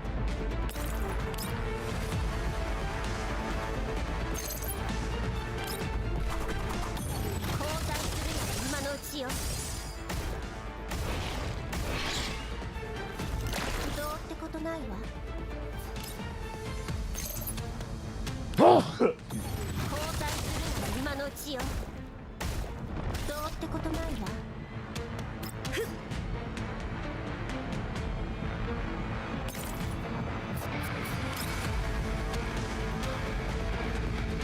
Oi, oi, oi, oi, oi.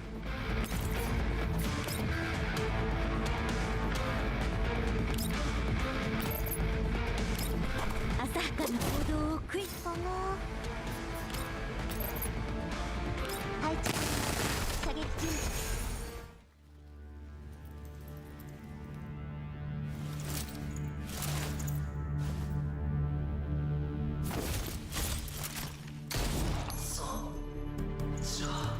無駄な抵抗はやめてください。これが最後の忠告です。手加減はし Yo, the guy's already dead. 最後の部下はまだ The guy just kept punching the dude. 5分だけ待ちま Very しょう。 dead. 今度は Oh, he's still kinda alive. 人間の命はたった一度だけ。生き残ることが何より重要なはずでは。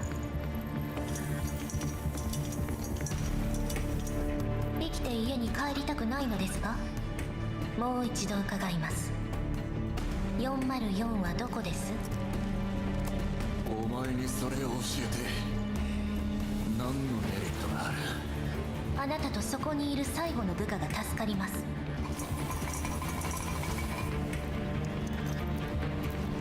なら他の仲間は命にとってのか？条件は？上一金だ。いいでしょう。もっと早くそうしていれば他の部下も死なずに済んだのですよ、ディミトリー総長。さあ言いなさい。404はどこです？ 404はそろそろ限界のようですね。素直に吐けばすぐに治療 Yo, に this 当たらせ third ましょう。 generation doll can protect some dude sneaking in the background. 404はあいつらはてめえらの弾を取りに行く最中だ。 I like how they kept fighting. 待たせたな。いいところに来た。させません。諦めが悪いですね、ディミトリー総長。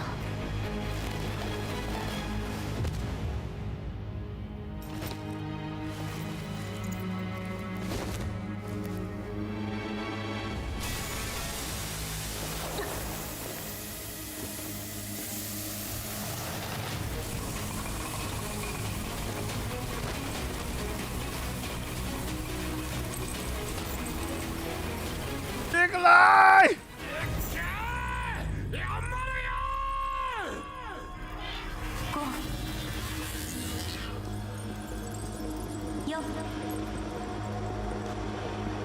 Oh no.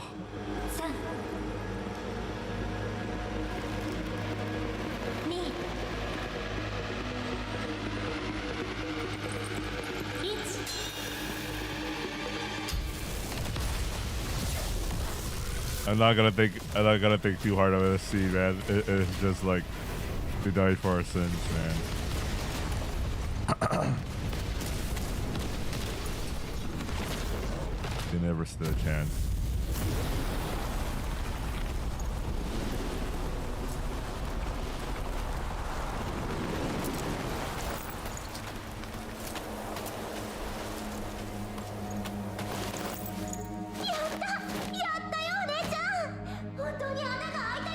Damn, that fucking railgun, holy shit. 外付け装備を破棄、全ての照明を落として北西方向へ速やかに撤退するわよ。了解、隊長。早く逃げよう。あのさ、分かれ道に戻っておじさんたちに連絡してみよっか。 Kukai glances back at the main entrance, spewing flames and belching smoke like an actual smoke signal, sending the warning of danger into the distance. As she watches a plume of smoke rising in the sky, Kukai's gaze hardens. 撤退よ。 Tai Yon runs through the night as explosions go out non-stop behind them. 当然の結果ですね。残念ですが、あなた。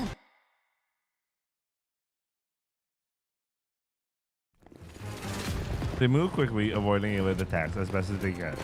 But the sustained high output movement is rapidly draining what little their charge remains. 隊長、20分以内に補給しないとペースを落とすしかなくなるよ。分かったわ。現在の速度を保ったまま前進。はあ、この方向で本当に合ってるの？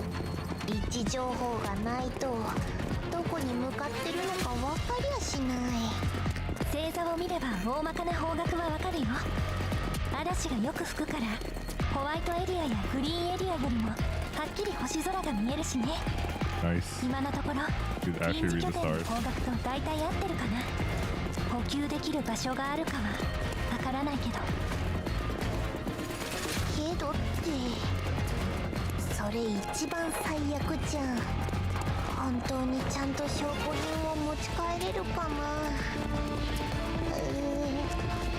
考えただけで頭が痛い。あれ？ミスティがすぐに諦めないなんて珍しいのね。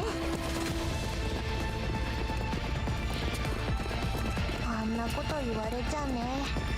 命がけで託されたんだし。アニメにも似たようなシーンがあったよ。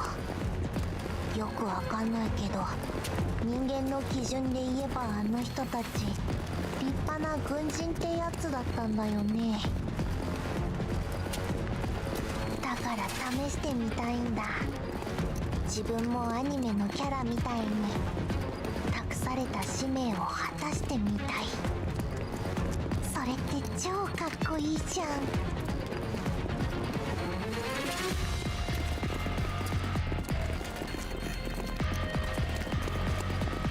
そんなのどうだっていいわよ。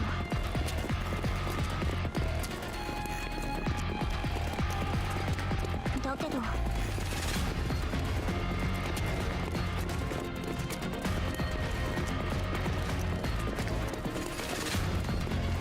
give me a second.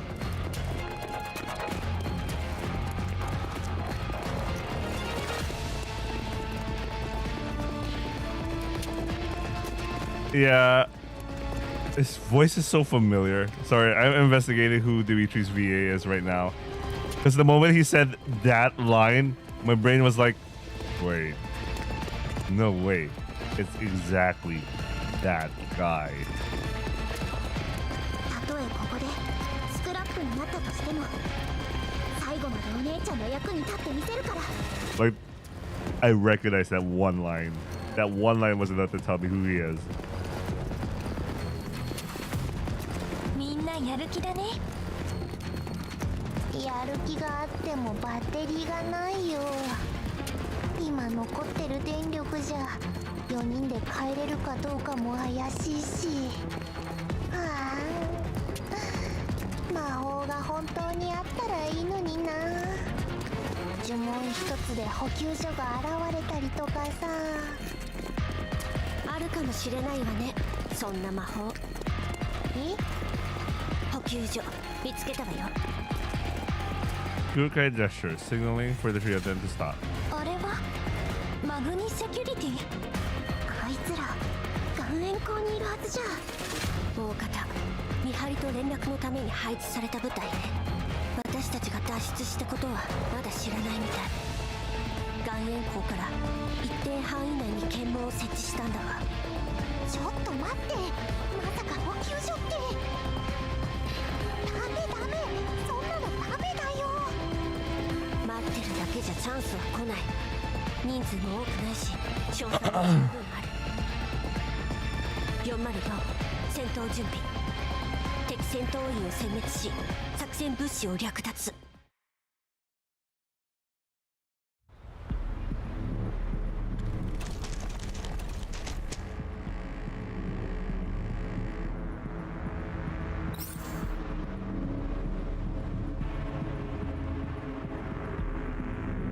Yeah, some people are theorizing it's him.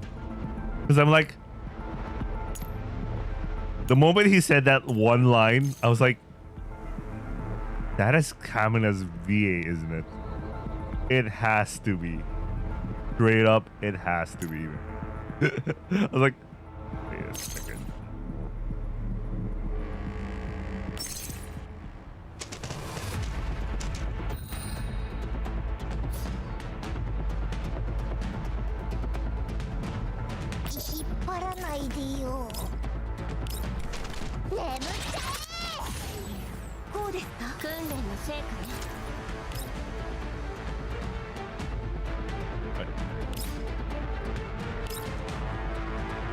Can't go over that. What the fuck?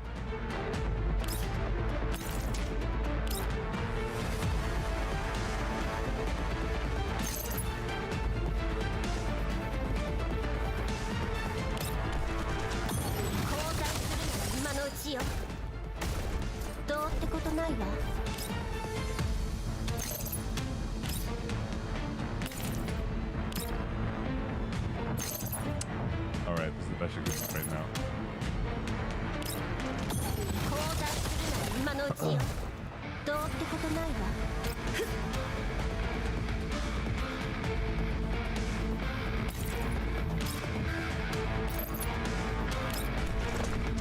朝行動を悔い改めなさい。その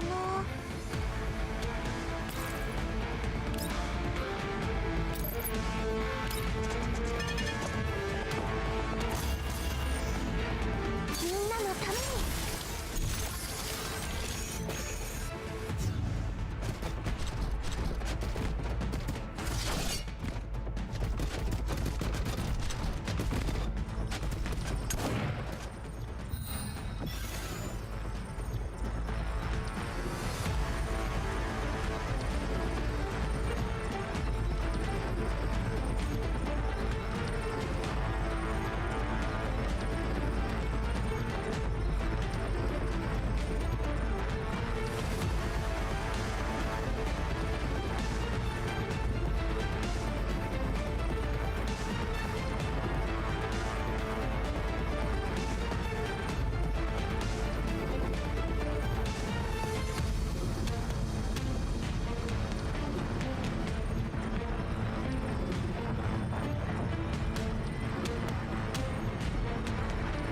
Anyway.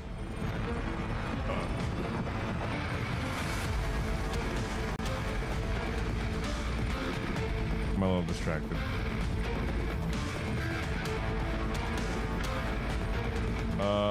Where's the last set of power? Okay, it's this guy.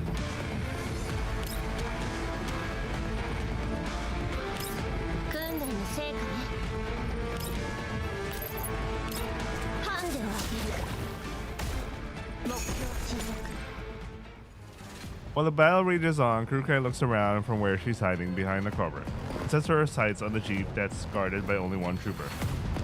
10時方向のマグニセキュリティ車両を強奪するわ。ビオカ、ミスティ、その場で敵の注意を引いて。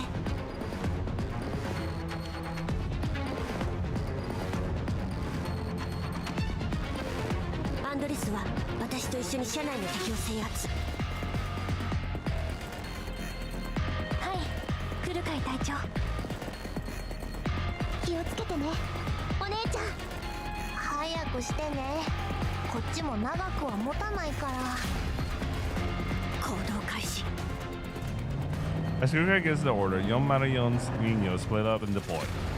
The isolated Mangi security troopers are completely caught off guard by the sudden ambush and panic. Some of the men on the outer perimeter try to drive away, including the man Kurukai marked earlier.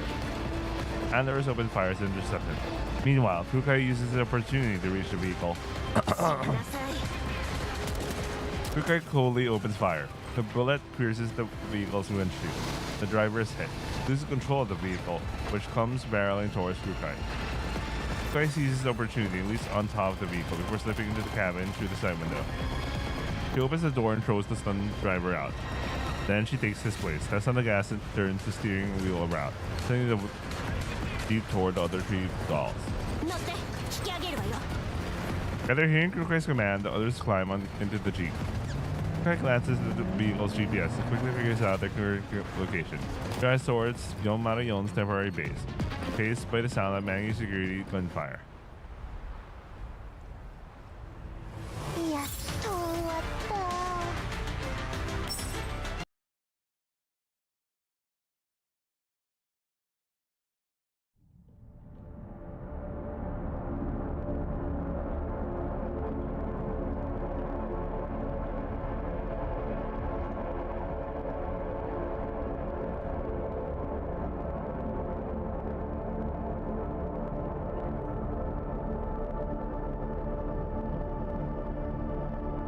After evading pursuit of the Mangi security, Yon organizes the various supplies inside the Mangi security jeep before topping themselves off at their own discretion.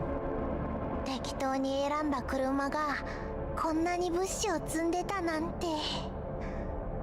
代用パーツはないか。適当なわけないでしょ。乗車人数は他より少ないけど轍の深さは同じだった。つまりその分荷物を積んでるってこと。さすがお姉ちゃん。補給が済んだら降りて。マグニに追跡されると厄介だからここで乗り捨てるわよ。ダウンロードした環境情報と静的マップを照合したけど、この辺に放棄された集落があるね。みんな暗視機能は損傷してるし、コーラップスストームも近いから、あそこで避難するのはどう？そうしましょう。They climb down from the vehicle, then begin heading in the direction Andorus indicated, toward the abandoned settlement. Fortunately, Yon manages to reach the abandoned settlement before the blast storm hits. 各自休憩。電力節約のためにビオカとアンドリスは交代で暗視機能を使うね。照明は全て落とすのよ。出ないと位置がバレかねない。はい、隊長。After that, the ruins are plunged into darkness. Kurukai takes her terminal out again. She doesn't expect the signal to come back on or for her to reply. Instead, she just stares at the long list of messages reading, "Where are you?" It seems to grant her a small measure of peace. あの連中と一緒だった頃は毎晩明るい中でバカ騒ぎしてたのに慣れないわね。もともと人形に照明なんていらないけどね。私と来る会も暗視機能が壊れてなければ明かりなんてつけたことなかったよ。Mishti leans against a nearby wall. なんだか寝つけないや。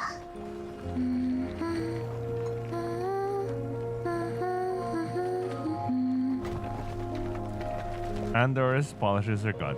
She begins unconsciously humming the soldier's song. アンドリス、その歌はやめて。今聞くとなんかおかしくなりそう。あ、ごめん。つい。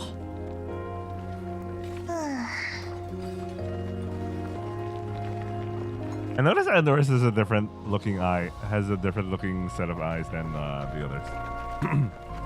Maybe it's just our character design, not like not an actual thing. Unlike how the other three dolls are showing signs of relaxing, Kurukai has calmed herself down, and her expression is cold as she silently regards the box which the soldiers gave her. この任務必ず成功させるわ。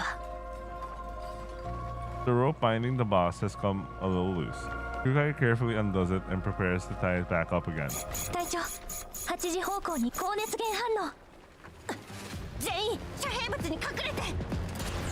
Before Kurukai can finish speaking, she hears the sound of bullets ripping through the air from behind to her and to her left. Since she can't see, she is forced to swiftly duck on pure instinct. Although she avoids being directly and fatally hit, the high energy particle flux around the shot through melts through her right elbow, and her forearm flies free along with the case. しまった。ミスティ。 Mishti, who's nearby, leaps out and grabs the box. Inertia sends her rolling across the ground, but the box clutched tightly to her chest is safe. 危なかった。ミスティ、後ろ。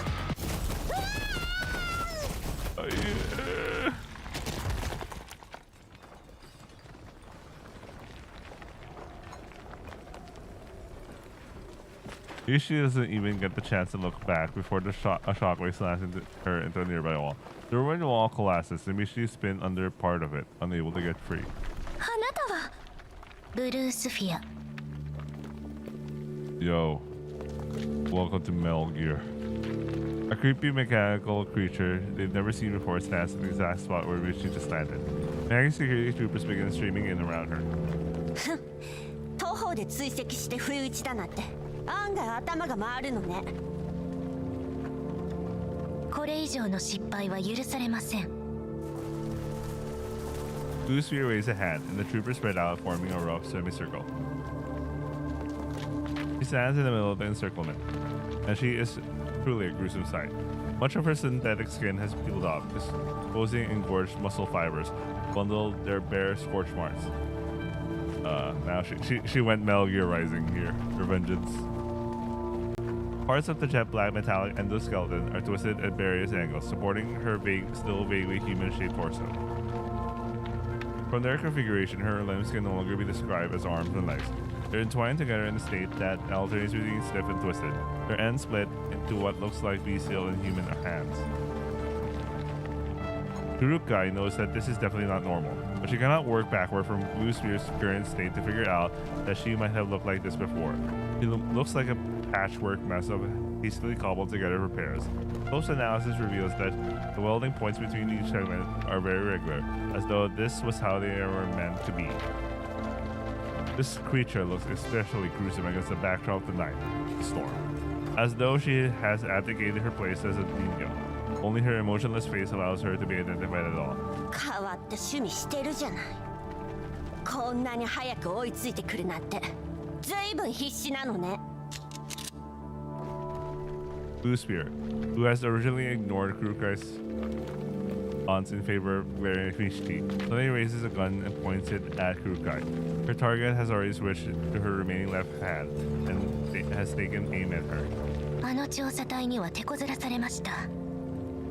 しかし今のあなた方にはこの場を切り抜けることなど不可能です。なら試してみたら。お姉ちゃんを傷つけたら絶対に許さないんだから。Lilka and Andorus point their guns at Blue Spear, while Mishti struggles from where she's buried under the rubble. However, Blue Spear pays no heed to her. チップを渡しなさい。そうすればあなた方の任務は終了します。あんたを廃品工場にぶち込まない限りこの任務は終わらないわ。総員戦闘準備。 Yo, this ghost group cry. Yeah, I really wish they did the what's the other game mode? Yeah, the other game mode where you fight her. Yeah, they shouldn't have spoiled her, you know.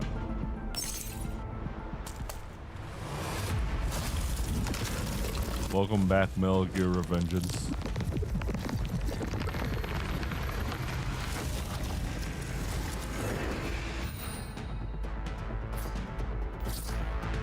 Don't care, don't need to read.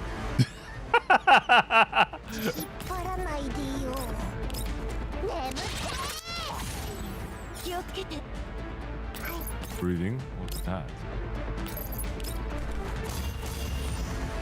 Maybe in challenge mode this would be actually challenging. But I don't think it's challenging right now. Could be more than enough. 終わりだ。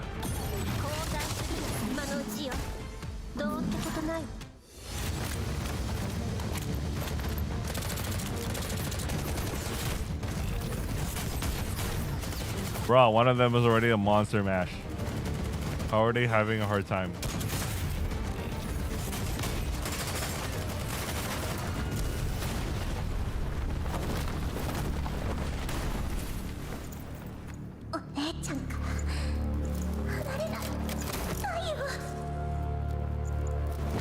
No.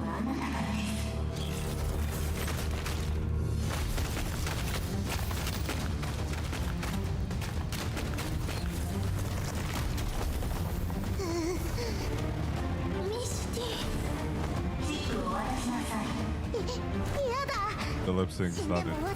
Dude. Stop thinking.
Yo, the gang.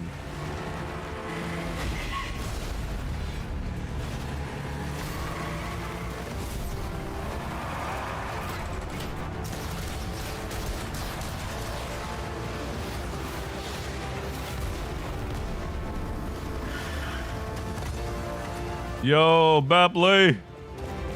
Rosa. Canonical wife, by the way. Yo, Sextad's here. I like how she's holding her hat.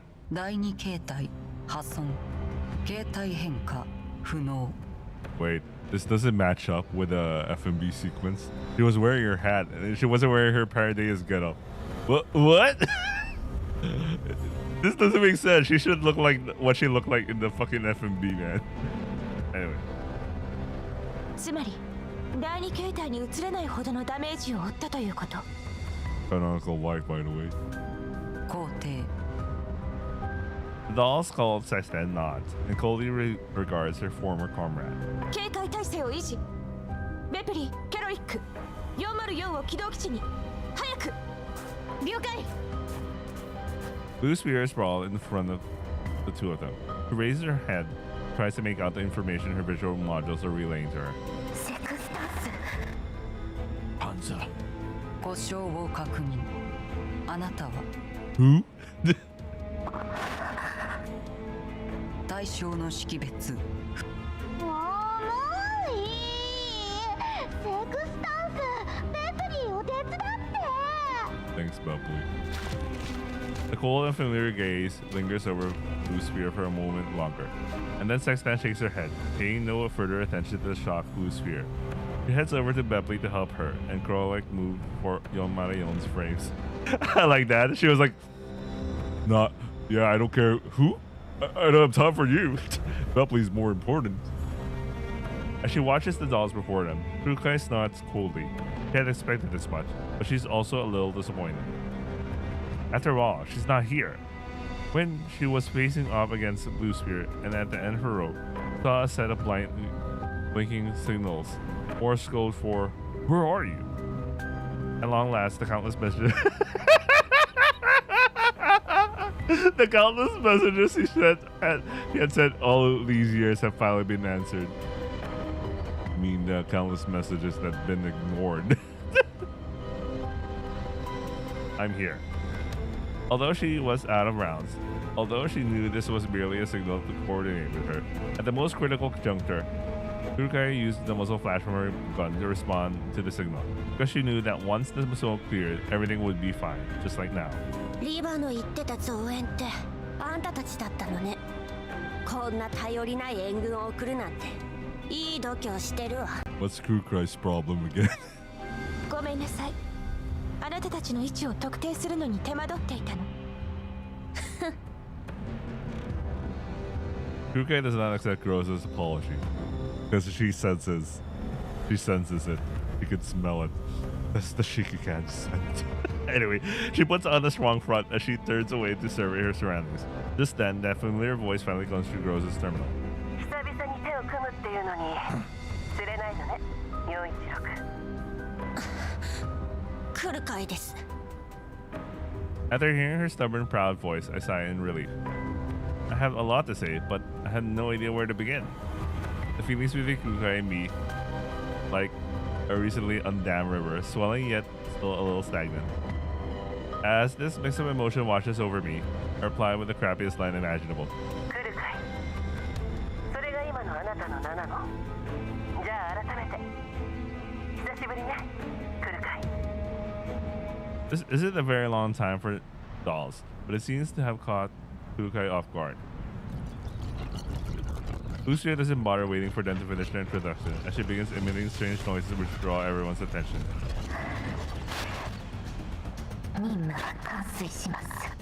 Oh, she's gonna continue her monster mash. 次回プログラムの起動を検知。次回どういうこと？来るかい。その名前覚えておきましょう。 With that, Blue Spirit closes her eyes. A blinding white light begins shining from the missing parts of her body. I thought Blue Spirit was also willing to fucking bomb the whole region to become a black zone. You know, set the Aphelions to max, and you know everything's so radiated and shit that only dolls can go in, I guess. Oh, okay. This is the exact thing I was wondering about.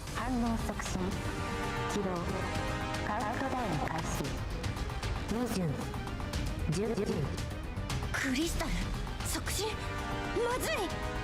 何が起こってるの？このエリアには大量のコーラプスクリスタルが埋められてる。その全部が粒子を放出すればここはたちまちレッドエリアになるわ。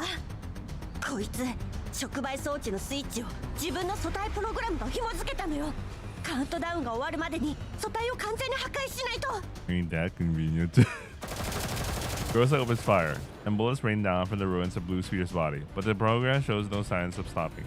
キャロリック、素体の中枢を破壊して。よし来た。もっと優しく。Frolic has already made it to the side of the jeep, dumps Mishti onto Sextans, who is already carrying Wilka, and then charges toward Blue Sphere while swinging her blade. However, the edge grinds to a halt after making contact with Blue Sphere's skull. 切れない。こいつ何でできてるの？10、9。Frolic, that was not the time to job. Blue Sphere's countdown is still going. The bullets throw up clouds of dust, but Blue Sphere's self-destruct countdown continues inexorably. 3、2、1。 Over. 間に合わない。 Oh shit! There is a blinding flare of light, the sound of an alarm, and Blue Sphere's torso spews a shower of sparks before completely going dead. Everything is silent, and there's no change in their surroundings. どうなってんの？何も起こらないじゃない。 What the fuck just happened, man? キャロリック、クルカイを連れて総員退避。ベプリーは運転を。放射線量を測定して。 Yo, Bepley the driver. Just like Sharkery, the Black Hawk pilot. ベプリーにお任せ。Another familiar voice comes from Rosa's comm terminal. デール。つまりその楽にしてていいぞ。触媒装置は停止させといた。ギリギリだったけどな。いや危なかったぜ。前もってセクスタンスのプログラムを調べといてよかった。第三世代人形に使われた技術、かなり興味深いな。そのブルースフィアってやつの素材も忘れずに持ち帰ってくれよ。え？何それ？最初から大丈夫だったってこと？なんでもっと早く言わないのよ。確信がなかったからさ。ま、結果オーライだったな。 God damn it, dear. What the fuck? 続きは戻ってからにしましょう。ここにいると危険よ。グローザ、撤退。了解。想定通りの勝利です。本当はもう少し完璧に終わらせられたはずなんですけど。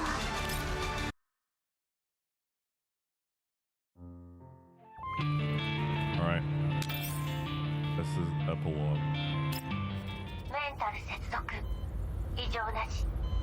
素体機能異常なし。セルフメンテナンス起動中。 10%、 15%。素体を変えたらすぐに目を覚ますはずなのに、大丈夫でしょうか、クルカイさん。もう一度パラメータの調整を。メンタル接続正常、素体機能も正常。どうしてセルフメンテナンスがこんなに遅いんでしょう。ここは俺が見てる。メイリンは休んだらどうだ。もう何日も徹夜続きだろう。はい。何かあったらすぐに呼んでくださいね。安心しろって。 As her newly attached activated auditory modules detect the sound of departing footsteps, Rukai opens her eyes in the diagnostic capsule. おはよう、来るかい。って言っても今は夜だけどな。お前たちを回収してから1日以上が経過してる。なあ、それはどうでもいいか。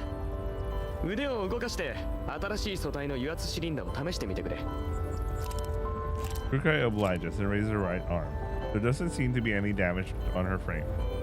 あの子たちはメンタルのバックアップに手こするほど損傷がひどかった。お前はまだマシな方だ。残りの3人はまだ調整がいるな。それと来るかい。ミシティのスイッチは確かにお前に預けたが、もう少し使いどころを考えたらどうだ。ミシティのやつかなり酷使された形跡があったぞ。そうね。え、それだけか。もう一度メンタルをチェックしておこうか。人格設定に欠陥が出たら厄介で。欠陥があるのはそっちでしょ。 After glaring at Deer, Rukai sits up in an examination slab. Deer sighs in relief after seeing her reaction. The look on his face seems to say, "That's more like it." ここはどこ？指揮官はエルモ号？ちょっと、なんであんたが指揮官と一緒にいるのよ。どうやって私たちを見つけたの？ブルースフィアの次回プログラムはどうやって止めたの？おいおい、質問は一つずつにしてくれよ。一つずつ答えなさい。そうだな、順を追って説明しよう。お前たちが消息を絶ってから指揮官が俺に連絡してきたんだ。こっちもちょうど現地で通信障害の原因を探りたかったからエルモ号に乗ったわけだ。なんでもレナがものすごい剣幕でエルモ号に救援を要請したんだとか。結局連絡がついたのは俺だけだったけど、指揮官の人形たちに囲まれて大変だったんだぜ。あのコルフェンってやつ、いつも笑ってる割には言ってることがいちいち鼻につくんだよな。Yeah, Deer could tell. Deer could tell. Deer elapses into complaining, but Rukai seems entirely unmoved. 要点は？せっかちだなお前は。このエリアに到着したら案の定通信管制にあった。静的マップを見ながら基地局を一つずつ回ったよ。やっぱり原因はメンテ不足だね。だが人為的に破壊されたものも多かった。指揮官は何者かがこのエリア全域の通信を妨害してるんだと推測した。エルモ号の受信装置もここじゃ使い物にならなかった。ここを出れば信号は回復するが、ただ待ってるわけにもいかないからな。指揮官は人形たちをいくつかの隊に分けて、お前たちがリバと最後に通信した位置情報を頼りにしらみつぶしに捜索し始めたってわけだ。それで何を見つけたと思う？クイズ番組のつもり？いや、雰囲気を和ませようとしたんだけど。グローザたちが捜索の途中で調査隊の兵士を2名救出した。結局助からなかったが、彼らが建てた臨時基地局は無事だった。 Oh, damn. At least some of them survived that shit. Holy shit. They're the only survivors of their whole damn Rosa time, man. つまり軍用回線は完全には死んでなかったのね。そう、簡単に言えばブロックされてただけだ。障壁を取っ払えば使えるが、専用の設備なしじゃ難しい。あとはまあちょっと工夫しただけさ。臨時基地局のチャンネル設定を参考にエルモ号の通信モジュールを改造して、具体的な原理は省こう。エルモ号が移動基地局になったと思えばいい。そう。信号さえあればこっちのもんだ。メイリンに、ああそういえばお前は面識がなかったな。エルモ号のメカニックだよ。若いのに大した才能だ。いつも過労気味でヒヤヒヤさせられるけど、さっきなんて今にも倒れそうだったから休ませたよ。あの指揮官、しばらく会わないうちにお前より人使いが荒くなってて笑えるぜ。要点だけ言いなさい。分かった分かった。まあとにかくこのエリアには別系統の通信チャンネルがあることを発見したんだ。だがバリアが厚くてなかなか落とせなかった。あのブルースフィアって人形がお前たちの位置を特定して油断した隙にようやくハッキングに成功したわけだ。あの時にはもう通信できてたってこと？それならなんで最後に現れたのよ。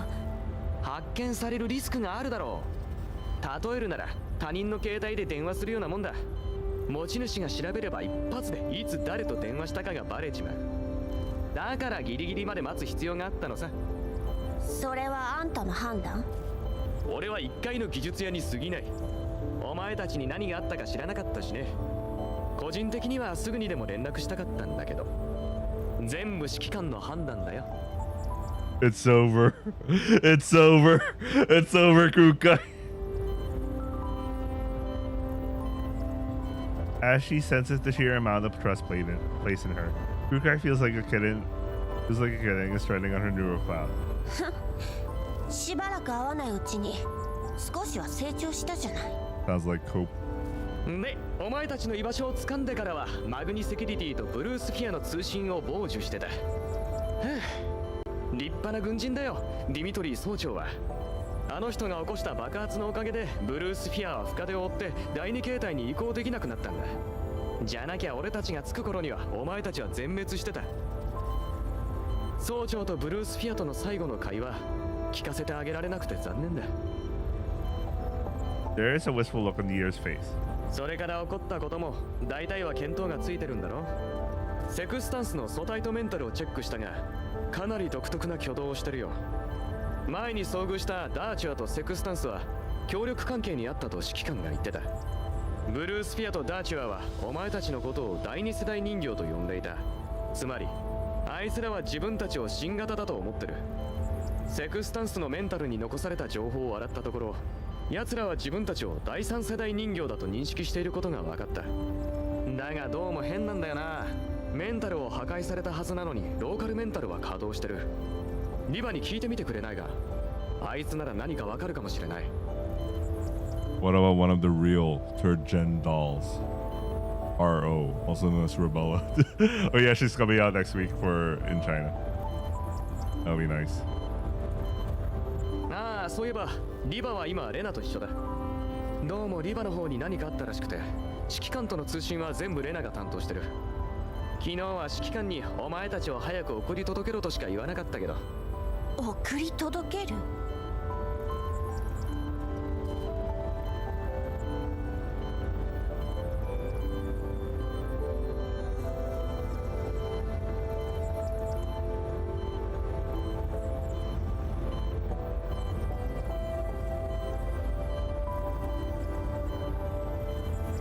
Kukai looks doubtfully at Dio. After seeing that he seems clueless too, she decides to drop the question. まあいいわ。後で彼女に連絡する。今までのお礼もたっぷりしないとね。それとブルースフィアを止められたのはセクスタンスを解析したからなのね。そうだ、同じ第三世代人形なら設計に何かしらの共通点があるはずだからね。セクスタンスから得た情報を利用してブルースフィアのメンタルに侵入したんだ。あの時彼女はお前たちを追うのに必死で少しも異常に気づいてなかったよ。おかげで恐怖の装置とのリンクを切ることができたってわけだ。ヒヤヒヤしたぜ。核爆弾の発射スイッチに等しいからな。ブルースフィア、マグニセキュリティ、それから背後にいるあのグループ、彼らの犯した罪もようやく明るみに出るわ。まあそうなんだけど。どうしたの？お前らが持ち帰ったチップにちょっとした問題が起こってて。 Don't tell me it broke. どういうこと？そう焦るな。完全に壊れたわけじゃない。一時的なデータ破損で読み取れないだけだから。何が原因なの？ブルースフィアのやつよほど慎重だったようだ。お前たちは最後の最後にしてやられたわけだ。あいつが自壊するときに光ったのを覚えてるか？あれは強力な磁気パルスだったんだよ。磁気パルス？ Oh shit. That's a good move. ああ、そこまで難しい技術じゃない。コストも低いしな。だが厄介なのは単射程内にあるチップと録音装置を磁気不良、つまり使用不能な状態にしてしまう点だ。修理はできないの？メイリンといろいろ試してはみたが今はお手上げ状態だな。もともと俺たちの専門じゃないし可能性はまだ十分ある。詳しい知り合いに当たってみるよ。早く何とかして。もちろん。けど今はチップも録音も指揮官に預けてある。なんで指揮官に？これは404が引き受けた依頼よ。After thinking about the dangers hidden behind this mission, Kukai is reflexively attempting to exclude the Shikikan from getting involved with them. レナにそうするよう言われたんだ。昨日指揮官と連絡した時に。そうだ、さっき指揮官がカリーダから連絡を受けたとかで指令室に入ってったぜ。行ってみるか？エルモ号のマップはお前のローカルメモリに入れといて。分かったわ。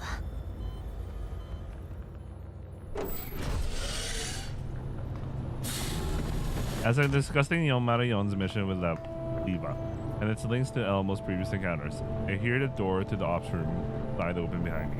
Unsurprisingly, the person standing at the door is Kukai. As I think about our previous, somewhat awkward call, I can quickly adopt a relaxed and casual attitude. 修理は終わったの？相変わらずいい仕事をするのね、デールは。指導料をいただけるなら。ああ、今は持ち合わせが少ないの。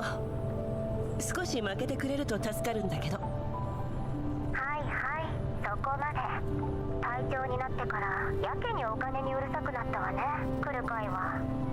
毎月えげつない量の領収書まで出してくるし。前任者がもう少し財産を築いていれば私も口うるさくせずに済んだんだけど。私のせい？他に誰がいるのよ。デールから聞いたけどレナばかりに指揮官と連絡を取らせてるんですって。あんたは何してたのよ。もう指揮官も知ってるでしょ。カリンに頼まれてた件よ。ほら、あんたたちが ODE01 で使ってたあれ。カリンたちここのところ大忙しなのよ。イエローエリアでのびのびできるクルカイ隊長とは違ってこっちは忙しいんだから。のびのびですって？言葉の意味を分かって使ってるの？あんたね、こっちが聞きたいことは分かってる。第三世代人形のこと、それとカリンたちの件がそっちと関係あるかでしょ。指揮官も知りたいんじゃない？ええ。それが私にもさっぱり。 A smile fades from Leva's face on the projection monitor. 手がかりはあるけどそれが何を示してるかはわからない。確証が得られるまでいかなる情報も開示しないようカリンに言われてるの。慎重なのね。して指揮官を信用してないわけじゃないから。本題に戻るわ。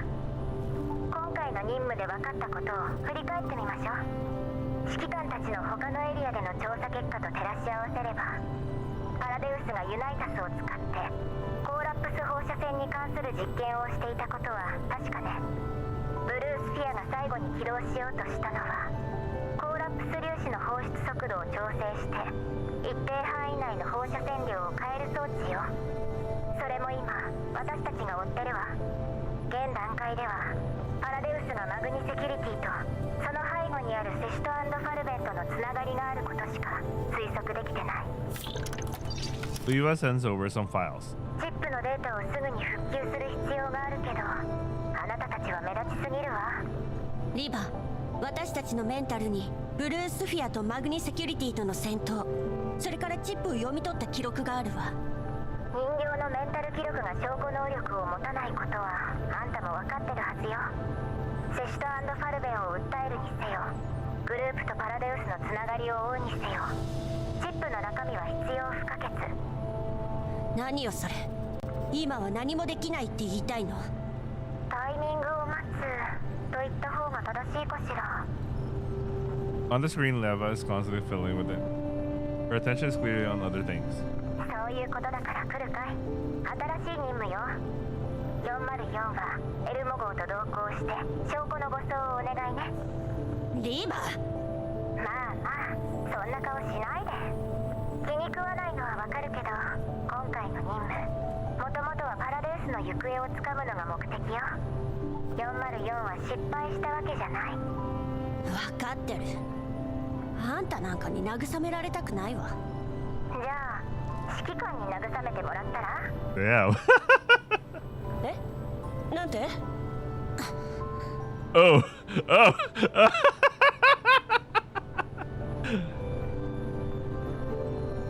Well, well.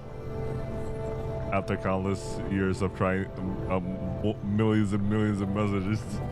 さてと、冗談はこの辺にして、エルモ号と404の動きはすでに黒幕の目に入ってると思った方がいいわね。こっちも痕跡を消す努力はするけど限りがあるわ。グリーンエリアはともかくイエローエリアは無法地帯。リビウに着くまで何が起きてもおかしくない。分かってる。今回は本当にお疲れ様。任務とはいえエルモ号なら快適だろうし、しばらく休憩するといいわ。メンタルの調整も兼ねてね。じゃあ今日はこの辺で。指揮官、私の代わりに面倒を見てあげて。任せて。 Leva's image vanishes from the projection monitor. The ops room falls silent. I struggle to find something to say that can break this awkward silence. Kurukai and I haven't met in a long time, and her face looks downcast. She must have a lot to say, both about the 10 years which have passed and everything which just happened. But I don't know exactly where to begin. She stares hard at me, and finally she sighs. 人形たくさん増えたんですね。 It's over. It's over for Kurukai.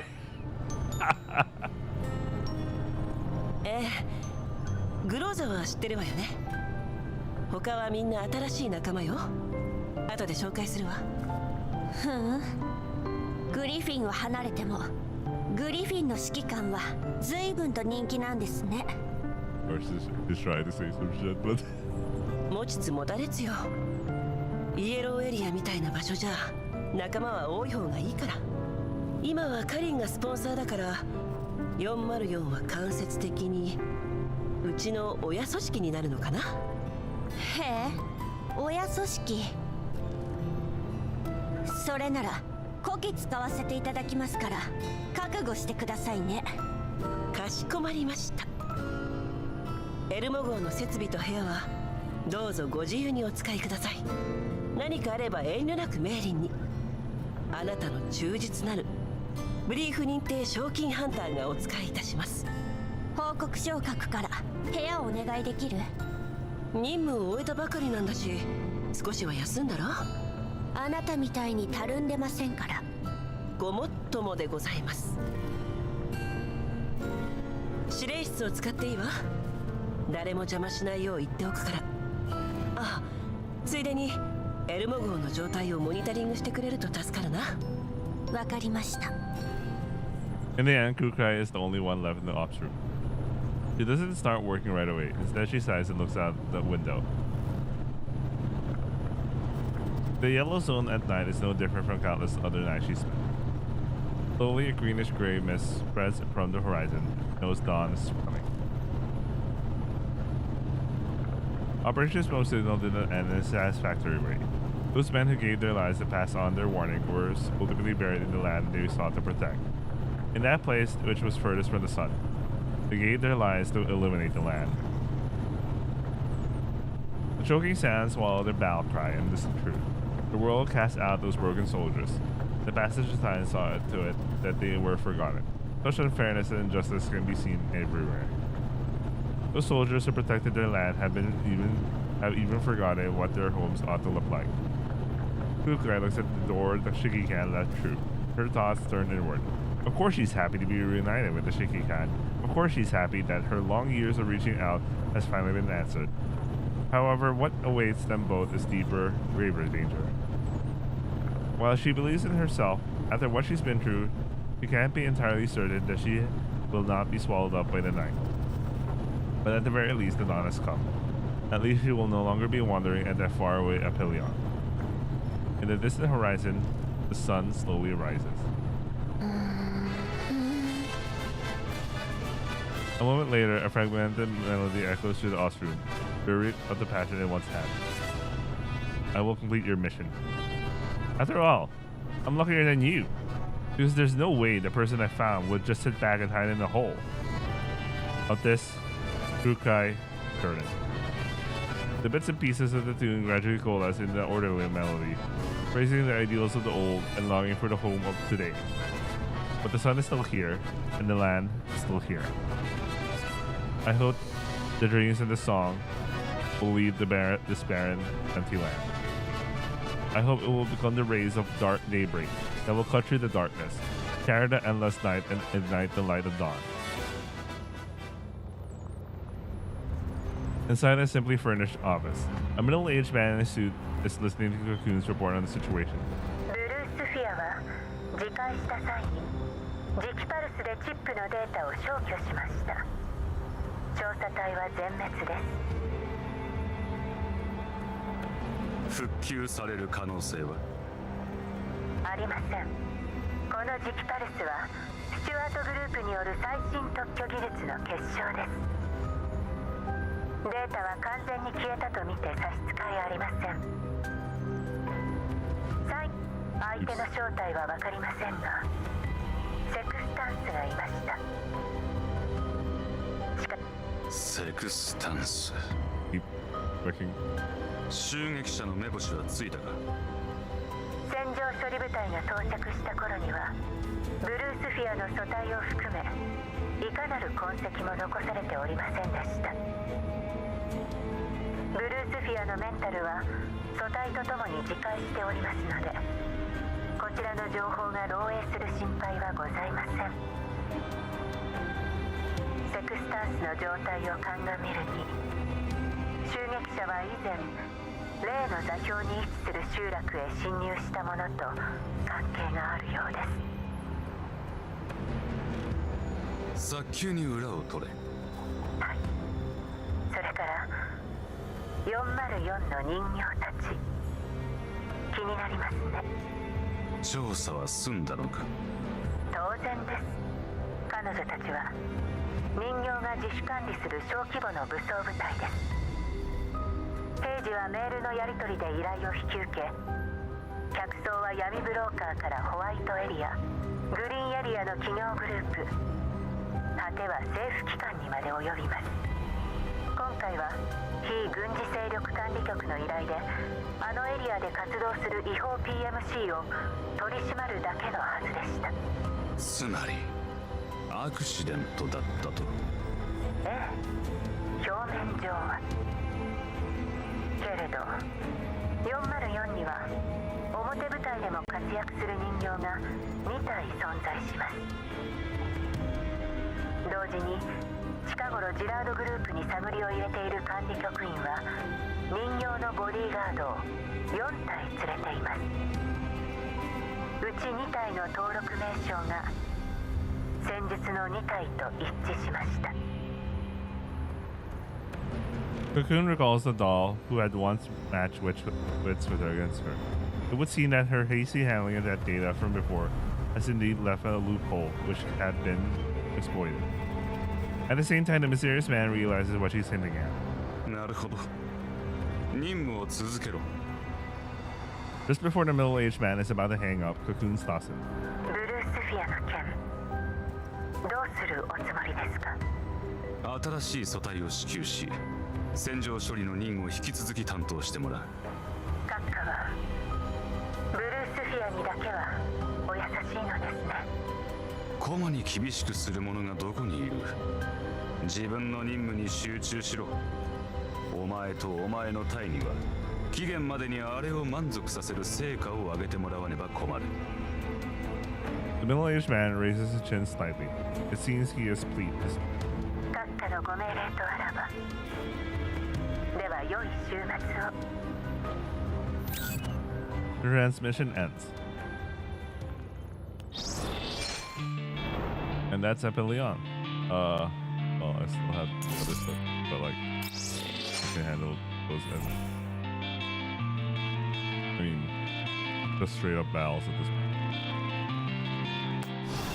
Non-story stuff, basically. Yeah, I'll handle this on my time. But we basically finished the actual story of the event. That was great. That was great.